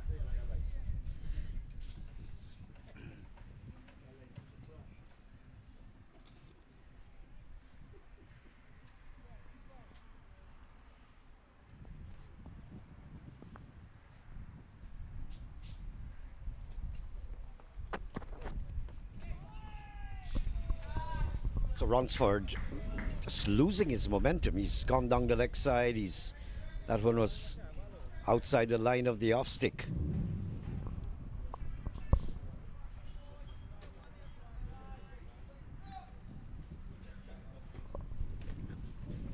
Leon Andrews already indicating or showing the intent. He's not going to hang around there. I'm an opening batsman. We have not lost a wicket. I'm not going to tolerate anything too short or too pitched up. And I like to see that. 1 to 4 in your batting order. Well, on the international stage, those are world-class batsmen, or supposed to be. And there's nothing like a struggle. A ball is pitched up, you'd see the best cover drive. You want to look like an opening batter. Naim, you would remember the days, the left-hand bat of Clayton Lambert opening the batting, and within an hour or so he's 50 already. Yeah, I had many pleasant years of describing Clayton Lambert, himself and Suresh Daniram opening. Lambert struck a ball in St. Vincent and I was on air. I must have upset some people. I said, he probably hit that out of the country.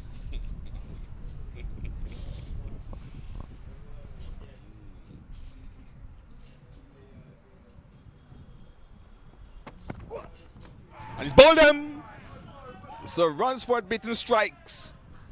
Leon Andrews coming forward and playing right over that one and seems to hit the leg stump, a middle leg stump. So ESSEQUIBO among the wickets earlier clock. 7 for 1 at the end of over number 3.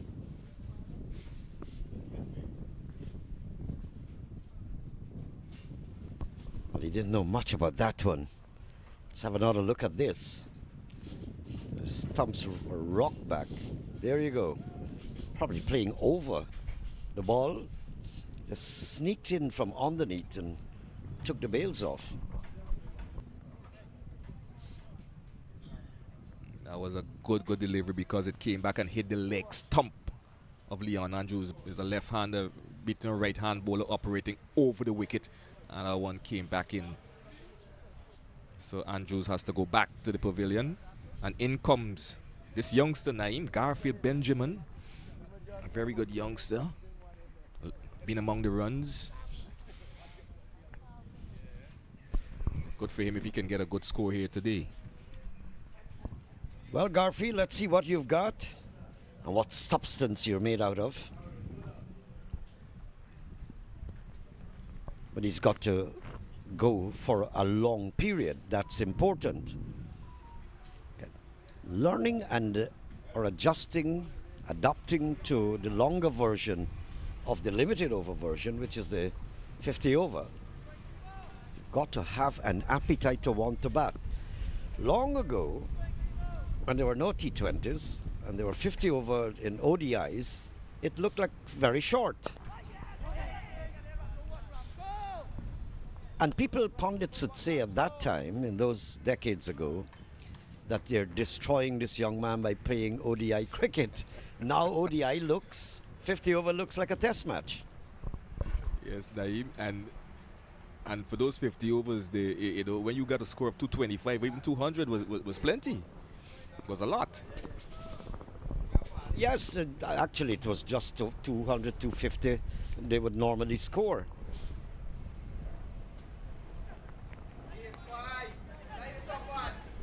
Wide signal by the umpire. A good return coming in there from the keeper. Savory hitting the stumps, but the batsman got in. And the score moves to 9-9 for 1 in over number 4. So we're going to see Benjamin, this Garfield Benjamin, he's going to face his first delivery.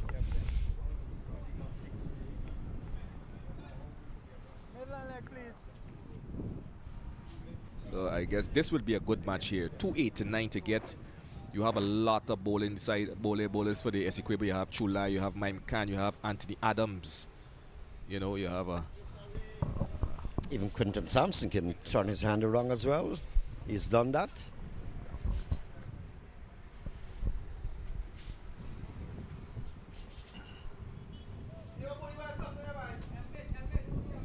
Sean, I've heard much about young Garfield Benjamin. Glad to see him here today.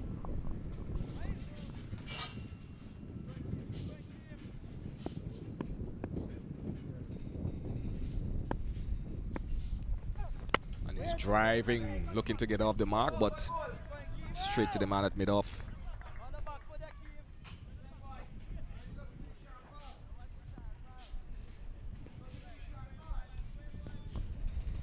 I would like to see Rampatop bat as well for a long period and accumulate runs.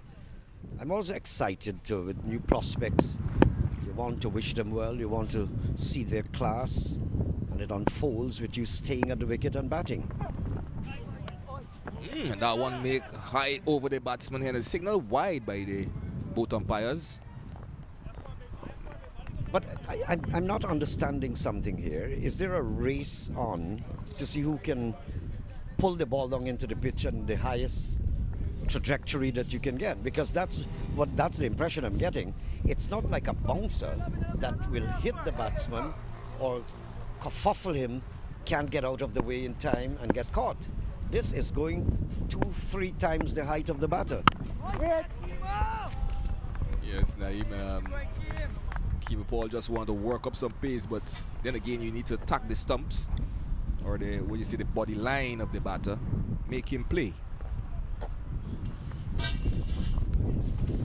Right. You need to get it to the stumps. Maybe if it's that kind of bumper just over the middle stick where the batsman is all mixed up and confused what to do, he could be hit. That's a good bumper. Not a bumper that's going half a mile up in the air.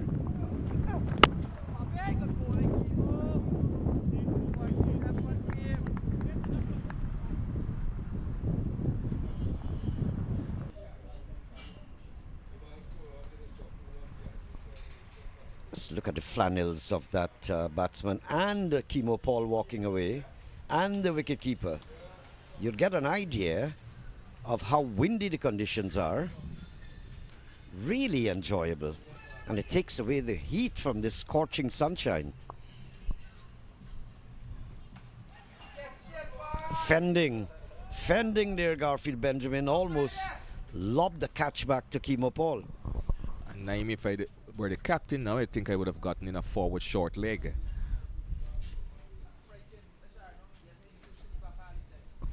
And ESSEQUIBO, they've got some runs on their hands, so you can try a thing. I see he's got 2 slips.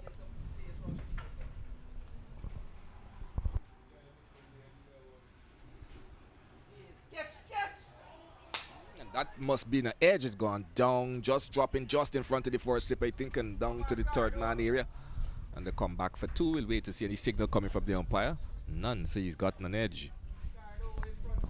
The replay might help us to see exactly if it was a chance. We heard the nick actually. Just one frame away perhaps. Not exactly seeing.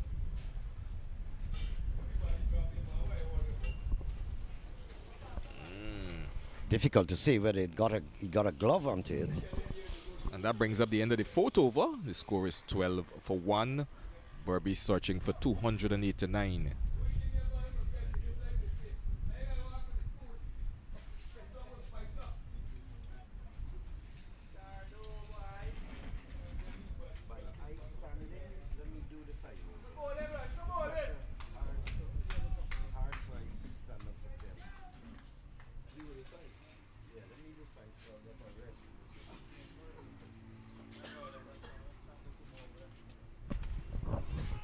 one keep a little low.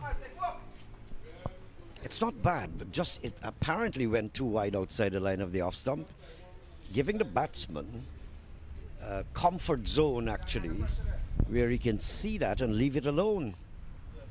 If you can bring that ball back on the sticks, force the guy to play, and then see what happens.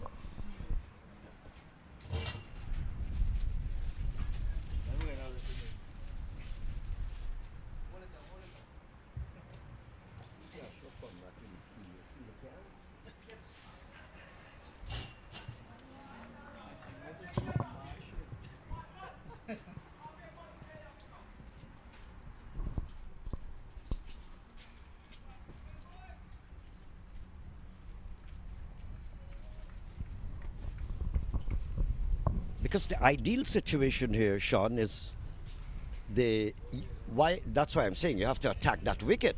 You need another wicket then, and start to put pressure on the Berbicians. You're not going to get it by bowling balls half a mile up in the air. Yes, Naeem, I agree with you. They need to attack the stumps a little bit more, see if they could get 2 or 3 more wickets. If they're going to put any pressure on the Berbicians. Likewise, this pair would want to build and see how far they can take this innings.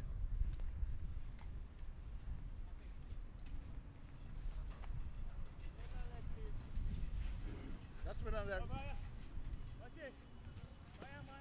Right, I'm over to you.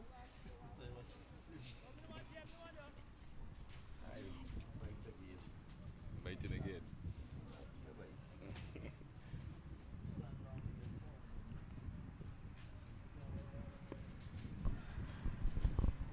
So in a while we'd have a look. 276 off 273 balls. It's no walk over here. To keep that momentum going around a ball, you got to get a big over 2. That's from a perspective of the batting side.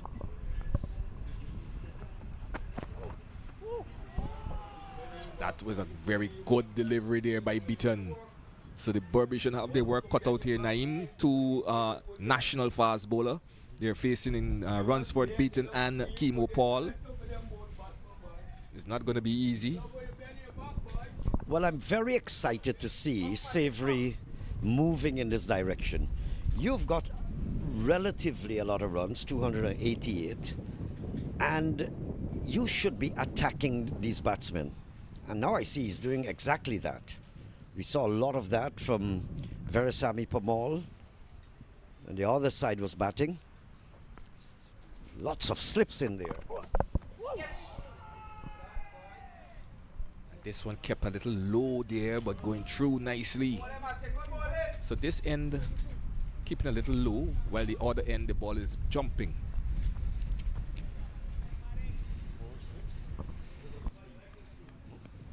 So he has what? 1, 2, 3.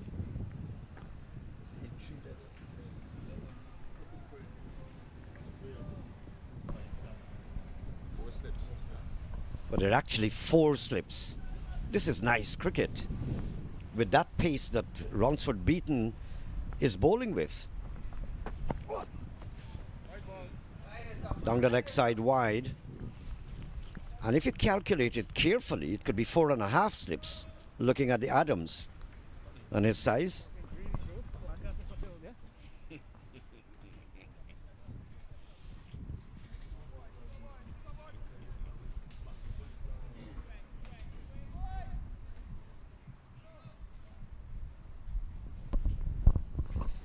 Come on, Ronsford Beaton, you've got 4 slips and a wicketkeeper standing back.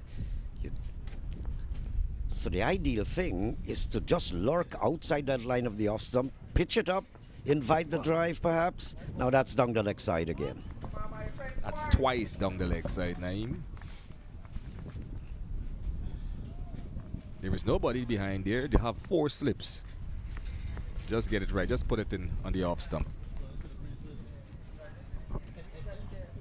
Very important point my colleagues are saying in the commentary box. He's running into this. It's a very high wind. you could lose control.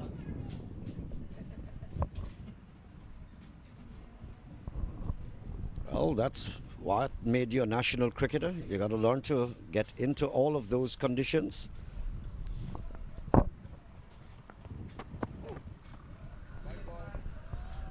It's reminding me a little bit of the Romario Shepherd over that was bowled in the CPL final.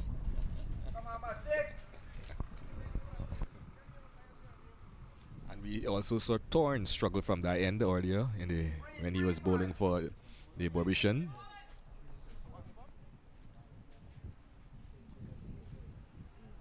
So there's one legal delivery left in this over.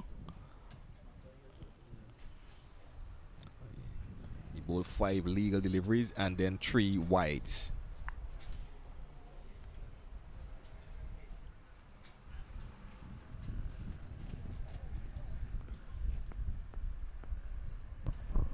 Nice ground, well cut and manicured. For the umpteenth time down the leg side.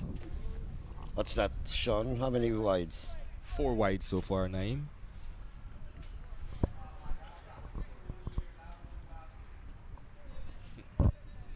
Well, this is not about talking and exhorting you, coming and tap you on the shoulder. You're a national bowler. You should have to work this out. And Naeem, this could also plays on the batsman's mind as well. You don't know when that ball will come on the offside.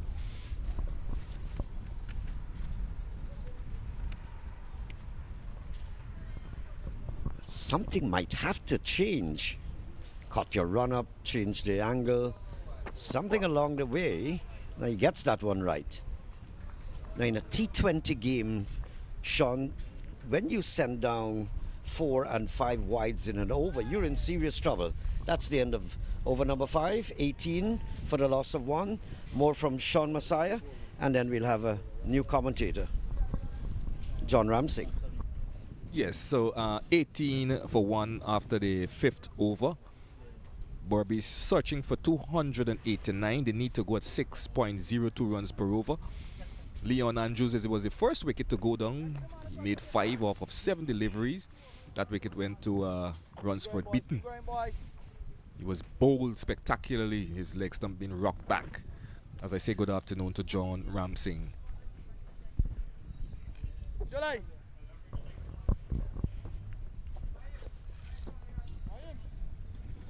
The run chase is on. The Queensway senior in the county Super 50 tournament. BERBICE searching for their second win.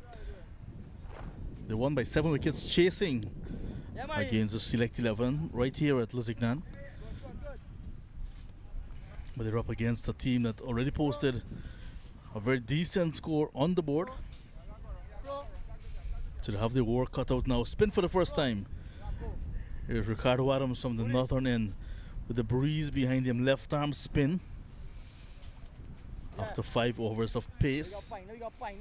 Kimo Paul sending down 3 of those 5 overs. So, and that one is a misfield there. A bit of awkwardish bounce there by Anthony Adams. Would have expected for him to field that, giving the batsman a single. And John is like, I think Adams is he's the third off spinner they have, left arm spinner. Have Anthony Adams and Chulai as well. And then you have Mime Cannon with the right hand spin. You have Thaddeus Lovell. You know, all bowlers to come.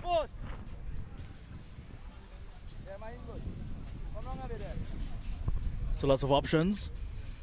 Left arm spin options and the other options that you mentioned with right arm.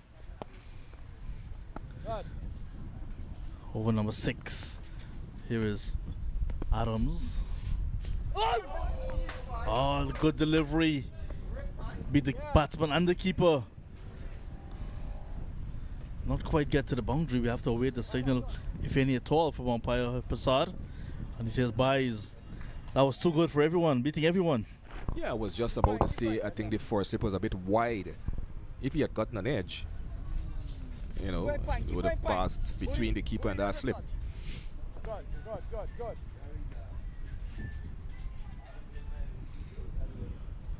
Keep going, Addy, That was quite a delivery from Ricardo Adams. He'll have an opportunity to do it again. This time just too short and wide. But again, there's protection in the covers. Keep going, point. That was a bad delivery though. Very bad one. A good save there by Anthony Adams, diving away to his right. Oh, yes, Got a lot of hit, Ram not, but just couldn't pierce the gap. Good comeback delivery. But when you're not having it your way as a batter, it just don't happen. You come to the middle of bat, but find a fielder. Oh, yes, he's not going to bat out. Keep going, buddy. So testing first over in progress from Ricardo Adams. These two will have to find a way, John, to rotate the strike. You can see the fielders are much in the ring. Circle. Yes, Coming forward is Rampatab. Back to the bowler to bring up the end of the 6th over. The score is 21 for 1.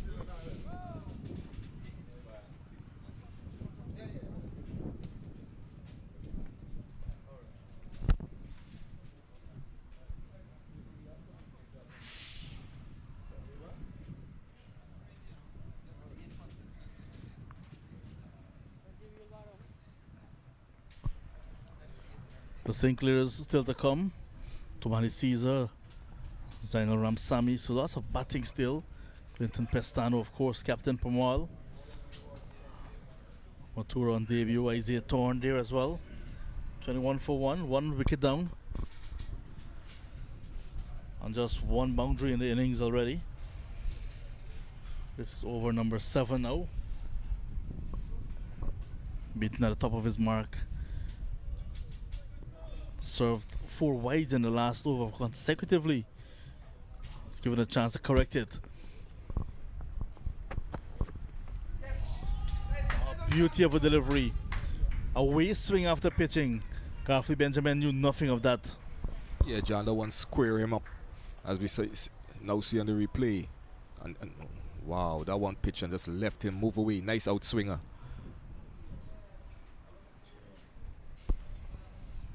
Call that a Jaffa of a delivery. Beaten, working up some pace. Had a taste of international cricket. Ransford Beaton.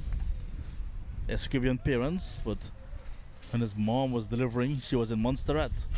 She was born in Montserrat to Guyanese parents, and after his father's contract came to an end in Montserrat, came back home. Lived on the Essequibo coast at Reliance. Broke into the Guyana on the 19th side pretty young, and right away they saw lots of talent in him. Started to play for the senior team as a teenager. Made his debut right here in Guyana at Providence. Showed lots of pace, consistency as well with ball. Was selected for the New Zealand tour. West Indies went down to New Zealand. Played a couple of internationals. Had his issues with throwing. Had to go try to remodel that. Did not look the same after. Had some time in CPL as well with the Amazon Warriors. Spent some time with the Trinbago Knight Riders as well. He was quite a live wire back then. It's good to see him back and, you know, trying to improve. Nice action. I remember 2022, when cricket opened back after COVID-19. Had a good season for the Amazon Warriors, well, for the Guyana Harp Eagles, first class level. Himself, Shamar Joseph, sharing the new ball. Young Nandu made his debut that season as well. And Russell Beaton, and I'll never forget this game in Grenada. Russell Beaton and Kevin Sinclair had to survive some anxious moments to draw the game against the Volcanoes. Yeah, that was a game and a half, John.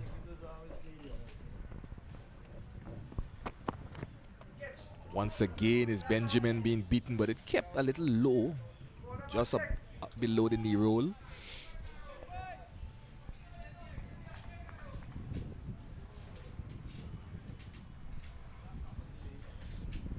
So we better advise to get on the front foot to deliveries that are full. But good protection, like we mentioned earlier. Captain Kemal Savory has company in that slip cordon. Waiting for anything that bites the edge of the bat of Benjamin. Beaten this over, ball into his field. Yeah. 4 dot balls so far. That's exactly what you're looking for. For him to nibble at those deliveries, chase after them. Benjamin will be ill-advised to do so. He's just 4, but he's very nervous still.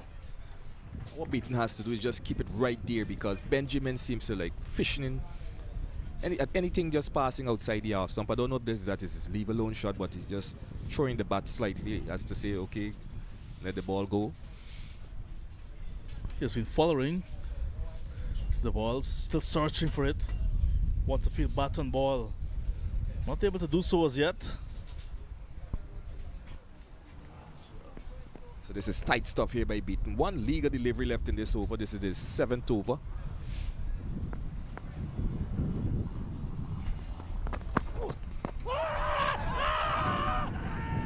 Allowed appeal for leg before, but the umpire is unmoved. And the score is 21 for 1 after 7. A maiden over completed. With the angle. Missing leg. And just slightly high as well, but missing the leg with the angle of Beaton, the right-handed batter. 21 for 1 after 7. Yeah, John, I would say there's a good delivery, because the first 4 deliveries were outswingers, and then he just brought this one back in. So far he's bowled 4 overs, 1 for 12. Kimo Paul 2 overs, none for 6. And Ricardo Adams 1 over, none for 1. The first wicket went at 7 runs.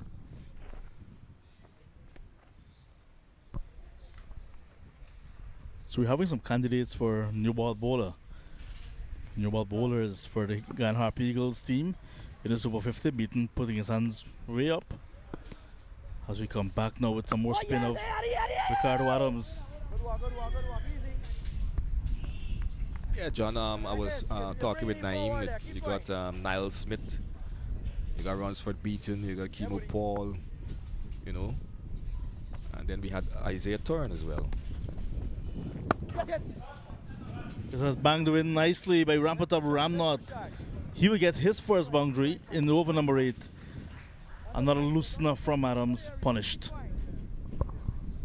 And we have the other medium fast bowlers in Ali Mohammed and Jonathan Van Long and Thaddeus Lovell.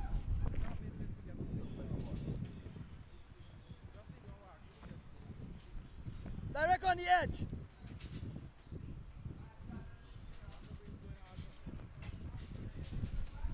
So the selectors have their work cut out here, John. Who's going to be?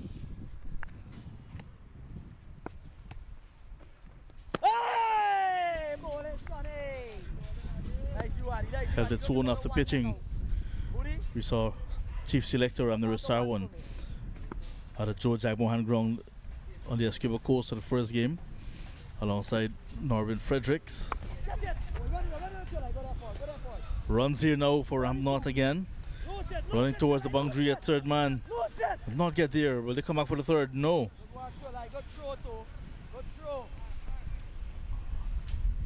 Then we've seen Leslie Solomon joining Norvin Fredericks at the other venues.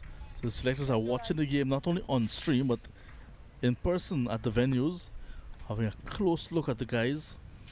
They want to make sure they see the situations that they're batting in, that they're bowling in. So that when they pick a team and send that team to represent Guyana, they're picking on conditions as well. Yes, John, Guyana will be hunting to bring home that title. Haven't won it since 2005. Yes, Addy! So that brings up the end of the 8th over. The score is 27 for 1. BERBICE searching for 289.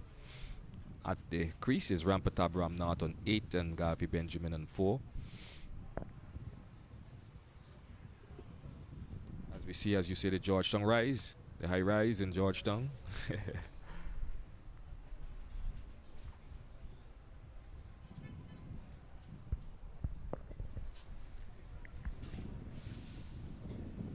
there you have it. 262 is needed from 252 legal deliveries.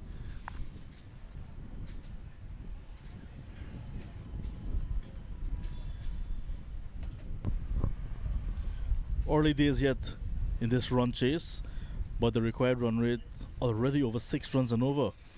And if Berbice do not watch that closely, they can start to spiral out of their reach. Something that Benjamin and Ramnaut will want to keep their eyes on. Yeah, and the run rate is just over 6. Beaton continues.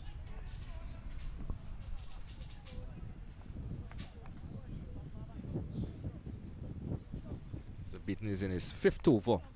There's he has 1 for 12 so far. Good stuff from him.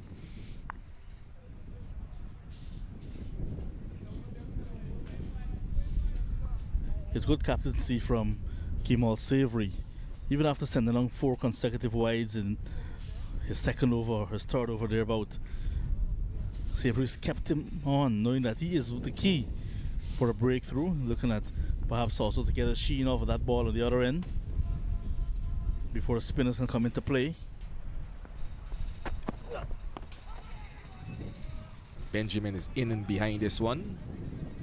Push it back up the track. Having a good look. But in the meantime, John, having a good look.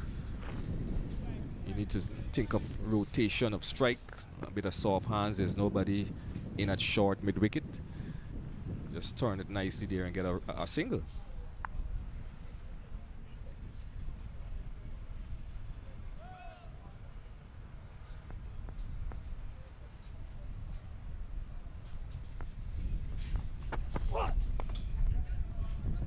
Playing away from his body, but we get some runs. Coming back for a 2nd now, Benjamin. Not the type of strokes you'll see in the textbook, but in this case managed to get it out to that backward point region for a double. Yes, John, I heard a lot about Garfield Benjamin. Always in and about the runs in his local club matches. Now he has the opportunity at the county level.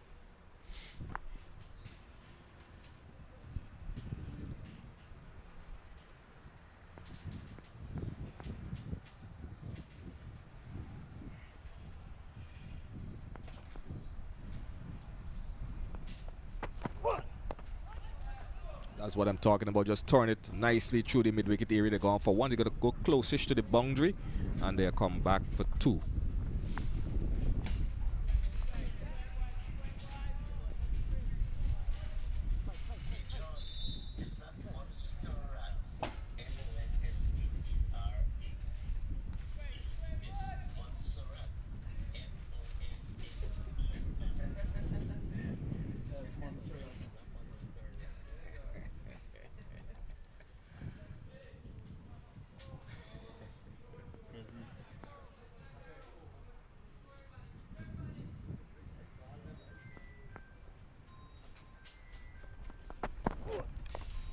That's a good one. He had to dig that one out, is Benjamin. Coming down hard on it.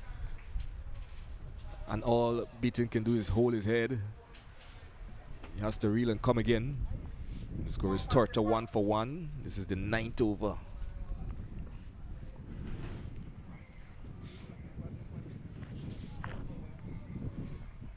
In case you just joined us, you're looking at the Queensway Inter-County Super 50 Cup 2025, being sponsored by the Queensway Security Service Inc. Thanks to the sponsors, Mr. Mohammed Kwalanda and his staff and his hard-working staff, coming on board and partnering with the Guyana Cricket Board.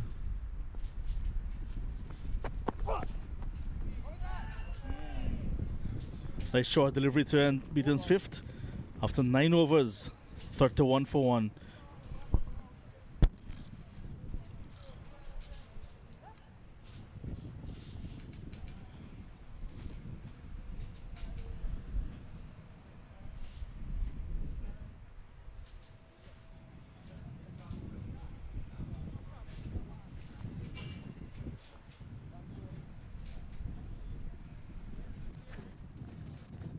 Scrawny, take a breather, Crow.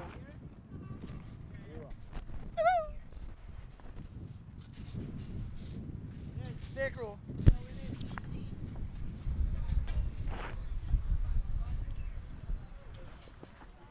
So the next fixture would be on Saturday, where the ESSEQUIBO comes up. ESSEQUIBO side comes up against the Guyana Cricket Board Select 11, and in the first fixture, the Demerara won, beating the Select 11 by 9 wickets. Keep going, boys. Keep going, boys. And BERBICE winning against the Select 7 by 7 wickets. So the next fixture is on Saturday coming right here at LUSIGNAN, where the ESSEQUIBO will take on the GCB Select 11. And then on Sunday, another big game will be up in BERBICE at the number 69 ground. Oh yes, Pioneer! Oh yeah, Piney! Get it to your work, Pine. Pine, get it to your work. Keep going, Piney. Keep staying straight, Piney.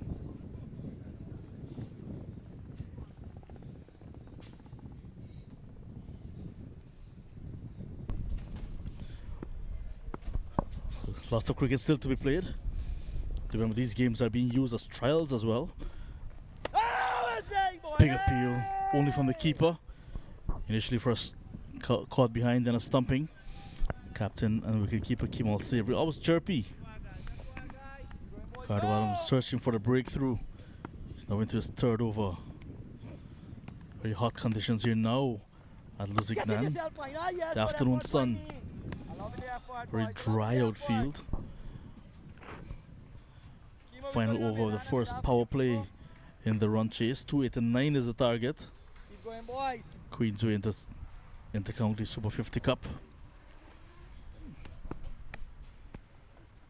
Oh yes, boy! You open him up nice, I like that. And John Day run rate is beginning to climb. He's getting to 6 and more and over. Third to 1 for 1. This is the 10th over. And a stiff and a heavy breeze is coming into the come box. Seems like it wants to move the tent. And a well flighted one there by Adams. There's Ricardo Adams. And ramp it up equal to the task. Just stroking it back down the track.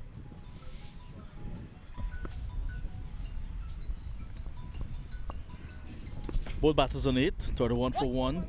And this is a deft touch there by Rampatab. It's going close down to the long leg boundary. And they're coming back for 2. And that brings up the end of over number 10. The score is what? 33 for 1 at the over number 10. More words from you, John, and it will be the voice of Machu Kisun.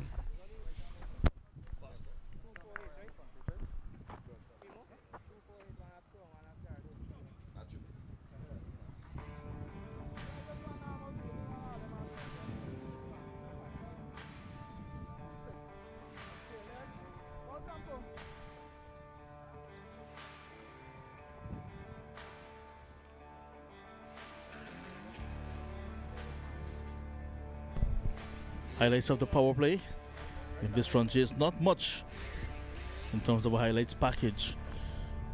More of the good bowling from Runsford Beaton and Kimo Paul especially. Good use of the new ball.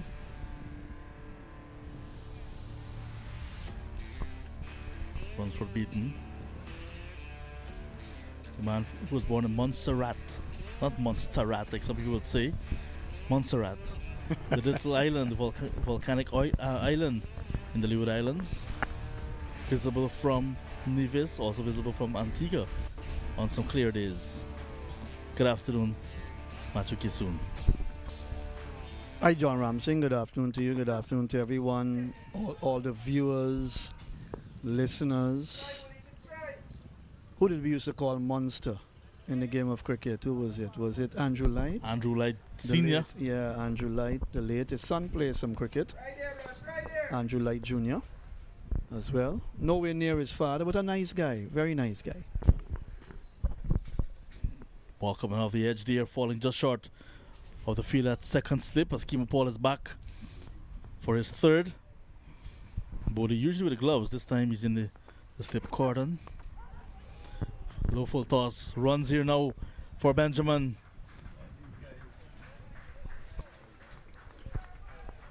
4 runs, and what you don't want, you could see that he strayed on his pads and he was put away there.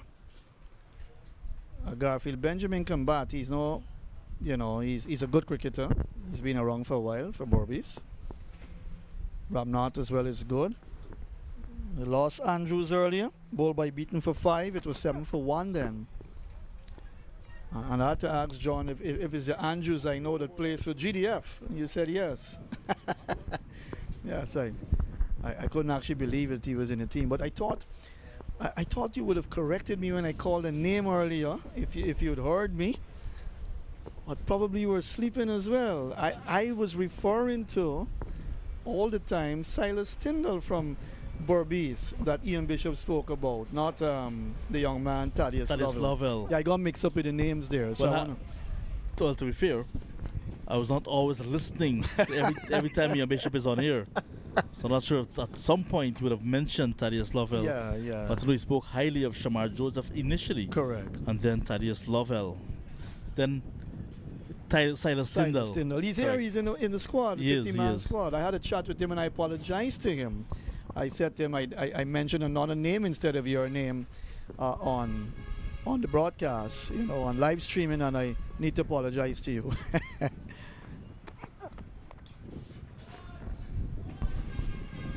Driven, but again there's protection on that white third position. So 5 runs from the first 5 deliveries of this Kimo Paul come back over. Kimo started at the northern end with the breeze behind him.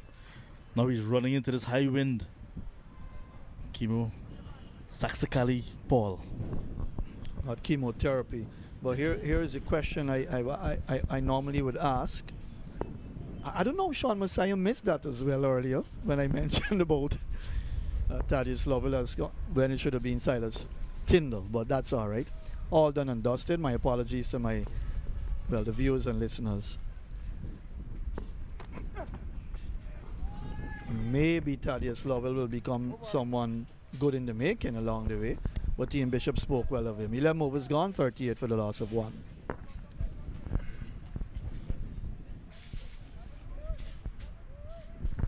And when I had a chat with Silas, I asked him if he's okay. He said yes, no problems with injury and so on. And I said to him, let me encourage you to work hard on bowling good lines, good lengths, because you've got the pace and you were spoken highly of by one of our greats. And he said, thank you, sir. I like that. Silas Tyndall, good young man. But John, another question to you. Well, I didn't ask you the question, I'll ask you now. The ESSEQUIBO fast bowlers, are they bowling on a different pitch? After the opening partnership of 7 runs, now Benjamin and Rampatop consolidating 31 for the second wicket already.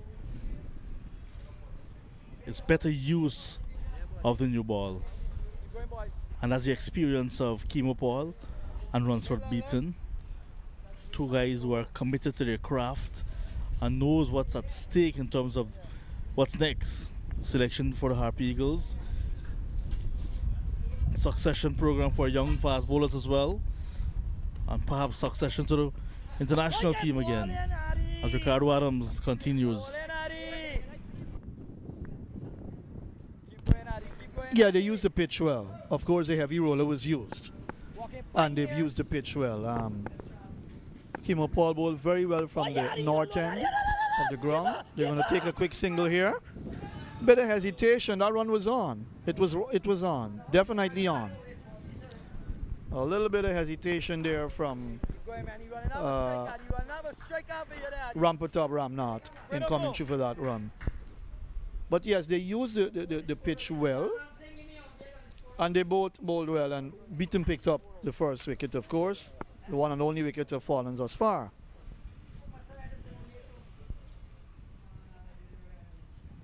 But you've got a Ricardo Adams bowling. There is an Anthony Adams to come on as well to bowl later on. And then maybe Thaddeus Lovell will get a chance to bowl as well. So there you go with the ESSEQUIBO bowling strength.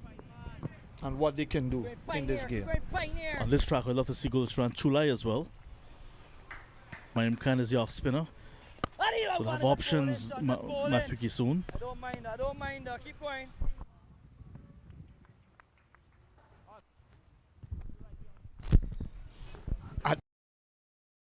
Argue with the reality that ESSEQUIBO's cricket has come on in leaps and bounds over the past few years. I would think about 4 years. Maybe 4 years in the last 4 years. Peel goes up, but the finger of the umpire stays down. I know they're looking for a run. Umpire will definitely come into play here. In the end, it is a single.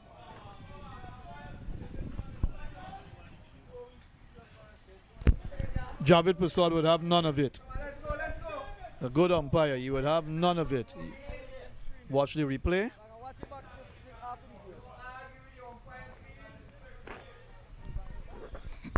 The replay shows that he was hitting in line as he was sweeping. Ball going down the line of the leg stump, ballooned in the air. Get the impression was just a pad, maybe on the upper part of the hand, but not gloves. Keep going, Pine.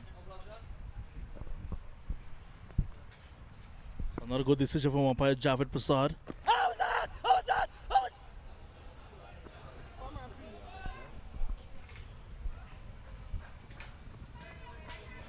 So lots of action in the middle. Leg by signal now. Just brushing the pad on its way through. And the keeper, they're trying to distract the umpire by signaling, by trying to go for an appeal for a leg before. End of the over.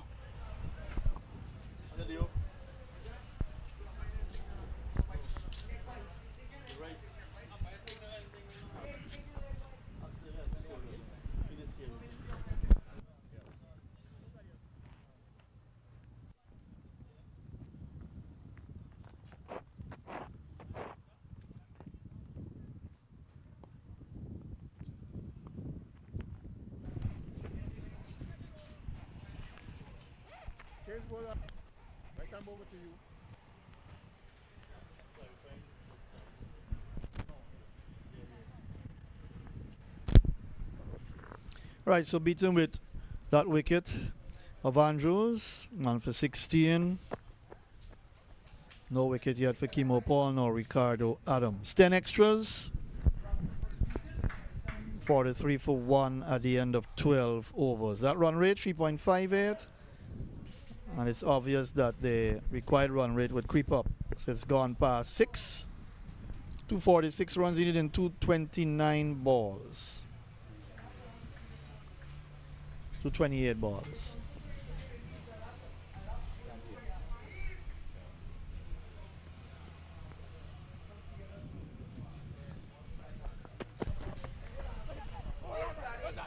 Lovell for the first time, and immediately the under edge found and falling short of the keeper. An extra bounce we're seeing from the tall teenage fast bowler.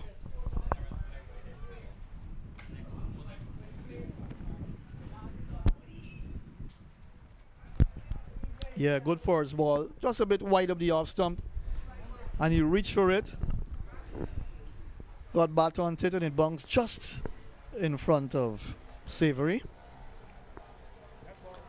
So Thaddeus Lovell is into the attack now, the man that I give credit to and had to take it away. But he'll get his credits from bowling at intercounty level. Plays for GCC. It'd be nice to see Silas Tyndall in. We've got another game or two to come, so it'd be nice to see him given that opportunity to get himself going with the pace that he's got. So Thaddeus, the young teenager. These are youngsters that are really trying to play the game well, play for good clubs that make a name for themselves, and try their best to get into a national side. Here is a ball that's played down towards the long on air that will go for a boundary. Full toss. and he put it away. And that's good awareness from the batter, Benjamin. Recognizing the scoring opportunity with that full toss. Just did not panic at all. Just tried to fend it. Just push it back firmly and got the boundary.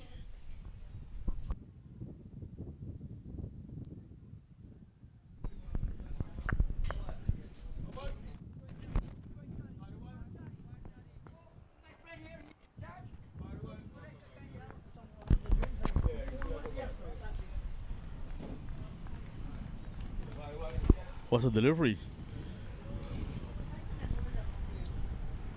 A lot of movement after pitching with your umpire's cap. What do you thought? What do you make of that one? Yeah, I guess I'll go with umpire Crawford there, because I think he pitched the ball on middle and off, and then it moved down the leg side.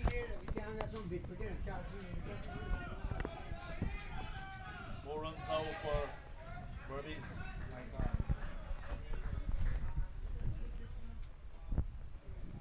It's Naeem Khan there.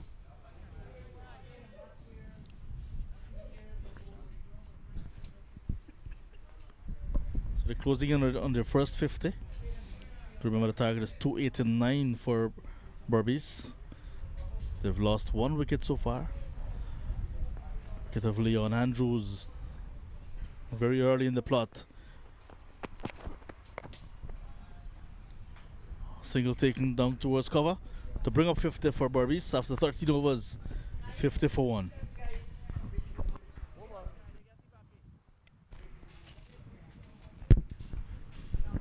Good reply from these two after Andrews went early with the score at 7. Good reply, because ESSEQUIBO lost their first wicket at 46 and the second at 50. So even Steven basically. Ramnath 11, Benjamin 21. 3 boundaries so far between the two of them. 1 boundary was hit by Andrews.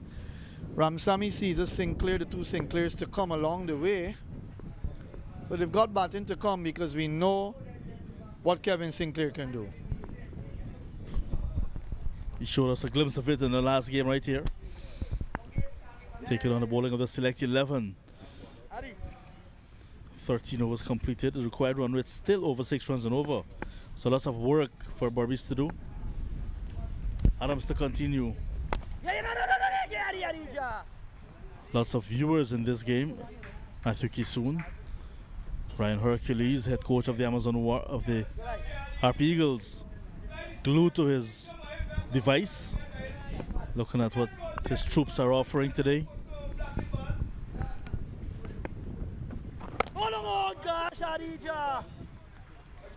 Also, the analyst of the Guyana Harp Eagles side, Harrison Bago of Trinidad and Tobago, closely following the action as well, and doing the usual coding and trying to get as much stats as possible on their players to form conclusions, having a lot of data thanks to the live stream.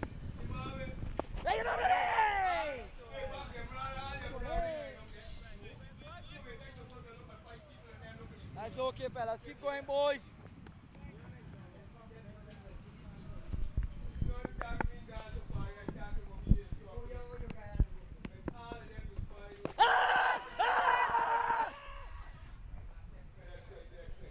Looking to sweep down the leg side.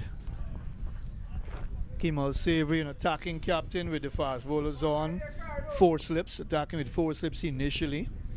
Don't think we saw that with Berbice, did we? I doubt it. Keep going, Pioneer. But obviously a bit more pace from the ESSEQUIBO fast bowlers. And that would have encouraged Savory to have that attacking feel. The best coach in cricket in Guyana is Norman, the juice man. He always gives advice to these players. Always. Steady over, a maiden from Ricardo Adams. 5 overs, none for 11 for him. And after 14, Berbice 50 for 1.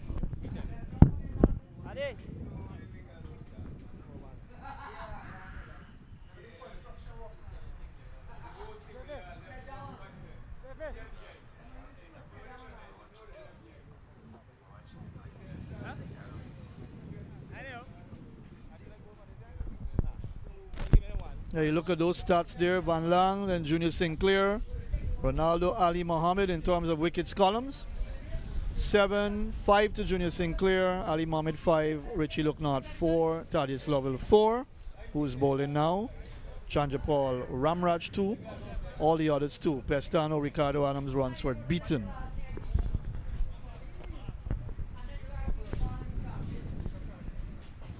Anthony Adams will have a bowl now, looks like. The veteran. He's been around a long time. That name has been long in ESSEQUIBO's cricket, John. And Ricardo Adams as well, you know, both of them. Unrelated members of the Adams family. Both playing for the senior in the county team since they were teenagers.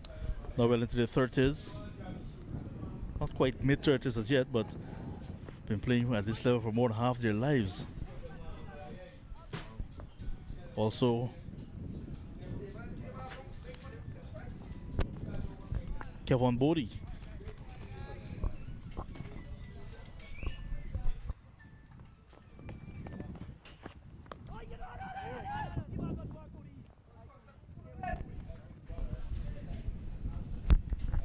Good start to his spell as well, Anthony Adams. 69 fours and 21 sixes in the tournament so far this year. Probably some more sixes could have been in the making with the smaller grounds, of course. But maybe the bowling was certainly good enough to contain them to not hit in sixes.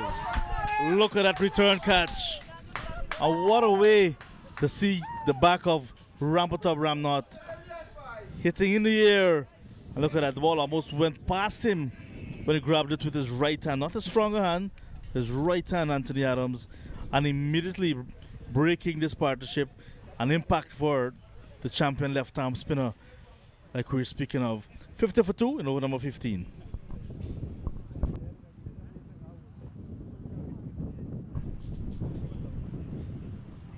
Rampatop Ramnath, who played Super 50 last year for the Harp Eagles, gone for 11. Adams getting a breakthrough, and once again that spectacular catch. Yeah, the brilliance of Adams in the field. And you've always got to be good to your own bowling, you know, if you're going to take catches and so on. And that was excellent. It was an excellent piece of work by Anthony Adams to break a partnership that was threatening 43 runs for that second wicket. Kevin Sinclair has come out now. Look at that, one-handed. That was beautiful. That's what you want to see in cricket. Back up your bowling with excellent feeling.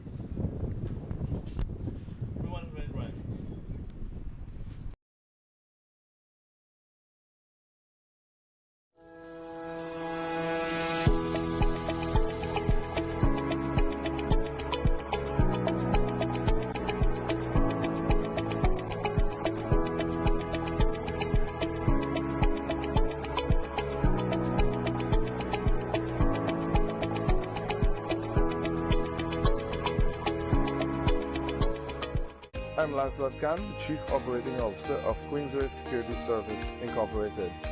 Queensway Security Service Inc. has been in operation for over 2 decades now, and our offerings include static guard service, both armed and unarmed, armed patrol and response service, alarm monitoring and emergency response, and security escorts and a VIP protection service. We also are the authorized reseller for a few popular world-renowned brands. Those include High Terror Communications, Glock Arms, CZ Arms, among others. As the world experiences a new norm, let's take a moment to slow down, to refocus, reimagine, dream. Let's dedicate the time to take it all in.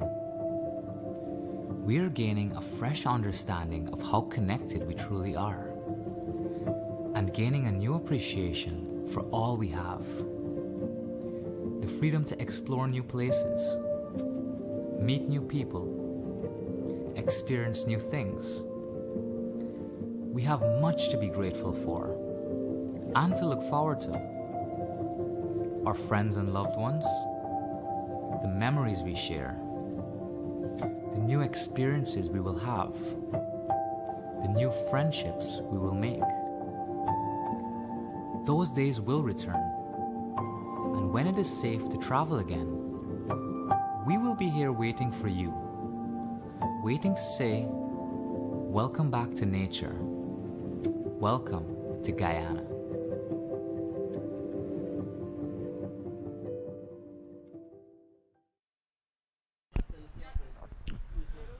Right, welcome back.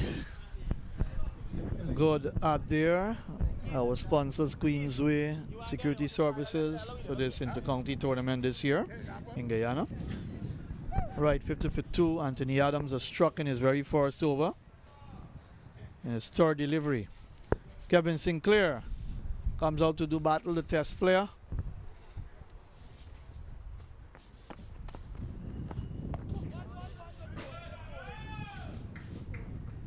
Gets off the mark right away.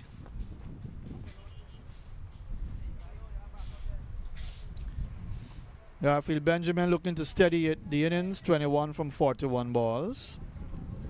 So they need 238 runs in 212 balls. And the required run rate continues to creep up.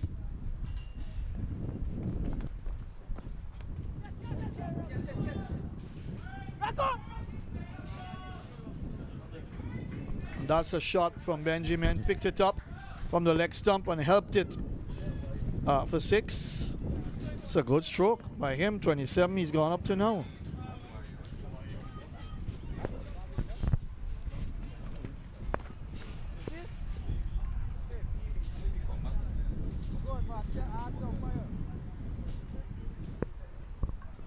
So Andrews 5, Ramnot 11, the 2 batters out.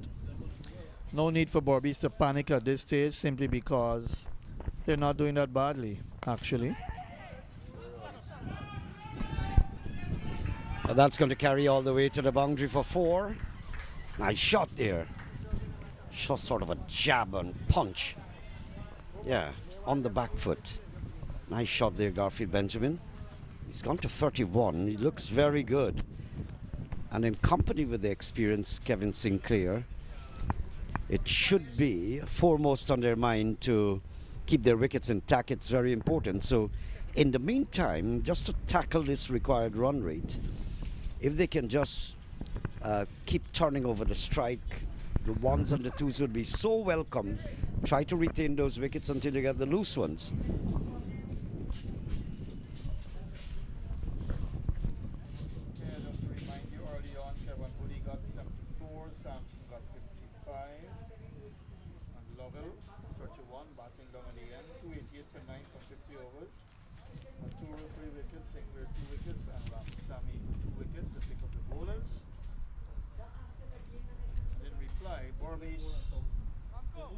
They've lost 2 wickets. I want to remember that ESSEQUIBO lost their second wicket with a total of 50. They lost their second with a total of 50 as well. So you would want to think even Steve, basically. No issue with the run rate at all. It's 50 overs. Kimo Paul will coming for a 4th over now. And he's been switched back to the north end. He bowled 2 overs from the north end and bowled well with good pace, bounce. And then he bowled an over from the south end. And now he's coming back to the north end, which I think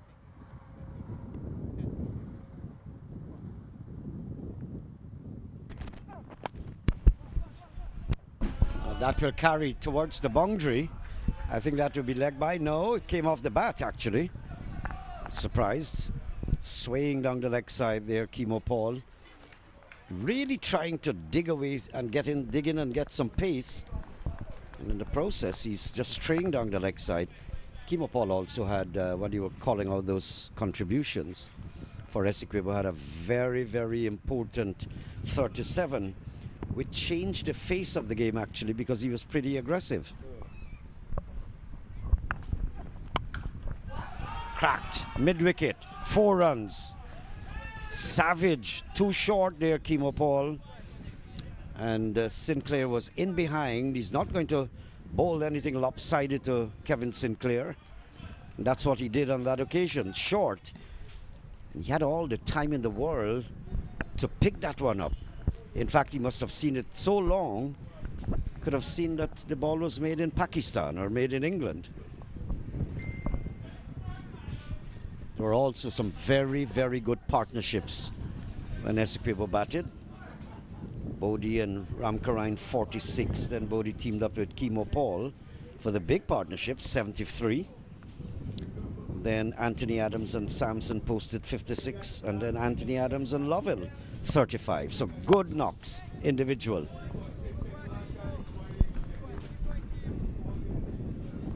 So that's the same thing that the Berbicians would have to replicate, to hang in there, get good partnerships.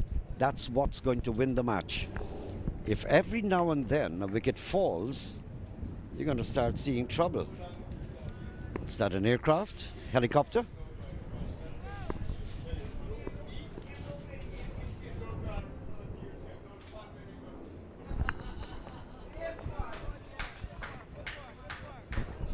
He's pacey, Chemo Paul, but I'm not certain that the value of that short pitch ball, if he got value for his effort, because he's going very, very high, and to do that, he's pulling it down in the pitch pretty short. So the batsman, though the batsman is pretty tall, he's Sinclair, he's got some time to get out of the way. There you see. So it becomes kind of innocuous. If it's so short, it becomes innocuous. If you can get that up a little more and force Kevin Sinclair into a stroke, you're in business. Yeah, 2 good short pitch deliveries there to Kevin Sinclair by Chemo Paul. Good bowling. One above the shoulder. The second one signaled by umpire Javed Prasad. Now he gets a single. Just squeezes it out into the offside. 16 overs gone. 70 for the loss of 2 here at Lusignan.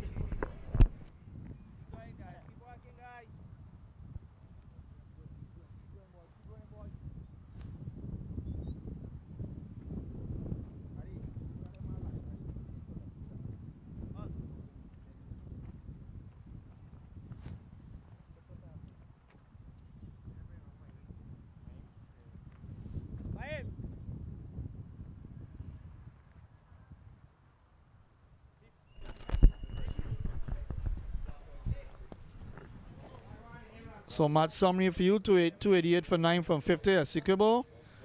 Bodie 74, Sampson 55, Chemo Paul 37, 3 for 51 for Matura, Sinclair 2 for 26, Ramsamy 2 for 38. In reply, 70 for 2, Berbice needing 289 to win. So they've got to get now 219 runs in 204 balls. Anthony Adams struck in his first over. And now starts his second over.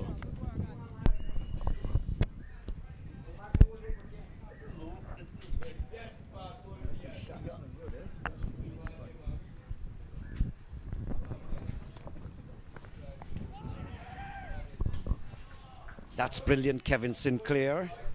If you can squeeze it, just eke it into those vacant areas and steal the singles. We saw ESSEQUIBO doing a fantastic job running between the wickets. And these guys are, Kevin Sinclair in particular, he's pretty experienced, so it's just getting these singles and just the strike, rotate, keep going, ticking, runs.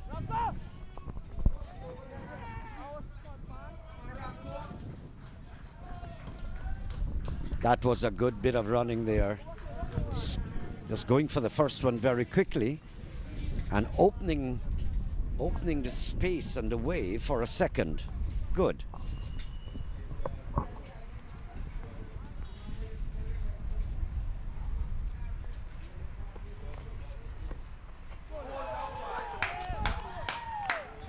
gone.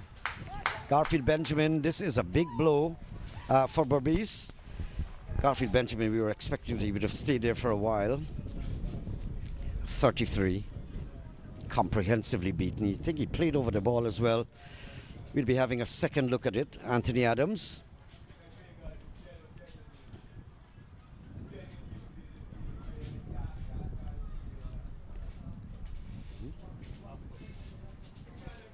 So let's have a look from this vantage point. The umpire is blocking us a little bit. Yeah, he played away from the ball actually, missed it. And striking the off stick. Anthony Adams, big season campaigner. So Benjamin has gone for 33.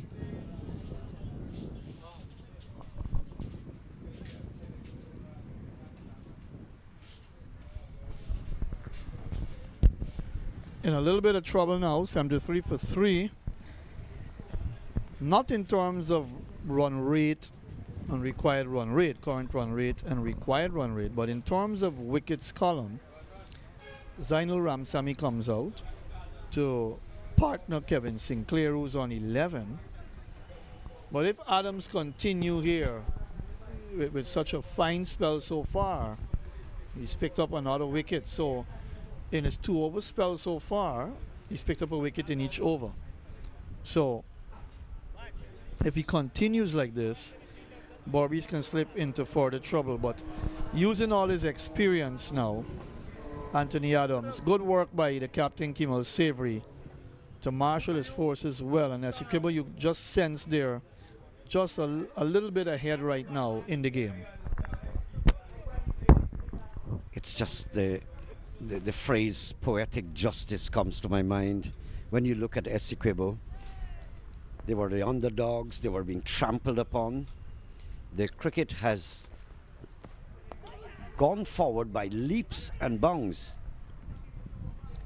And I don't think, Matthew, that is attributable to the cricket being played in ESSEQUIBO only, because a lot of these players have come out to Georgetown and they are meddling there and getting all the great practice together. And individually, those were individuals coming out to Georgetown and playing. So they developed a lot of their cricket, and now playing for ESSEQUIBO in their yellow uniform.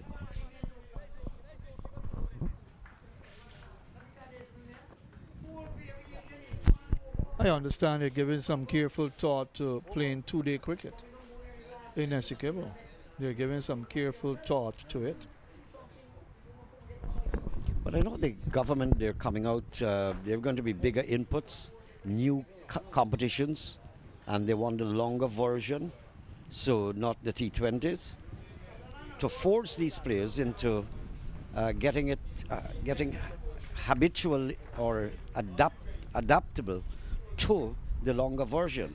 Because if you master that, you can master the shorter version. So Clive Lloyd, you were there, you and I, talking with Sir Clive, and he was saying the longer version will make you adapt to the shorter version better.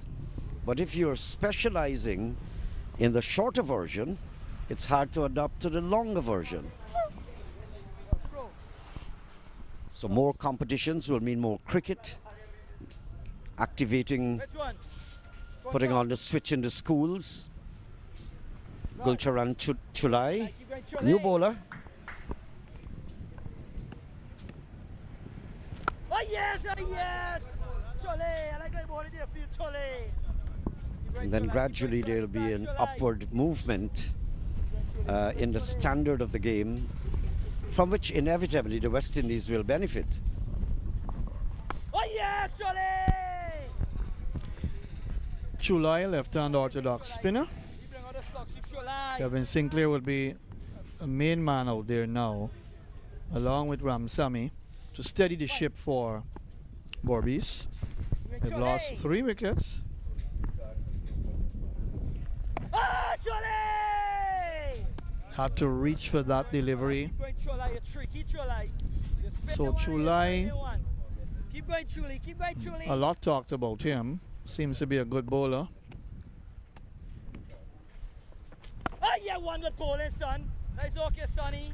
Nice use of the wrist by Sinclair. And using his feet as well, just shuffling down the track. Adi, for you. Like looking like you want a deep one. Good. 230 needed in 194 balls. That really is not an issue. Good, good. To my mind, as long as they bat well, that's gettable. That's not a problem. It's if the wickets fall. Wait, no, hey, good bowling, Chulai. Good bowling, Chuli. Good bowling, I know it, Chulai. Keep going, keep going. Clinton Pestano can bat as well, so you don't mess with some of the batters to come for Berbice. They can handle themselves well. Yeah, it's good bowling. Let me move, let me move. Sinclair plays spin well. Good player of spin.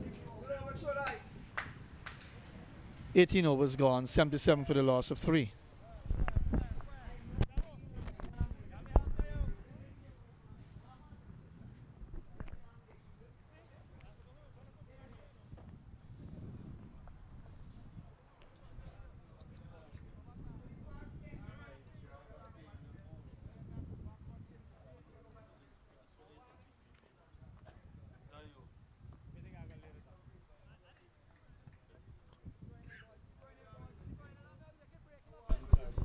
Well, look at that. Hey, bro. What's up, Doc? Yeah, he's got the best seat in the house, right? I understand that Sunday we'll be having a big game up on Berbice. It's a continuation of this tournament. We expect a massive crowd out there. So this is, if you've joined us a little bit late, ESSEQUIBO playing here against Berbice. Berbice putting together 288 in their 50 overs. Kevin Sinclair, most of you would know him, of course, and Zainul Ramsamy, young cricketer, grooming for the big times. So precariously poised. Not that Sinclair and the Berbicians can get past this, but it will take a bit of batting, consolidating, and most of all, running between the wickets until you can get the big shots. They've got to wind it around. And you're not going to wind it around against the bowling of Anthony Adams easily. He's a fantastic campaigner at this level, and he's going to bowl to where those fielders are. It's been a workman-like innings so far from Kevin Sinclair, a short innings, but he's working for his runs, working hard, pushing for the ones, the twos, not going for the big shots as yet. He knows he needs to stay there if Berbice is going to win this game. And he needs support from the other batters to come, including Ramsamy, who is partnering him right now.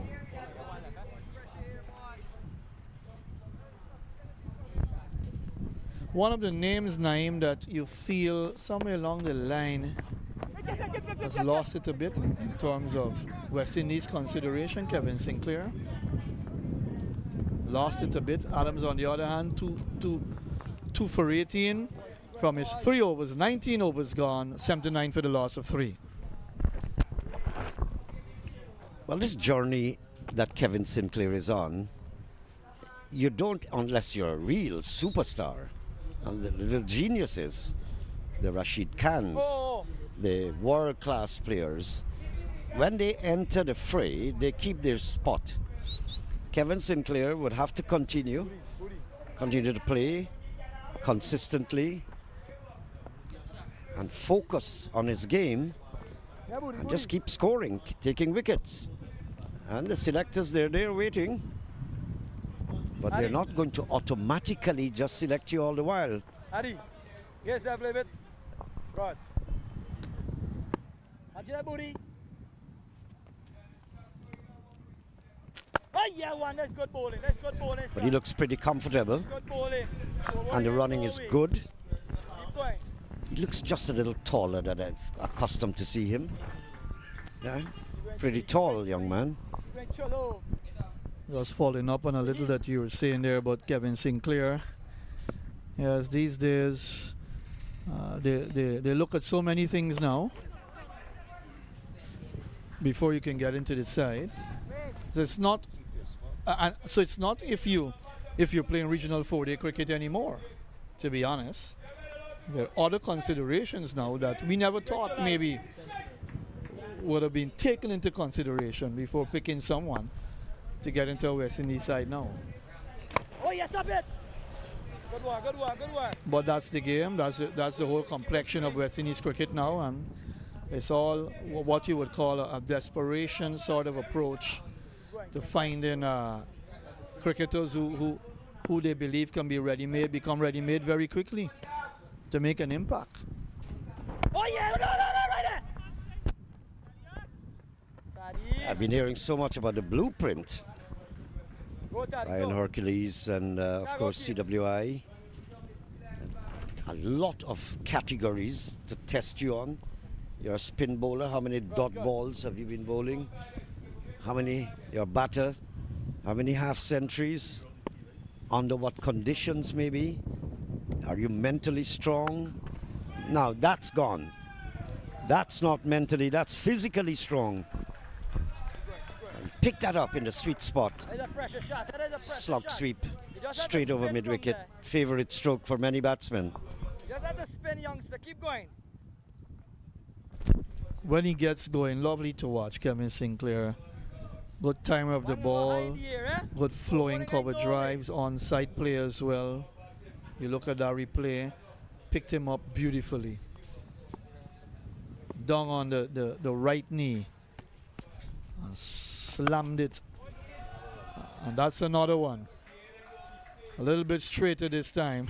And that's another 6. So Sinclair is going to beat Chulai about the place, and Chulai will have to be very careful here. 2 consecutive 6s so far, and he also bowled a wide in the over. Look at that, picked it up beautifully. Looking at the replay, he looks so good. And the equation getting a little bit better now for the batting side. 195 needed. Well, those 2 6s would do a whole lot of good to the required run rate. It's just scaling it down a little bit. And a third one. But this is very high in the air. If that is taken, it will be a magnificent catch. It has been taken. What a catch. No other than Chemo Paul.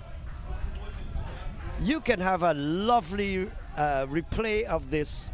He had to run so far back. You going backwards to take a catch, away from your eyesight almost and your balance. And I said it before it went into his hands. If he takes that catch, it's going to be a magnificent catch. Well, who will show the replay? FL Sports will have to bring the replay because Kevin Sinclair is not moving and the 2 umpires are having their own discussions. So we'll have a look at it on our screen. I suppose at some point in time into county cricket we'll have to introduce some form of replay, especially for these catches. We're having a look at it now.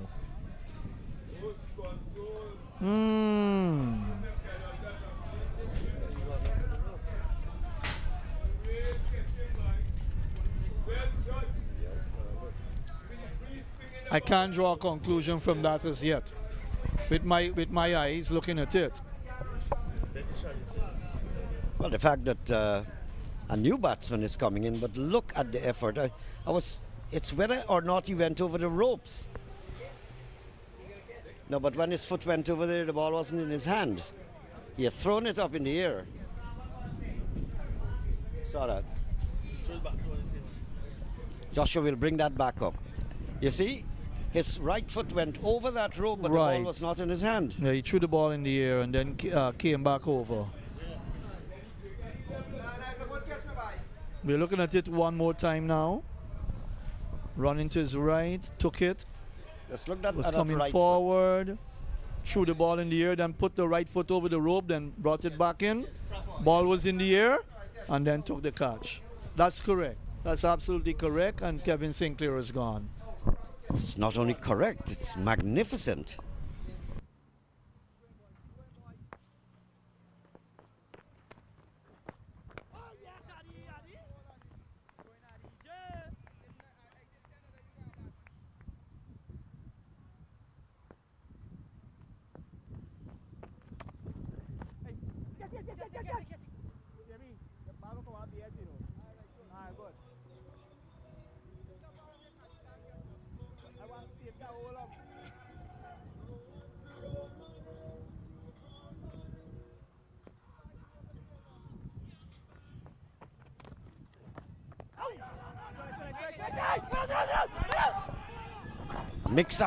Mix up, well backed up too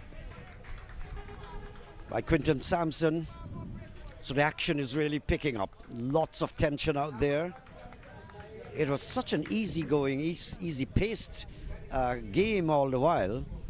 And then that magnificent catch by Kimo Paul.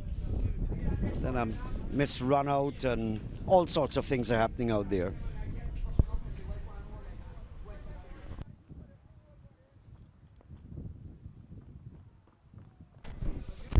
We talked about him, Sinclair, he was playing well, and then it took a brilliant catch. Good sensible work by Kimo Paul to dismiss him, or to take that catch to dismiss him. Zainul Ramsamy is there, along with Tomani Caesar, the wicketkeeper batter who's come out now to do battle, hasn't faced the ball yet.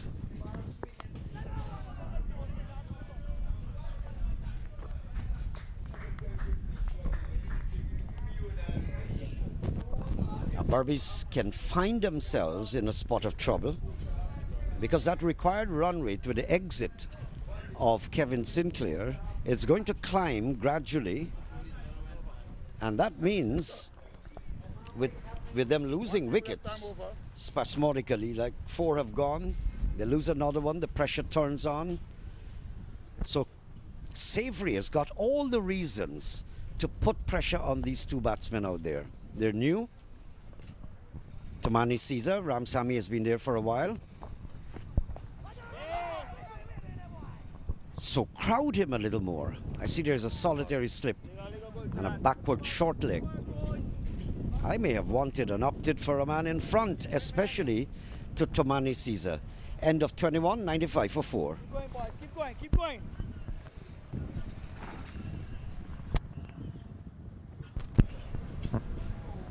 July. At the end of 20,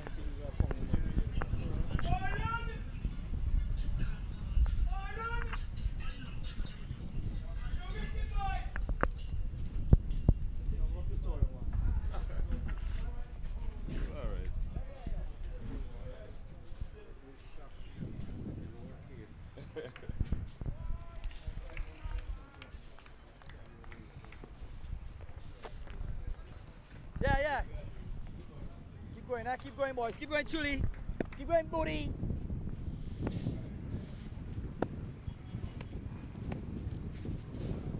Oh, yeah, Chulai.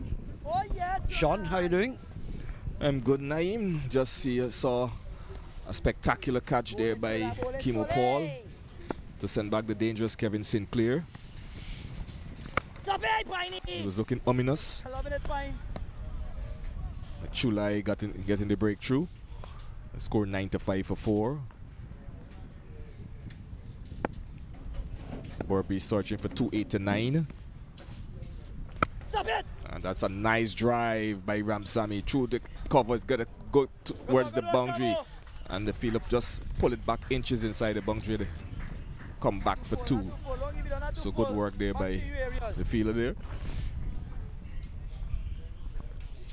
Now the 100 for ESSEQUIBO came up in 24 overs approximately, and it's just about the same thing.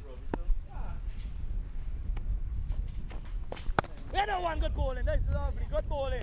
Go, Booty. And ESSEQUIBO, they had lost something like 3 wickets around that time when they got the 100.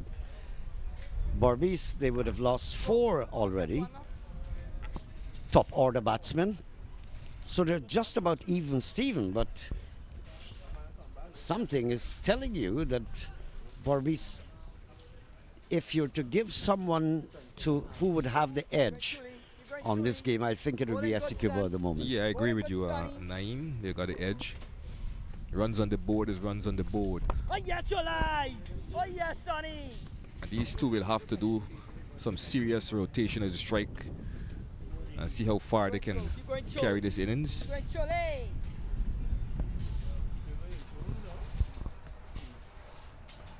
Stop it yourself, stop it! Good work, good work, good over, good over, let me move, let me move. So a good over coming to an end by Chulai. This is the 22nd over coming up to the end. The score is 98 for 4.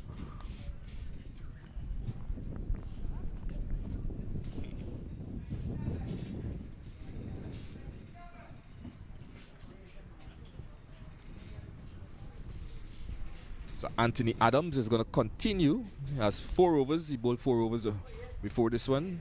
2 for 19. So for the 191 runs required from 168 balls.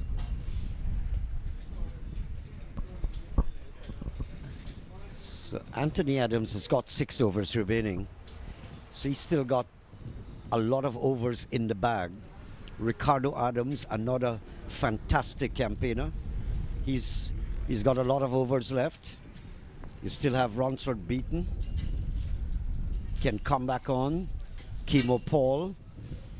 So I think Savory's saving them, coming back at the back end. Popped in the air. What's happening there? How is that, umpire? Umpire Shannon Crawford unmoved. There's no third eye, so get back to your spaces and your places, and let's go again.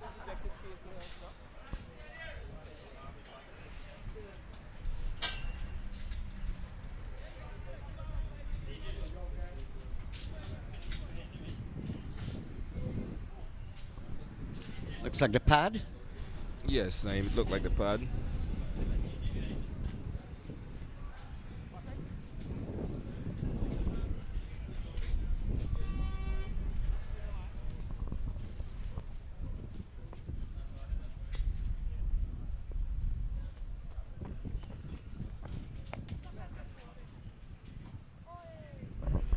Nice shot, but they're not finding the gap. And Kemal Savory's doing a pretty good job organizing the field. Now, someone up there is what I was thinking about.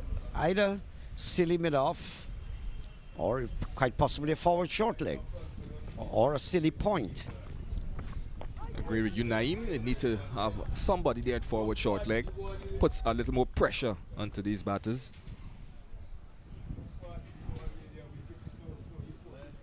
Yeah, 4 wickets have gone.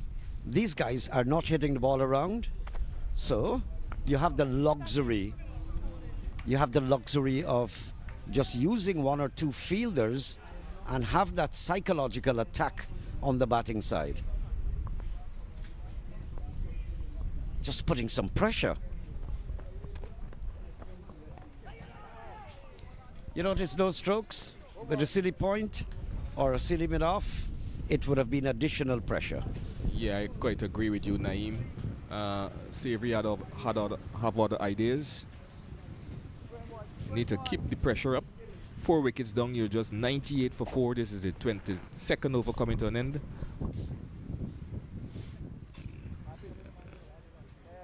The 23rd over coming to an end. And the score is 98 for 4. So Chula is going to continue. Seeing the Kishon there, the Guyana Cricket Board staff.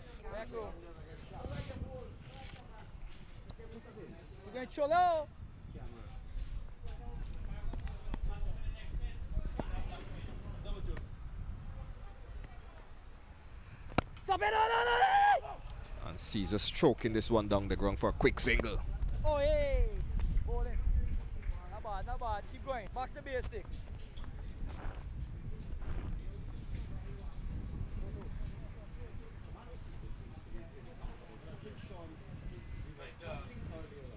Good, Samo.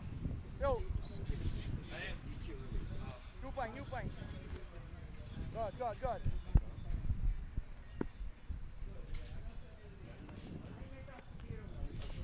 Oi!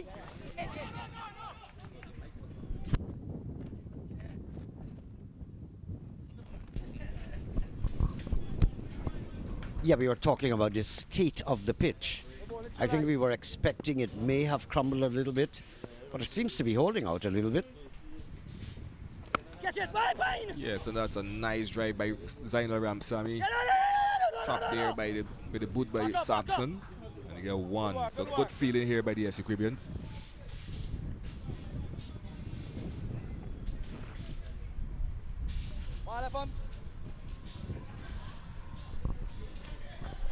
What a spectacle out here. The LUSIGNAN ground nicely shaved and manicured. Brilliant sunshine, windy conditions, lovely. Cracked through the offside. This is Mahim Khan will come around the cover region and pick it up.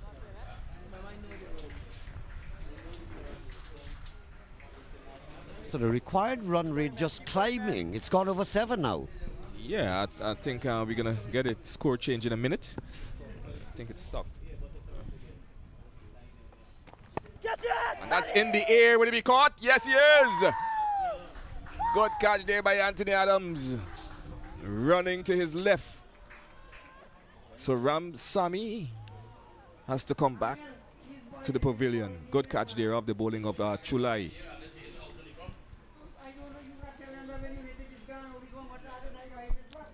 I just get this eerie feeling that BERBICE are just going down on the water. Just struggling now.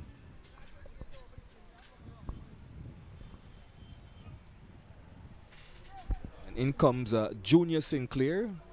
It's good to see him coming out. Had a slight mishap in the field when he was feeling. Saw him limping off. Seems to be okay now.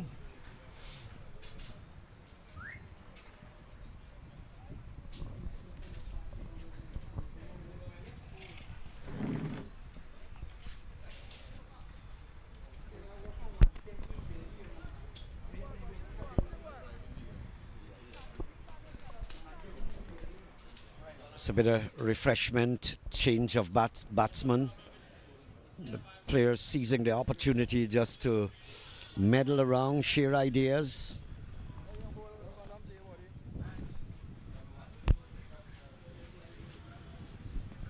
I must commend the head coach Ryan Orkleys and the analyst Rayson Bagu. They're keeping track on the players' stats. You know, players can even use the opportunity to download and see their wagon wheel, how they're scoring, how they're going, how they're bowling. Saying good afternoon.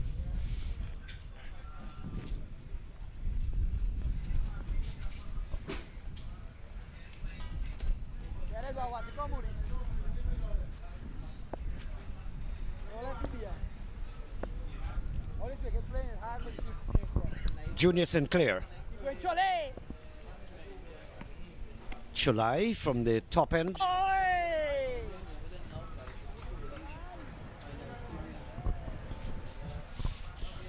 That brings up the end of the over.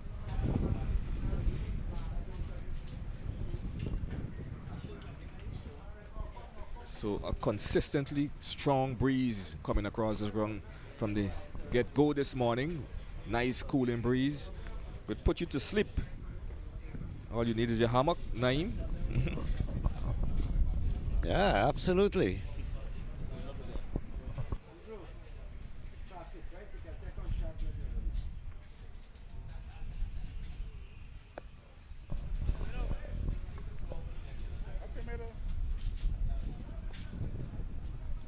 So the new over, we're going to have Tamani Caesar.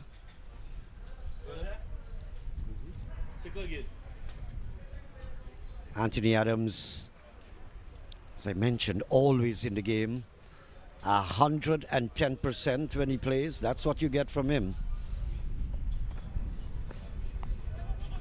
And he drives this one out to the cover area. There's a chase for the fielder. and they come back for 2 as the score moves to 102 for 5. This is the start of the 25th over.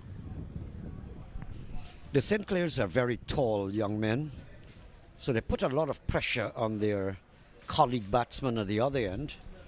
A few strides, they're at the other side. Well, there are some short men too who can really run fast. Appeal for a stumping chance, not out.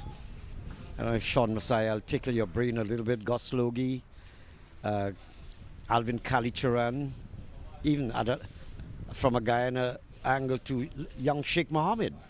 He was sliding as Roger Harper can actually run 2 times 2 singles. He's now completing 1, but he keeps up.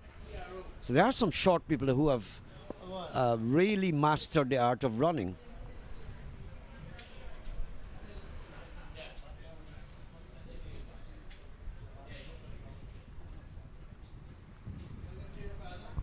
Junior Sinclair also very tall. This is nicely steered down to the third man area by Tomani Caesar, but they get 1. Good chase there by Ricardo Adams.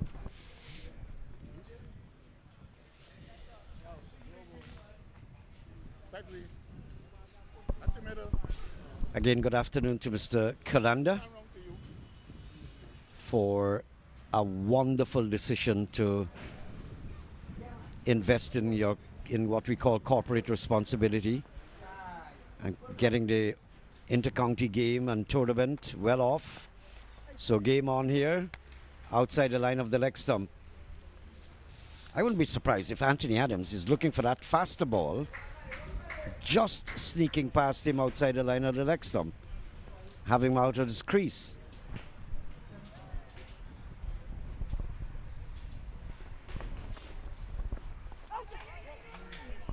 That indication is there is a lot of turn there. Big movement. Junior Sinclair was prodding forward and searching, drawing maps there.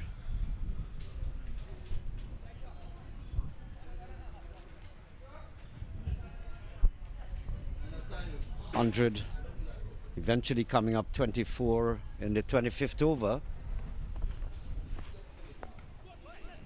This is nicely driven out to the extra cover area. They're gone for 1, coming back for 2. That's Caesar. The score inches along to 105 for 5. The 100 for ESSEQUIBO came up in just about 24 overs. Now the Berbicians are chasing, but they had lost ESSEQUIBO just about 3 wickets. And the Berbicians are chasing 105 around the same amount of overs halfway, but they have lost 5 wickets. John Ramsing will join you. There's a man down there at long on. So just a single, end of over number 25. 106 for the loss of 5. More from you, Sean. And then John Ramsing. Yes, these 2, Junior Sinclair and Tomani Caesar, will have to do some rebuilding here and take this innings deep. They'll have to bat deep into this innings if BERBICE is going to get anywhere close to that 289. Sinclair just got to the crease, but there's still hope. As we see Leon Andrews, 106 for 5. So Chulai with 2 wickets so far to his name, 2 for 23 for 4 overs. We're going to see the start of the 26th over. As I said, good afternoon to John Ramsing.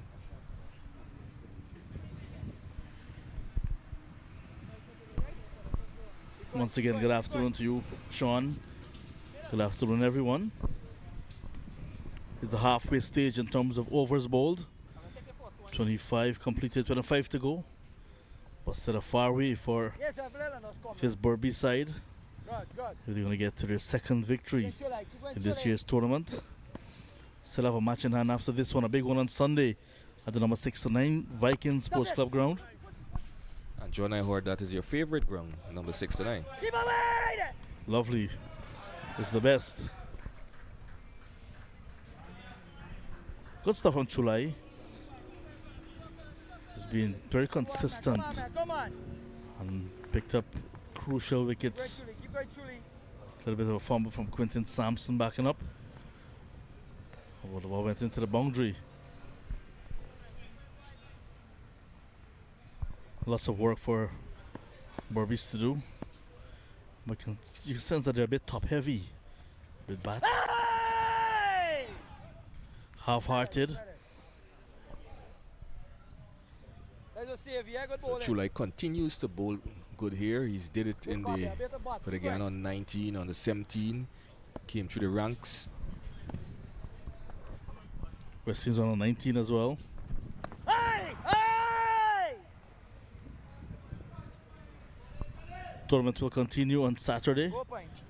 There's a break tomorrow being Friday. But Saturday, ESSEQUIBO will be back for the third and final preliminary round game when they take on the Guyana Cricket Board Select 11. Keep going, Truly. That's Keep on going, Truly. Saturday, right here at LUSIGNAN, 9 a.m. sharp start. 1-1. So Caesar trying to get on with things, but Chulai have kept him very, very tight. 10 or so, but that is good. 4. I will take the any there. Keep going. Then the final match of the preliminary stage will be on Sunday. White boy, yeah. Hey! Caesar playing across the line this time, but we'll get some runs. Chase is on by the police officer. Keep going, Chulai. 6 runs in the over. Not bad, eh? Sunday's going to be that big clash. Always a battle when Demerara and Berbice meet, regardless of what level it is, what gender. Even if they're playing catches, it's always a ding-dong battle, big rivalry. Oh, yeah. Good bowling. Good That rivalry will go down on Sunday at the number 69 ground with Vikings. 26 overs completed. It's now 112 for 5. Yeah, John talking about rivalry is always a battle there because even at the under 13 level, I mean, 2 years back the ESSEQUIBO have won the under 13, and then Demerara came back this year and won it. But it's always a battle between Demerara and Berbice on the 15 level. On the 17, we saw that. You know, so it's good rivalry. This to show that the cricket is far and wide. The players are good, well played from all around the county and the country. Moments ago, we saw the worms of both of these teams' innings. The blue worm, one time on top, one time below, next time on top, and now it's starting to dip again. So the blue worm represents the progression of the Berbice innings. So the run chase is now in the negative. They want to get it back to the positive. They're going to go on to win and take a flawless record at home on Sunday. Lots of work to be done.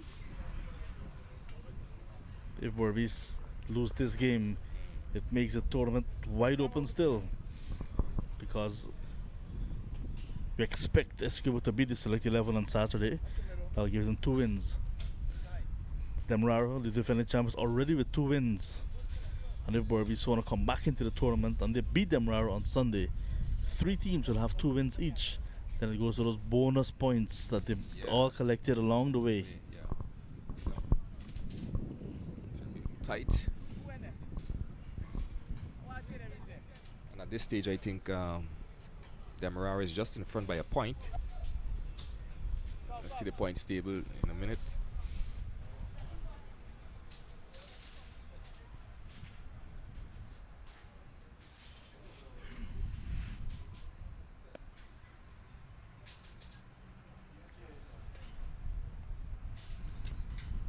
But if this pair, John, could bat as deep without any further loss, maybe the 4th to 5th over thereabout, you never know. Yeah, they need to bat deep to give themselves a chance. Just had a shot of the East Coast Demerara traffic. Once that 3 p.m. mark reaches, along the east coast of Demerara, traffic will be building up, heading for the east.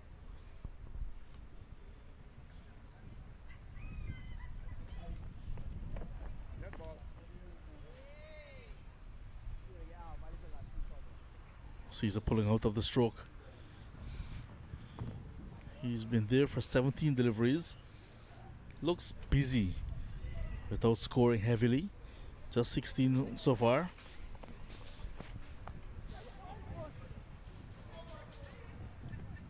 Another single score there by Caesar.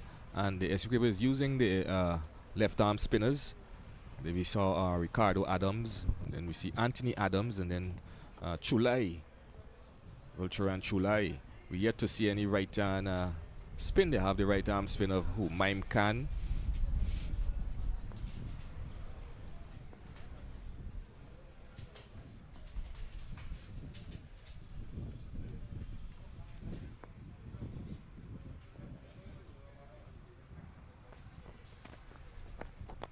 This is lifted in the air. Would he be caught? Is Julius Sinclair? Yes, he is, by Booty. Right on the long on boundary. Sinclair goes for just 2. And a third wicket now for Anthony Adams. And ESSEQUIBO really climbing into this here. And looking as if they're going to take away maximum points from this encounter. Delivery that was full. Sinclair's eyes lit up. And looking to take on not only the fielder, but the wind and the boundary. Eventually hitting with the wind, but straight into the hands of the fielder down at long on. 118 for 6 in the 27th. Yeah, John, somehow it looked like it just hit the bottomish part of the bat. Looking to get a maximum, but was able to settle for Kevin Boodoo there on the boundary. Need someone who played the innings of a Quentin Sampson for ESSEQUIBO to come now for BERBICE to put the run chase back on course and then perhaps see it to the end. Will Captain Versamy Pamal be that X factor? Well, we'll wait and see, John. I know he can handle himself with the bat, but it calls for a lot of boundaries in between rotation and strike singles and so forth.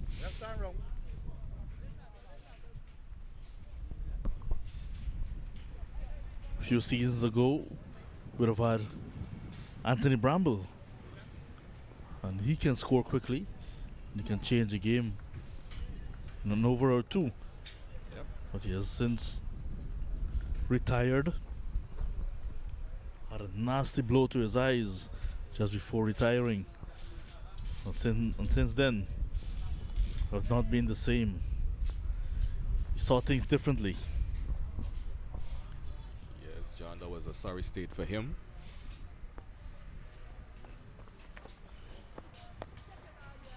And Pomal is off the mark immediately. They're stroking it down the ground to long on for a single.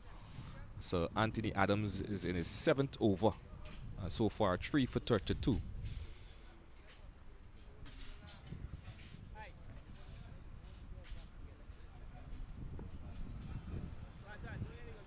So ESSEQUIBO just need 4 wickets. They're 119 for 6. This is the 27th over. And BERBICE need 170 runs from 139 deliveries. And this is pull in the air. Will it be caught or it's going to come to the boundary? Yes. That's a maximum by Caesar. Good hit. Turning it with the tide. There's a heavy breeze coming from that same direction where the ball was hit from the center of the pitch towards the onside. So it was helped along its way for a maximum to end over number 27. 125 for 6.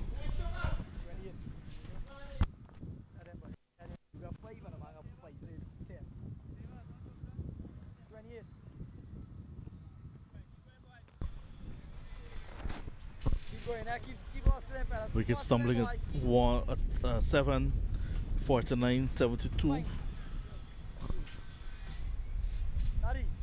100, 103, and 118. Gultaran Chulai to continue. Oh yes, Chulai! Chulai! He starts with a dot. This is a 6th over. 2 for 29. So far, he got the big fish, Kevin Sinclair.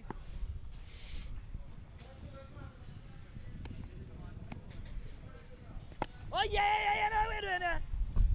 Mentioned the big fish of Kevin Sinclair. Sinclair took him on, hit him for 2 consecutive sixes in the same area. And Queensway went up to July and told him something.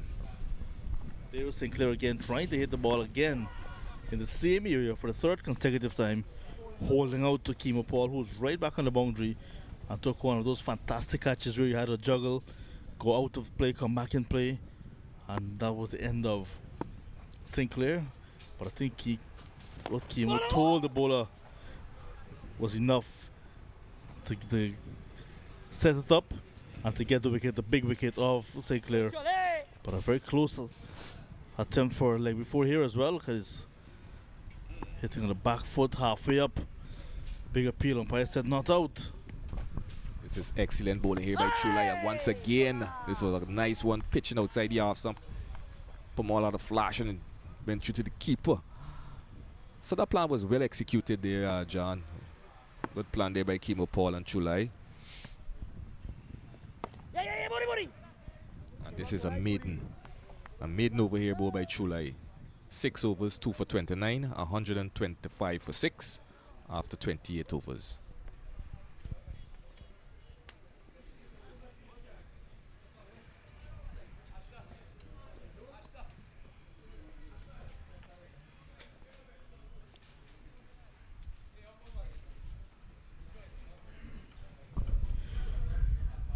Two scores of 70 plus for Macho Nandu, the leading run scorer in the tournament.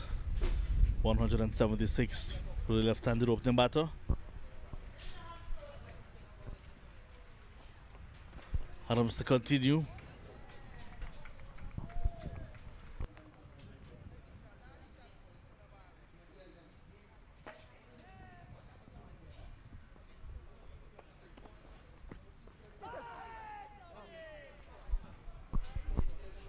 Tomani Caesar hanging on for his side. 23 from 21.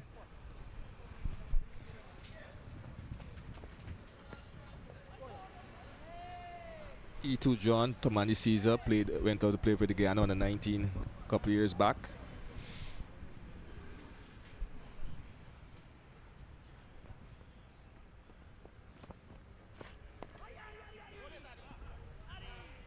Good steady bowling here by Anthony Adams. 3 wickets to his name. This is his 8th.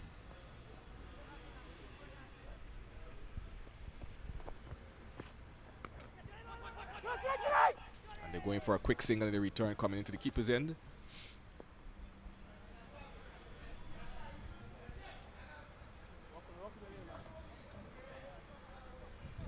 So these overs are moving the bike very quickly. This is the 29th. 126 for 6.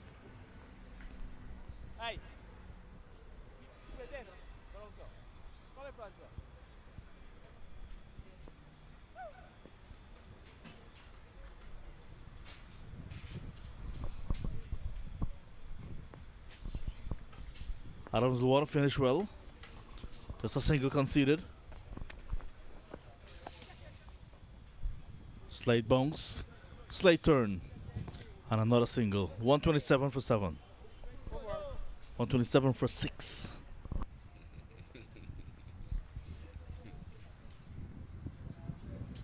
You see the traffic there building up out on the east coast there. It's that time of the afternoon. Some persons try to get home early. Some persons decide that, look, I'm gonna wait and get home later.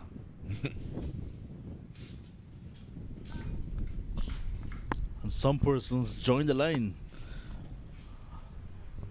Chulai now into his 7th. Oh yes, Chole! You got both, Chole. Good control bowling from Chulai. They're not able to get him away easily. And he's been bowling a little bit of a variety as well, varying his lengths and line and his pace. So he's really looking to once again dominate this attack. Yeah, there was a slight change in the field where Boodoo come to the short cover area after he saw Pomal was dancing down the track. 2 balls before this one.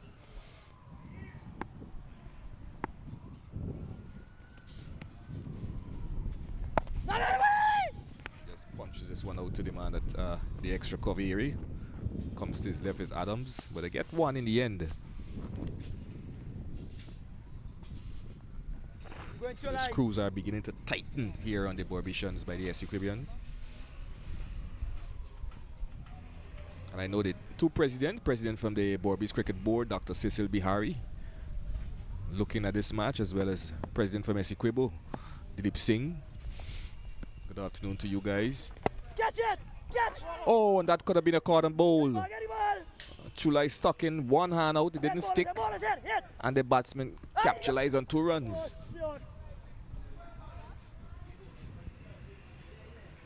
Keep going, keep going, keep going. Good bowling, Chulai. Good bowling, Chulai. Just a casual attempt from Chulai. And Tomali sees a little to fight another day. Back up the track. There he was just casually putting his left hand out, Chulai. And could not hold on. Chance.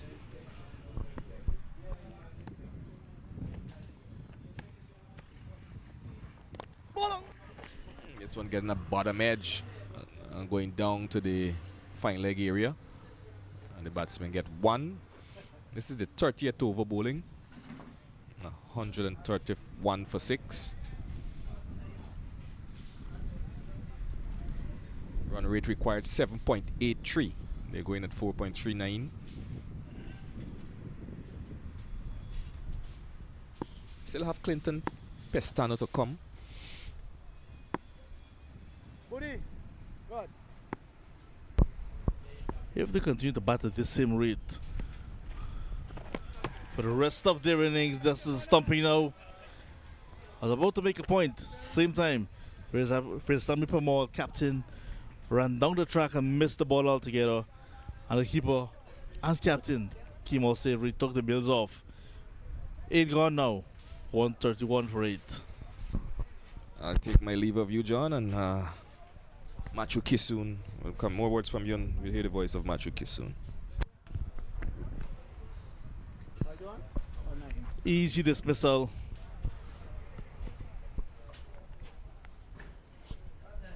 $131 for 7. Easy dismissal. Masai was just about to make the point that Clinton Pestano is still to come, but he's now walking out into the middle to join Tomani Caesar, who's on 27 from 26. With lots of work to be done to get back into this game. 131 for 7. 30 overs completed.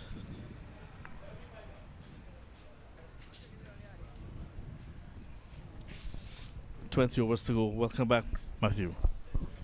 Thank you, John. Hello to everyone again across the universe, across the hemisphere and the Caribbean, to all parts of the world, watching this intercounty, the Queensway sponsored intercounty cricket being played here in Guyana. Yes, Tomani Caesar, 27 from 26, had his chances, but he's still there. Now, you talked about Chulai, and you wanted to see Chulai come on to bowl, and 3 for 33, along with Adams, 3 for 40. They've basically humiliated the Berbice team here. You just get the impression they're going through the motions now with 7 wickets down. Nothing much in the bank left, but Tomani Caesar and Clinton Pestano, who can bat. It's left up to them to see what level of respectability they can bring to the Berbice batting. But it's been ESSEQUIBO all day. First with bat in hand, now with ball in hand. Started with the fast bowlers who bowled well when Ransford Beaton picked up that wicket. The first wicket to go down with the score on 7. Then there was a little partnership for the 3 runs, brought the total to 50. Then the second wicket fell. And John, after the third wicket fell, that was it. Big six. Big shot by... On some distance. Yeah, that's a big one by Tomani Caesar there. Looking to fight back. But when you look at the wickets column, it's 7 wickets down. It'll take some doing to get even close to 288. But nevertheless, he needs to get a good score on this belt, get some form in today, because the other keeper, little injury or something, but he didn't play. Tomani Caesar in. And he's gone up to 33. And in the 31st over, 137 for 2. Anthony Adams hit for a 6, but nevertheless, he's in his 9th over, and he's picked up 3 prize scalps, along with Chulai. But you'll have to say it's been an Essequibo day, all day really. They've outplayed BERBICE by a long way, and they're showing why so many people are paying attention to Essequibo's cricket right now, because they've come back nicely. They've come on strong over the past 3-4 years. We've been talking about it all along, but they've done a very good job in showing that they can play a successful team, a team that has been consistent at the county level and perform well.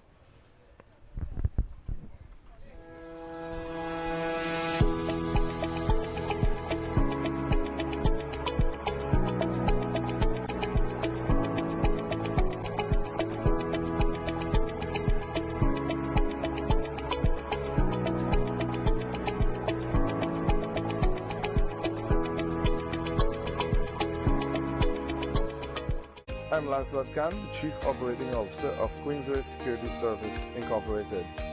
Queensway Security Service Inc. has been in operation for over 2 decades now, and our offerings include static guard service, both armed and unarmed, armed patrol and response service, alarm monitoring and emergency response, and security escorts and a VIP protection service. We also are the authorized reseller for a few popular world-renowned brands. Those include High Terror Communications, Glock Arms, CZ Arms, among others.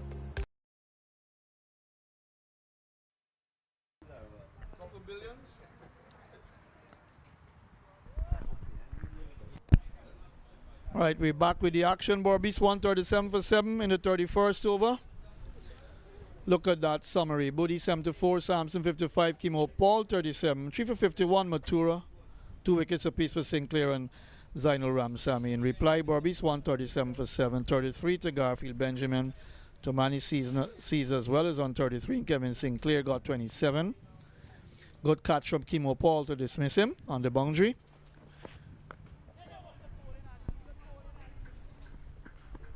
Tomani Caesar, in the meantime, has been playing some good shots. Clinton Prestano comes in to strike now. Caesar's 34. 3 wickets apiece for Adams and Chulai. The spinners have done the work. 1 wicket to Ransford beaten. So a clear difference in the bowling department of ESSEQUIBO as compared to BERBICE, for sure. 151 needed in 117 balls. You would say that's nothing, that's no problem. That would make you panic. The panic is because 7 wickets have fallen.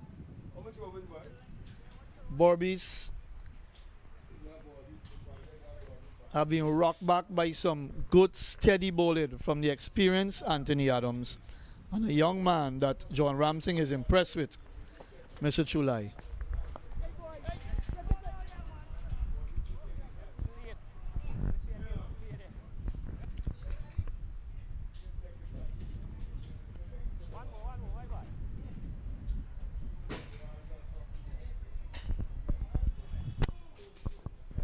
About to wrap up his 9th over.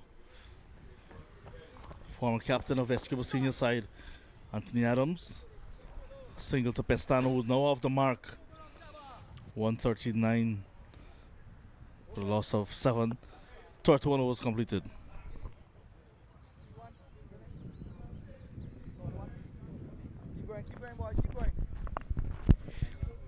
The game is not over as yet, John, but this has proven to be thus far a clinical performance by ESSEQUIBO. I would think it should be considered one of their better performances in intercounty cricket, especially playing against BERBICE. They've been very good. In good form, their batters. Kimo Paul got a nice 37, 31 to Thaddeus Lovell down the order, 55 to Quentin Sampson, 74 to Buddy. So the batters have done the job to put them in this position now. Oh yeah, Chulai! Gulcharan Chulai, 3 for 33. Then it's 8 over. Looking good, Chulai. Looking good, Chulai.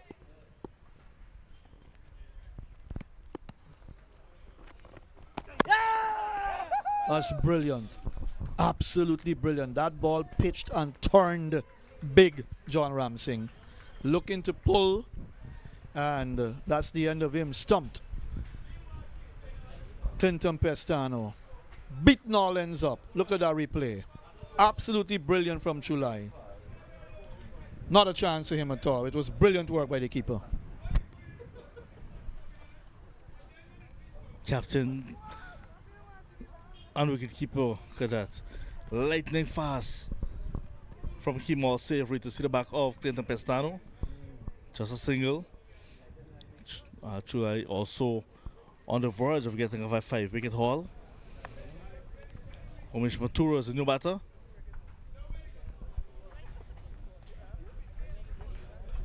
.30-year-old on debut. You said he's a painter.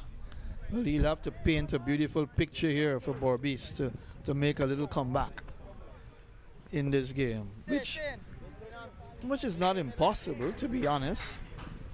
But if your ability to bat is not as good as the top order batters, it's going to be difficult. You'll have a hard day on the job painting with that brush, that bat in hand.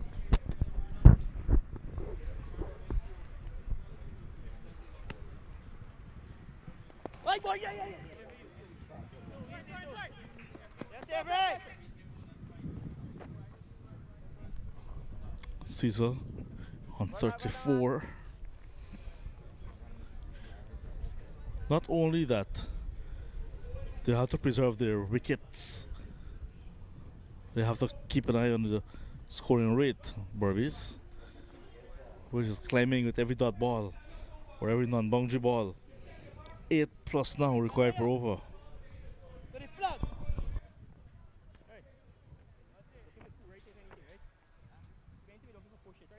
5 minutes.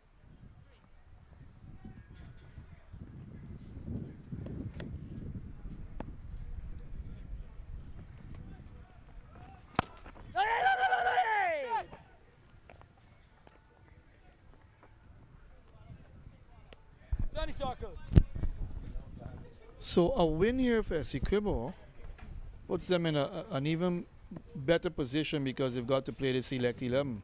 And you won't want to think that the Select 11 will beat them. With this sort of performance today, they'll go into that match with a lot of confidence. And they can come out with 2 wins. So BERBICE will be under pressure. I was painting the picture earlier. The scenario for Sean Messiah and our viewers.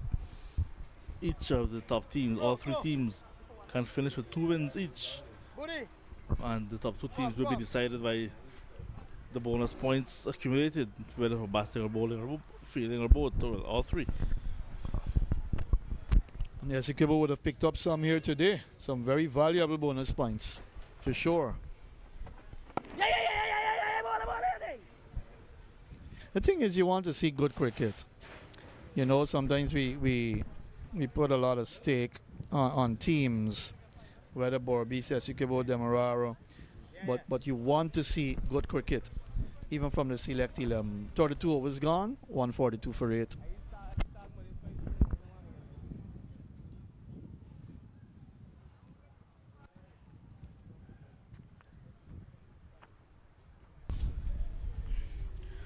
So coming up on Saturday, the Guyana Cricket Board Select 11 against ESSEQUIBO right here at LUSIGNAN.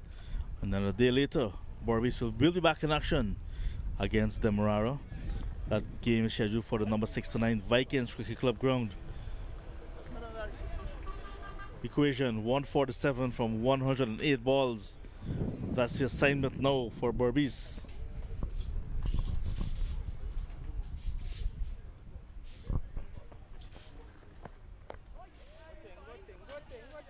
Final over for Adams now starts. He has a chance for a fourfer at least. Pick up all to get the second five of the tournament.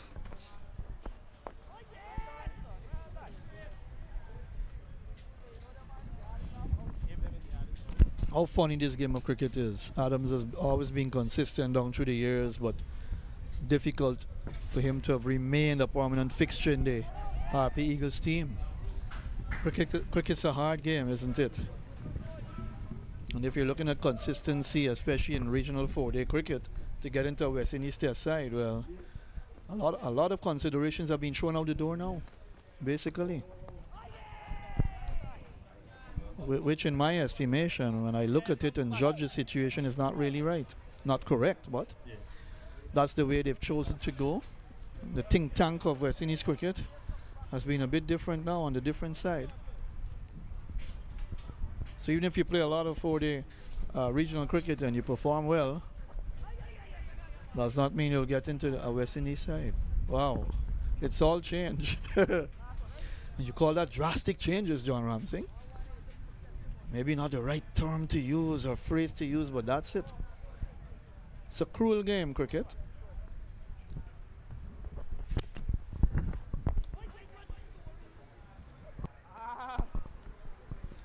The painter survives the maiden over, and that's the end of the spell of Anthony Adams. 3 for 48 from his 10. Umesh Mathura on a single, Caesar 36. The last 17 overs to go. 142 for 8.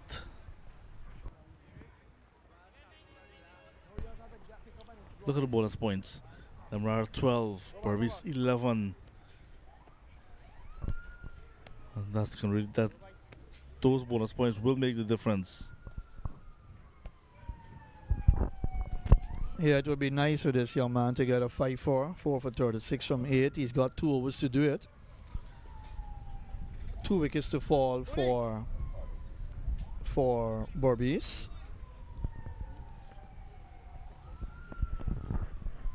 And he has a chance. About to start his 9th over. Catch it, Treno! Brave hit down back over the head of the bowler. I feel that long on trying his level best. Quentin Sampson could not come up with a one-handed catch. 6 more to Tomani Caesar.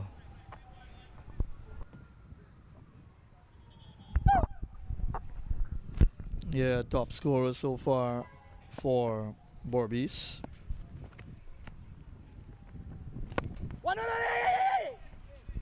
Good work.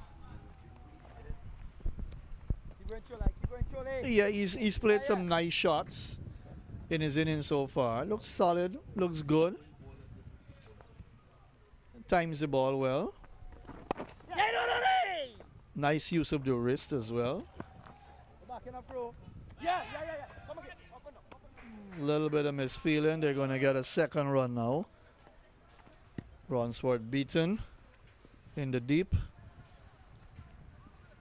Yeah, he gets his 44th run. So he's been the bright spot for BERBICE in this game. 150 coming up in the 34th over. Catch it!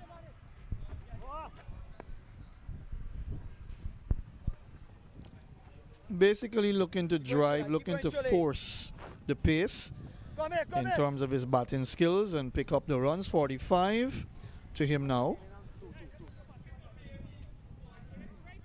That run rate that is required is 8.45. Current run rate 4.49. So if they can take it to the 50th over with the same rate, I'm sure they'll back themselves to get 9 runs and over in the last over. Oh yes!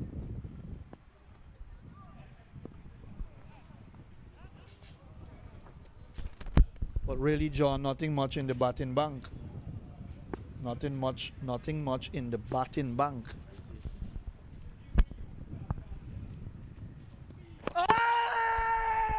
Appeal for a stumping. Umpire says, Matura, keep batting. 34 overs gone, 151 for 8.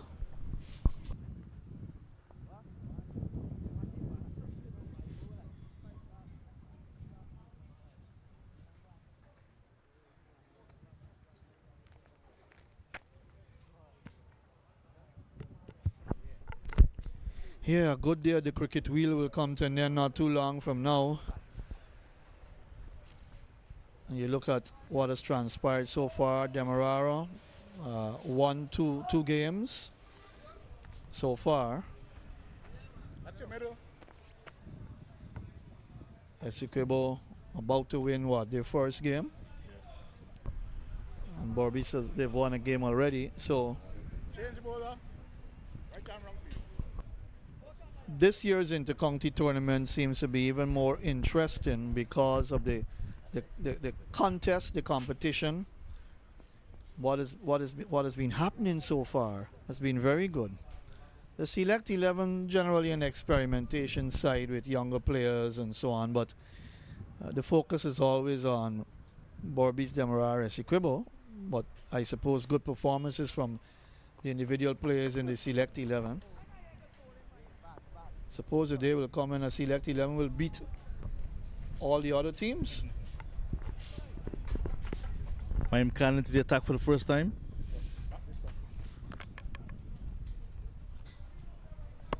After this is over, the happy hour will begin. But with 8 wickets down, Berbice would not be looking to really maximize that happy hour.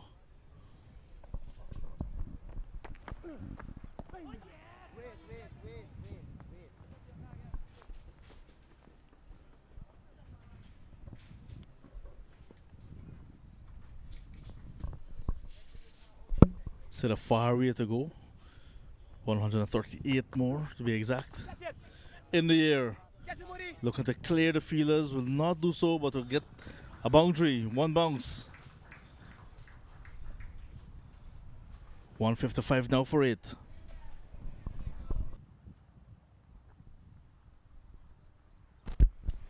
Nice shot from Tomani Caesar. He's looked the part, to be honest. He's looked the part.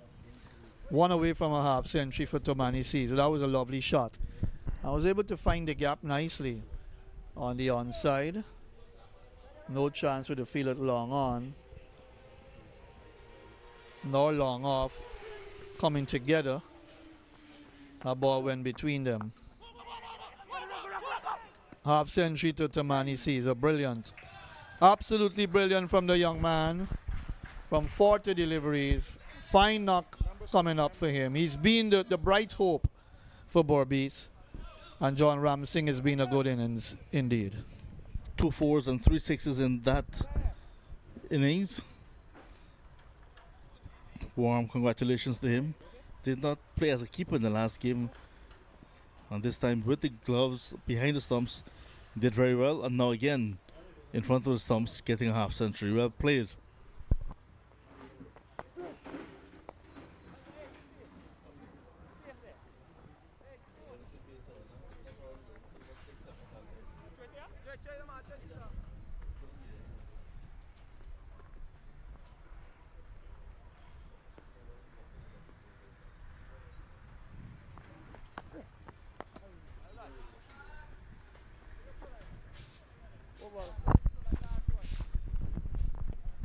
Five runs off the first over from Mahim Khan. The third, the fifth over coming to an end. 156 for 8.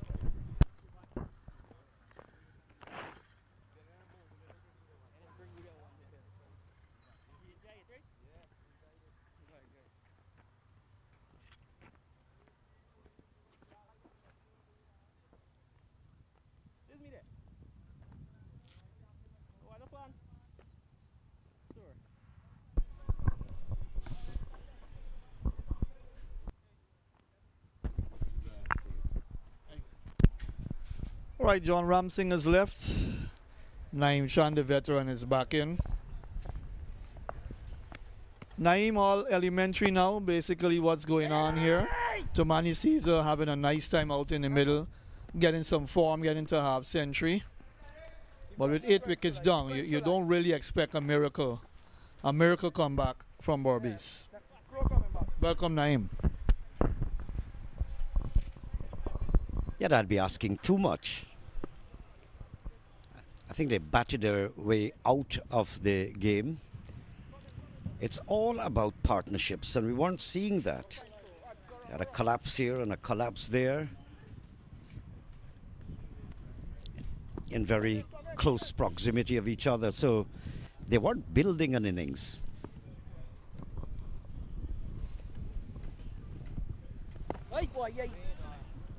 Of course, not to take away from the dexterity of the ESSEQUIBO bowlers. I think they all chipped in and bowled well. You know, the Adams boys, Ransford Beaton, and the Kimo Paul had a good opening spell.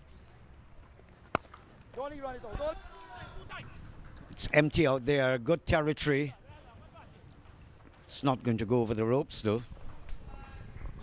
Keep going, Cholai. Work, Cholai. Work from it, Cholai.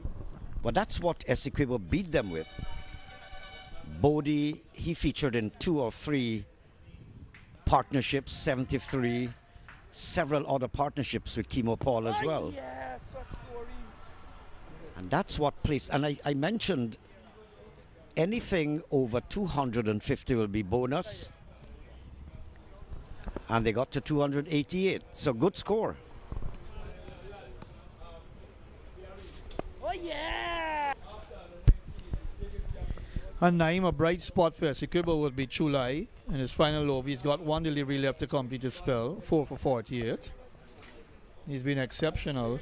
Picked up some prize scalps along with Anthony Adams. So both spinners in tandem really did the work for ESSEQUIBO. Yes, bright prospect. Wow. Who's that? Ricardo Adams? No, he's in the slip. But he turned his back on that one. It really was clobbered. End of the over. Over number 36, 15948.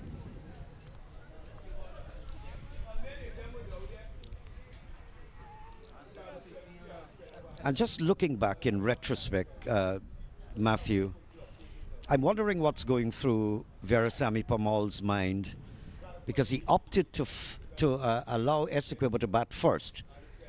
We were all discussing this. The pitch is parched. I wonder if it was watered enough over the past days. Would it hold up or would it crumble? So he opted to field, maybe paying the price now. And they use the heavy roller, the middle of the innings. Berbice, they asked for the heavy roller, and the whole complexion of the game changed when you look at the way ESSEQUIBO batted as against how they're batting, and the way the ESSEQUIBON bowlers use the pitch as well, especially the fast bowlers in the first few overs. You wondered if it was a different pitch they were bowling on. Precisely, they were pretty hostile, Kimo Paul and Ransford Beaton. Pretty hostile. I think they wasted a few overs, 4 or 5 overs, those 2 pacers. Missing the outside edge, there's an appeal. Not how it says the umpire. But both Kimo Paul and Ransford Beaton were looking to bowl flat out pace. And in the process, what happened was that they were not directing the ball on the stumps and gave away a few anxious moments there that they should have gained a grip on the game, should have picked up a wicket or 2. They were bowling fast, but bumpers straight over the top of the batsman's head, warned almost every over. When it's not that, some of them lagging down the leg side. So I think they wasted a few overs, those 2. But it really generated some pace. I think the point we are getting at, outside edge, That's going to supposed to have brought 2 runs. I don't think the batsmen are worried at all to cross for a second. One left, right. Yes, Kimo Paul tested them early on with the short pitch deliveries, and then eventually Ransford Beaton picked up the wicket of Andrews. He bowled him, and that opened the gate. There was a partnership for the 3 runs, and then that second wicket fell when the spinners came on. It was Anthony Adams who picked up that wicket in his first over, and then he picked up the 3rd wicket when he bowled his 2nd over. So he had wickets in consecutive overs, 1st and 2nd. But all those movements and help you're talking about, the ESSEQUIBONs benefited from it because they bowl first. I'm saying that, wondering whether Parmall is regretting now that he sent ESSEQUIBO in. That he should have been the person getting that help initially, bowling first. Because the pitch dried off, whatever little preparation moisture and freshness from the green grass. I think the ESSEQUIBONs, they got in on that.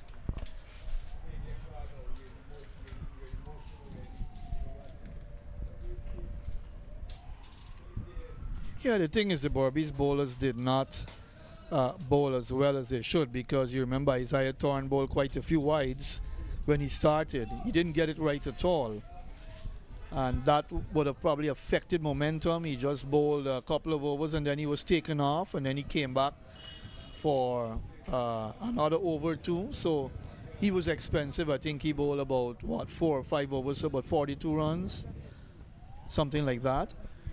So he didn't exploit the conditions of bowling good lines and good lengths, even though he's got the pace, and the ESSEQUIBON batters pounced on him. Well, I hope Isaiah Thorne gets a lot of help from some of the legends, West Indian fast bowlers, because the only thing that has progressed for Isaiah Thorne is his pace, but his control, he hardly can control the ball. His line and length has been, most of the times I've seen him in contemporary times, he has not focused. He's spraying the ball, but I hope he gets help, because he has the basic ingredients, which is pace, which is youth. Yeah, and Silas Tyndall as well from Berbice, Rosal. He's in the 50-man squad. He's got a lot of pace as well. As we said earlier, Ian Bishop thinks highly of him. But again, his problem might be control as well. Good lines, good lengths, but he's got the pace. Isn't it a problem that our cricketers face with in the Caribbean region? Shamar Joseph has been outstanding in that department, bowling good lines and good lengths. Alzari Joseph bowls lots of bounces, short pitch deliveries.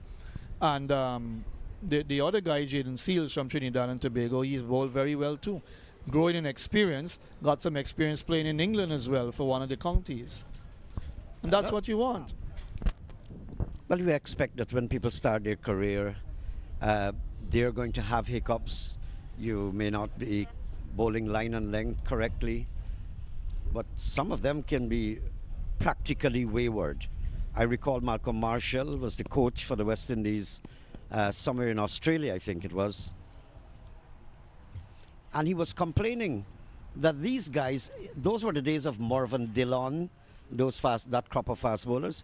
Yeah, and he said that basically they were not hearing what he was saying.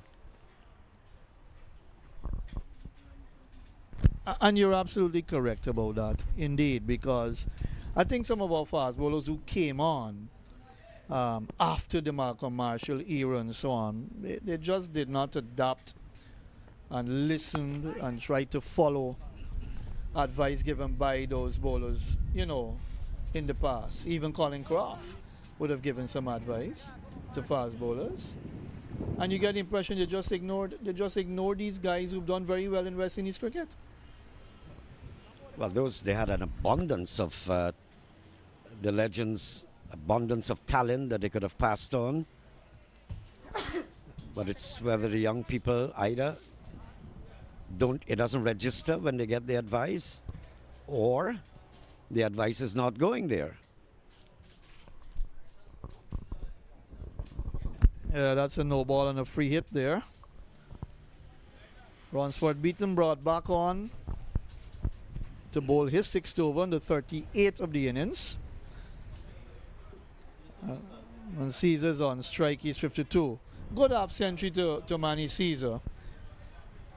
Yeah, I like his style. He's batted with a lot of maturity. He's sort of tempered and tailored his innings very, very well. I mean, I want to believe when you look at the scorecard, they're practically lucky to be there because of Manny Caesar. He is featured in several partnerships, and he has steadied his innings and brought them to this stage. Spot on, Naeem, spot on. That half century to him. A little bit of respectability to the Berbice total. Take that away, they would have fallen apart. The game would have been over had he been dismissed early. But good resistance shown by him, good fighting spirit as a batter and wicketkeeper for Berbice. He's been playing cricket for a while, coming through the ranks of youth cricket.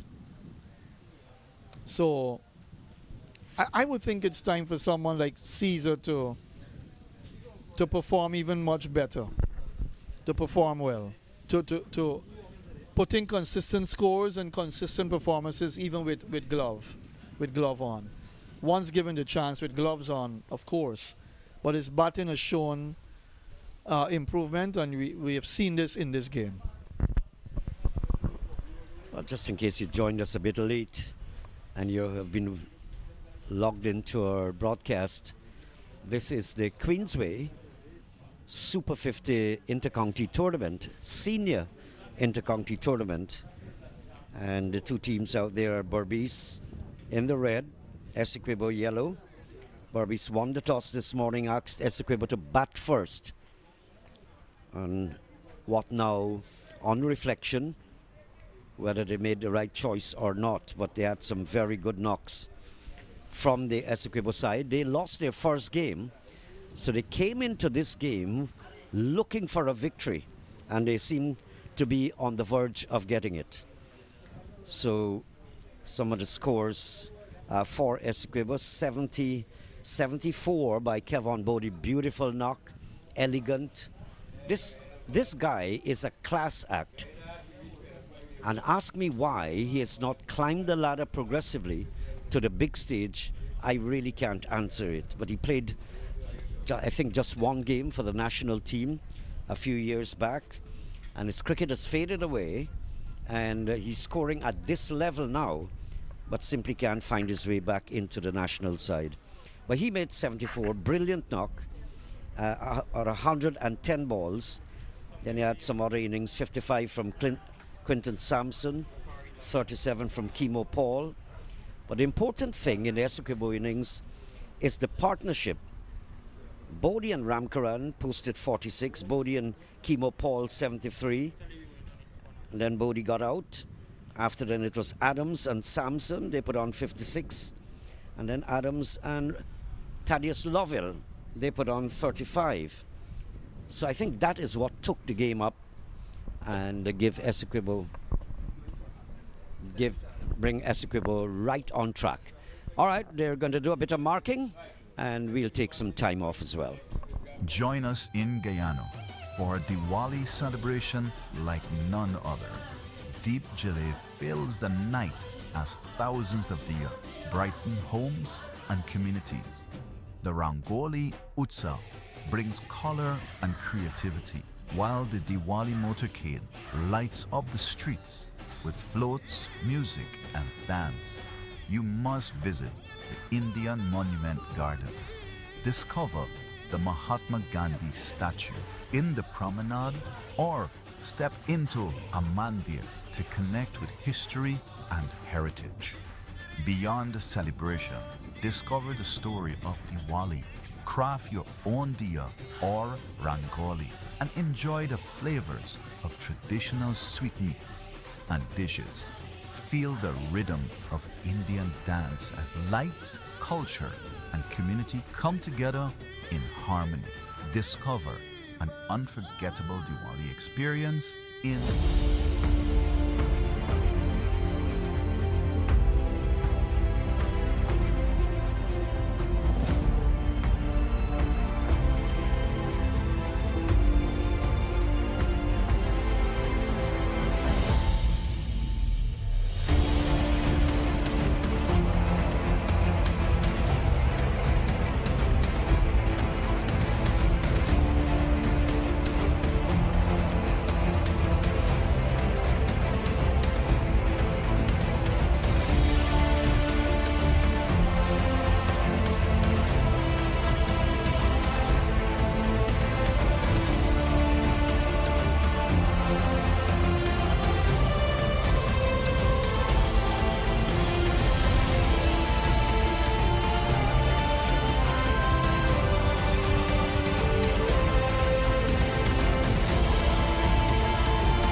I'm Lancelot Khan, the Chief Operating Officer of Queensway Security Service Incorporated.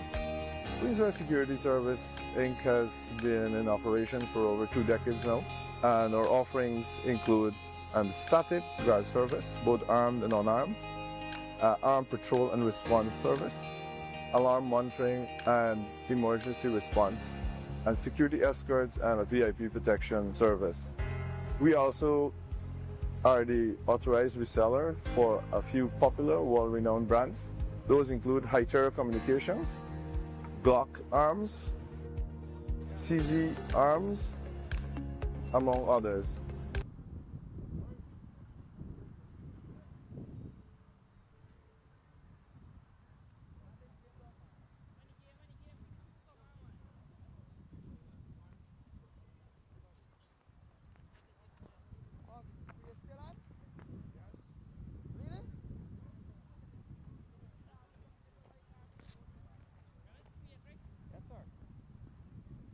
Keep going, let me work, man, let me work.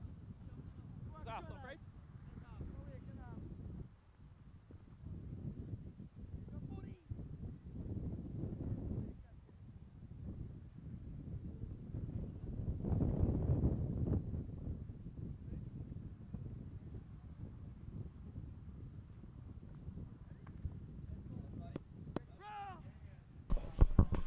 Okay, we're back with the action. And that's Ransford Beaton being brought back onto the attack. He has had 1 for 16 in his 5 overs that he sent down earlier. So they're required, in fact, they need 129 off 76 balls. That's a tall asking, unless by virtue of some semi-miracle that he can get there, or Ransford Beaton do what he's doing, spraying the ball around, boundaries flying here and there. But it's hard, it's not impossible, but highly improbable for BERBICE to resurrect that glimmer of hope.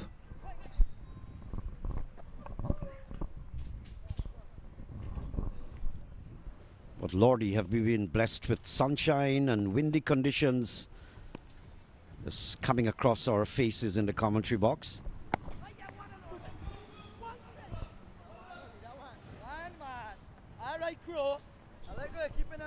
So earlier in the initial bowling innings here, Ransford Beaton was bowling, operating from the southern end, and he was spraying a few of those in his opening spell, wides, and then he's being brought back now from the top end to bowl with the breeze. But it seems as though several of those bowlers have had difficulties bowling into the wind. As I say, good afternoon to Pastor Matthew Kissoon.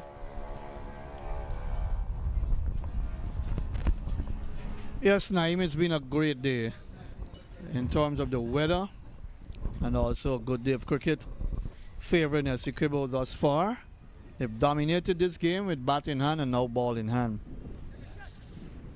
All the players have chipped in well. Talking about a great day, we had a great day at the ESSEQUIBO game. ESSEQUIBO and Demerara. He's flinching. He's flinching, Umesh Mathura. There's an element of fear, but he was onto the back foot and just pushing the hand out, flinching to the pace of Ransford Beaton. I've followed Ransford Beaton since he was 15 years old, and he bowled at the stadium I was umpiring then when he bowled as a 15-year-old, and we had a chat. We talked, you know, about his body work and so on as a youngster then, teenager.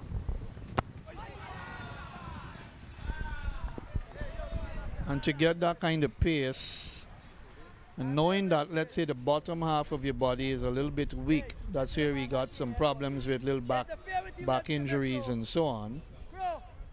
It affected his cricket, his rhythm and flow down through the years. And then we know he had his own little issues too with his bowling action and so on. That was a little while back. But Naeem, having said all of that, it's good to see him playing cricket. Short pitch delivery to a short man. Not that he's not that tall and not that short too, but he had to duck under that. He's still got some pace. He's got something in him still. I'm a little surprised that Kimo Savory is not having a slip.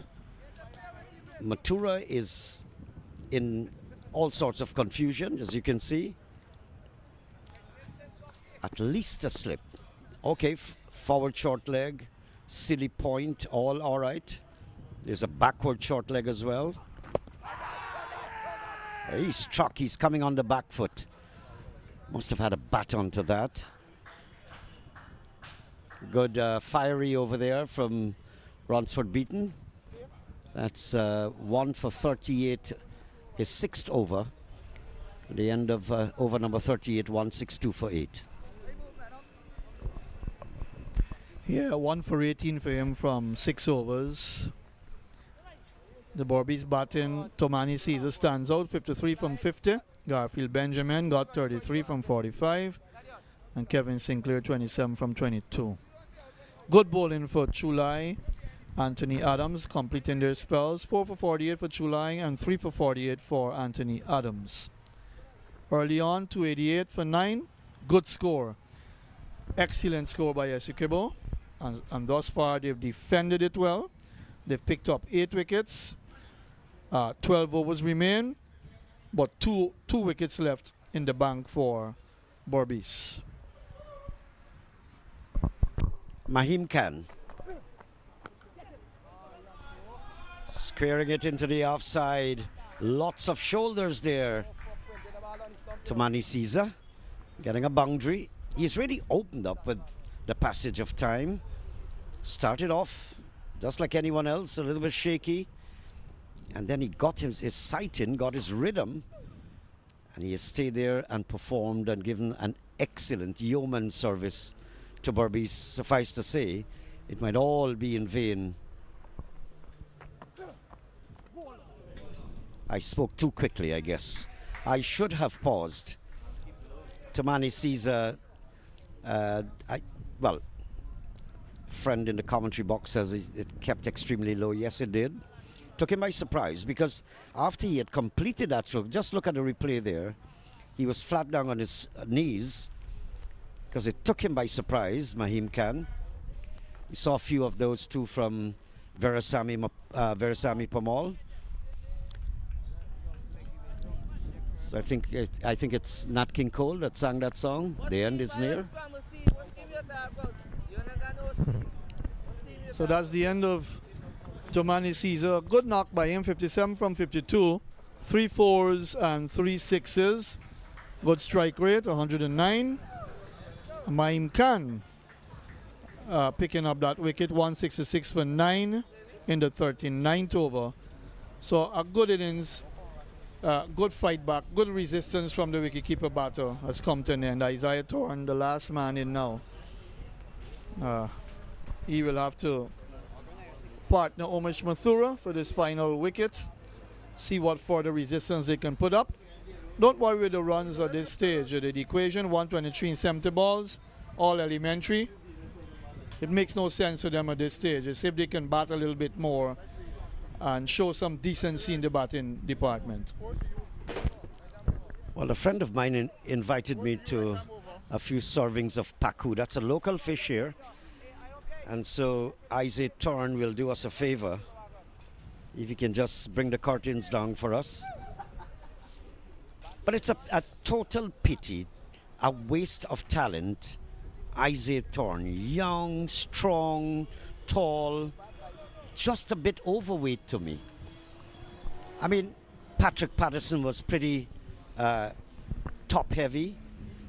Patterson Thompson from Barbados. They were all pretty heavy people, but they bowled quickly.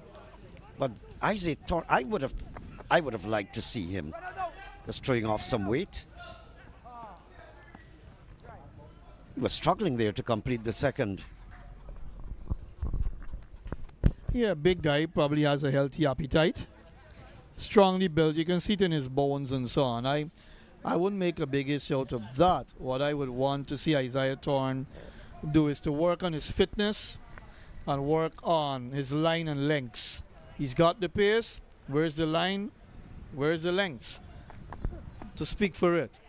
To speak for the pace. It's one thing to be pacey. It's another thing to be dead accurate. But I was assuming with age on your side and your bruising shoulders with legendary former cricketers of the West Indies, and this experience will rub off to you. But he's such a good cricketer.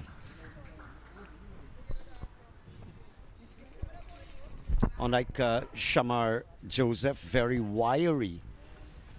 Something like Sikandar backed out of Pakistan. Wiry. But Shamar Joseph is not that tall. Sikandar was very tall. He generates a lot of pace.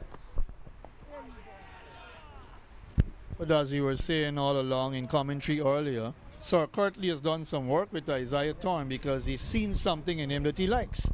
It probably is the pace, but with the pace must come accuracy. And he's got to work hard to bowl like a Sir Curtly Ambrose. Of course, and Sir Curtly's talent and ability, it had to be cultured also. He didn't come out of a cricketing background, but he mastered the art, so he learned very quickly. Funny thing, you don't find another crop of bowlers that learned so quickly, bowled so accurately, and bowled so quickly, like that batch of players that played for the West Indies in the 70s and 80s. Yeah, you talked about Marvin Dillon. There was Ryan King, our very own from Guyana. So you look at those bowlers that came along, they actually lack the quality of those before.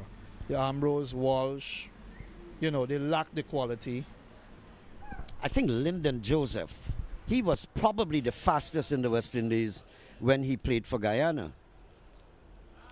But then again, a few elements and ingredients missing perhaps, did not go on. Ricardo Adams, operating from the northern end.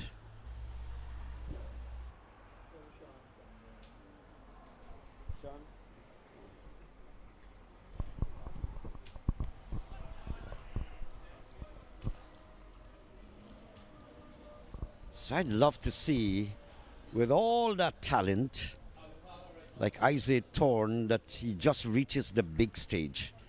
It's like a waste of ability.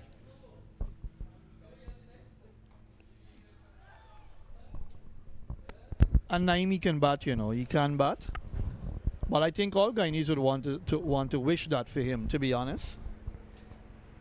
Because you're not finding the quality fast bowlers outside of a Shamar Joseph.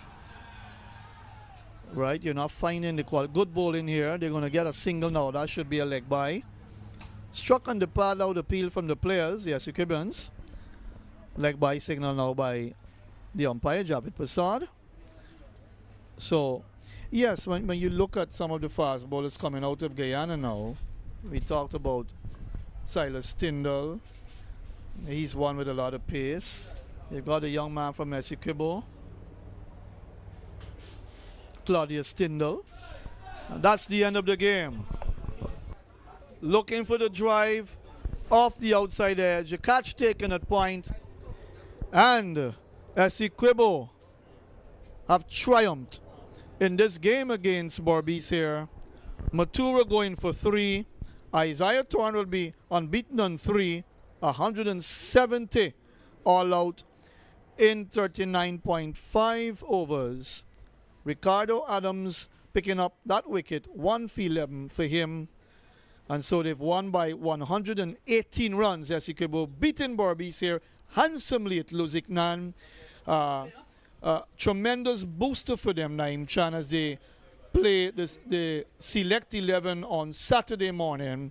But a handsome victory for ESSEQUIBO, well deserved.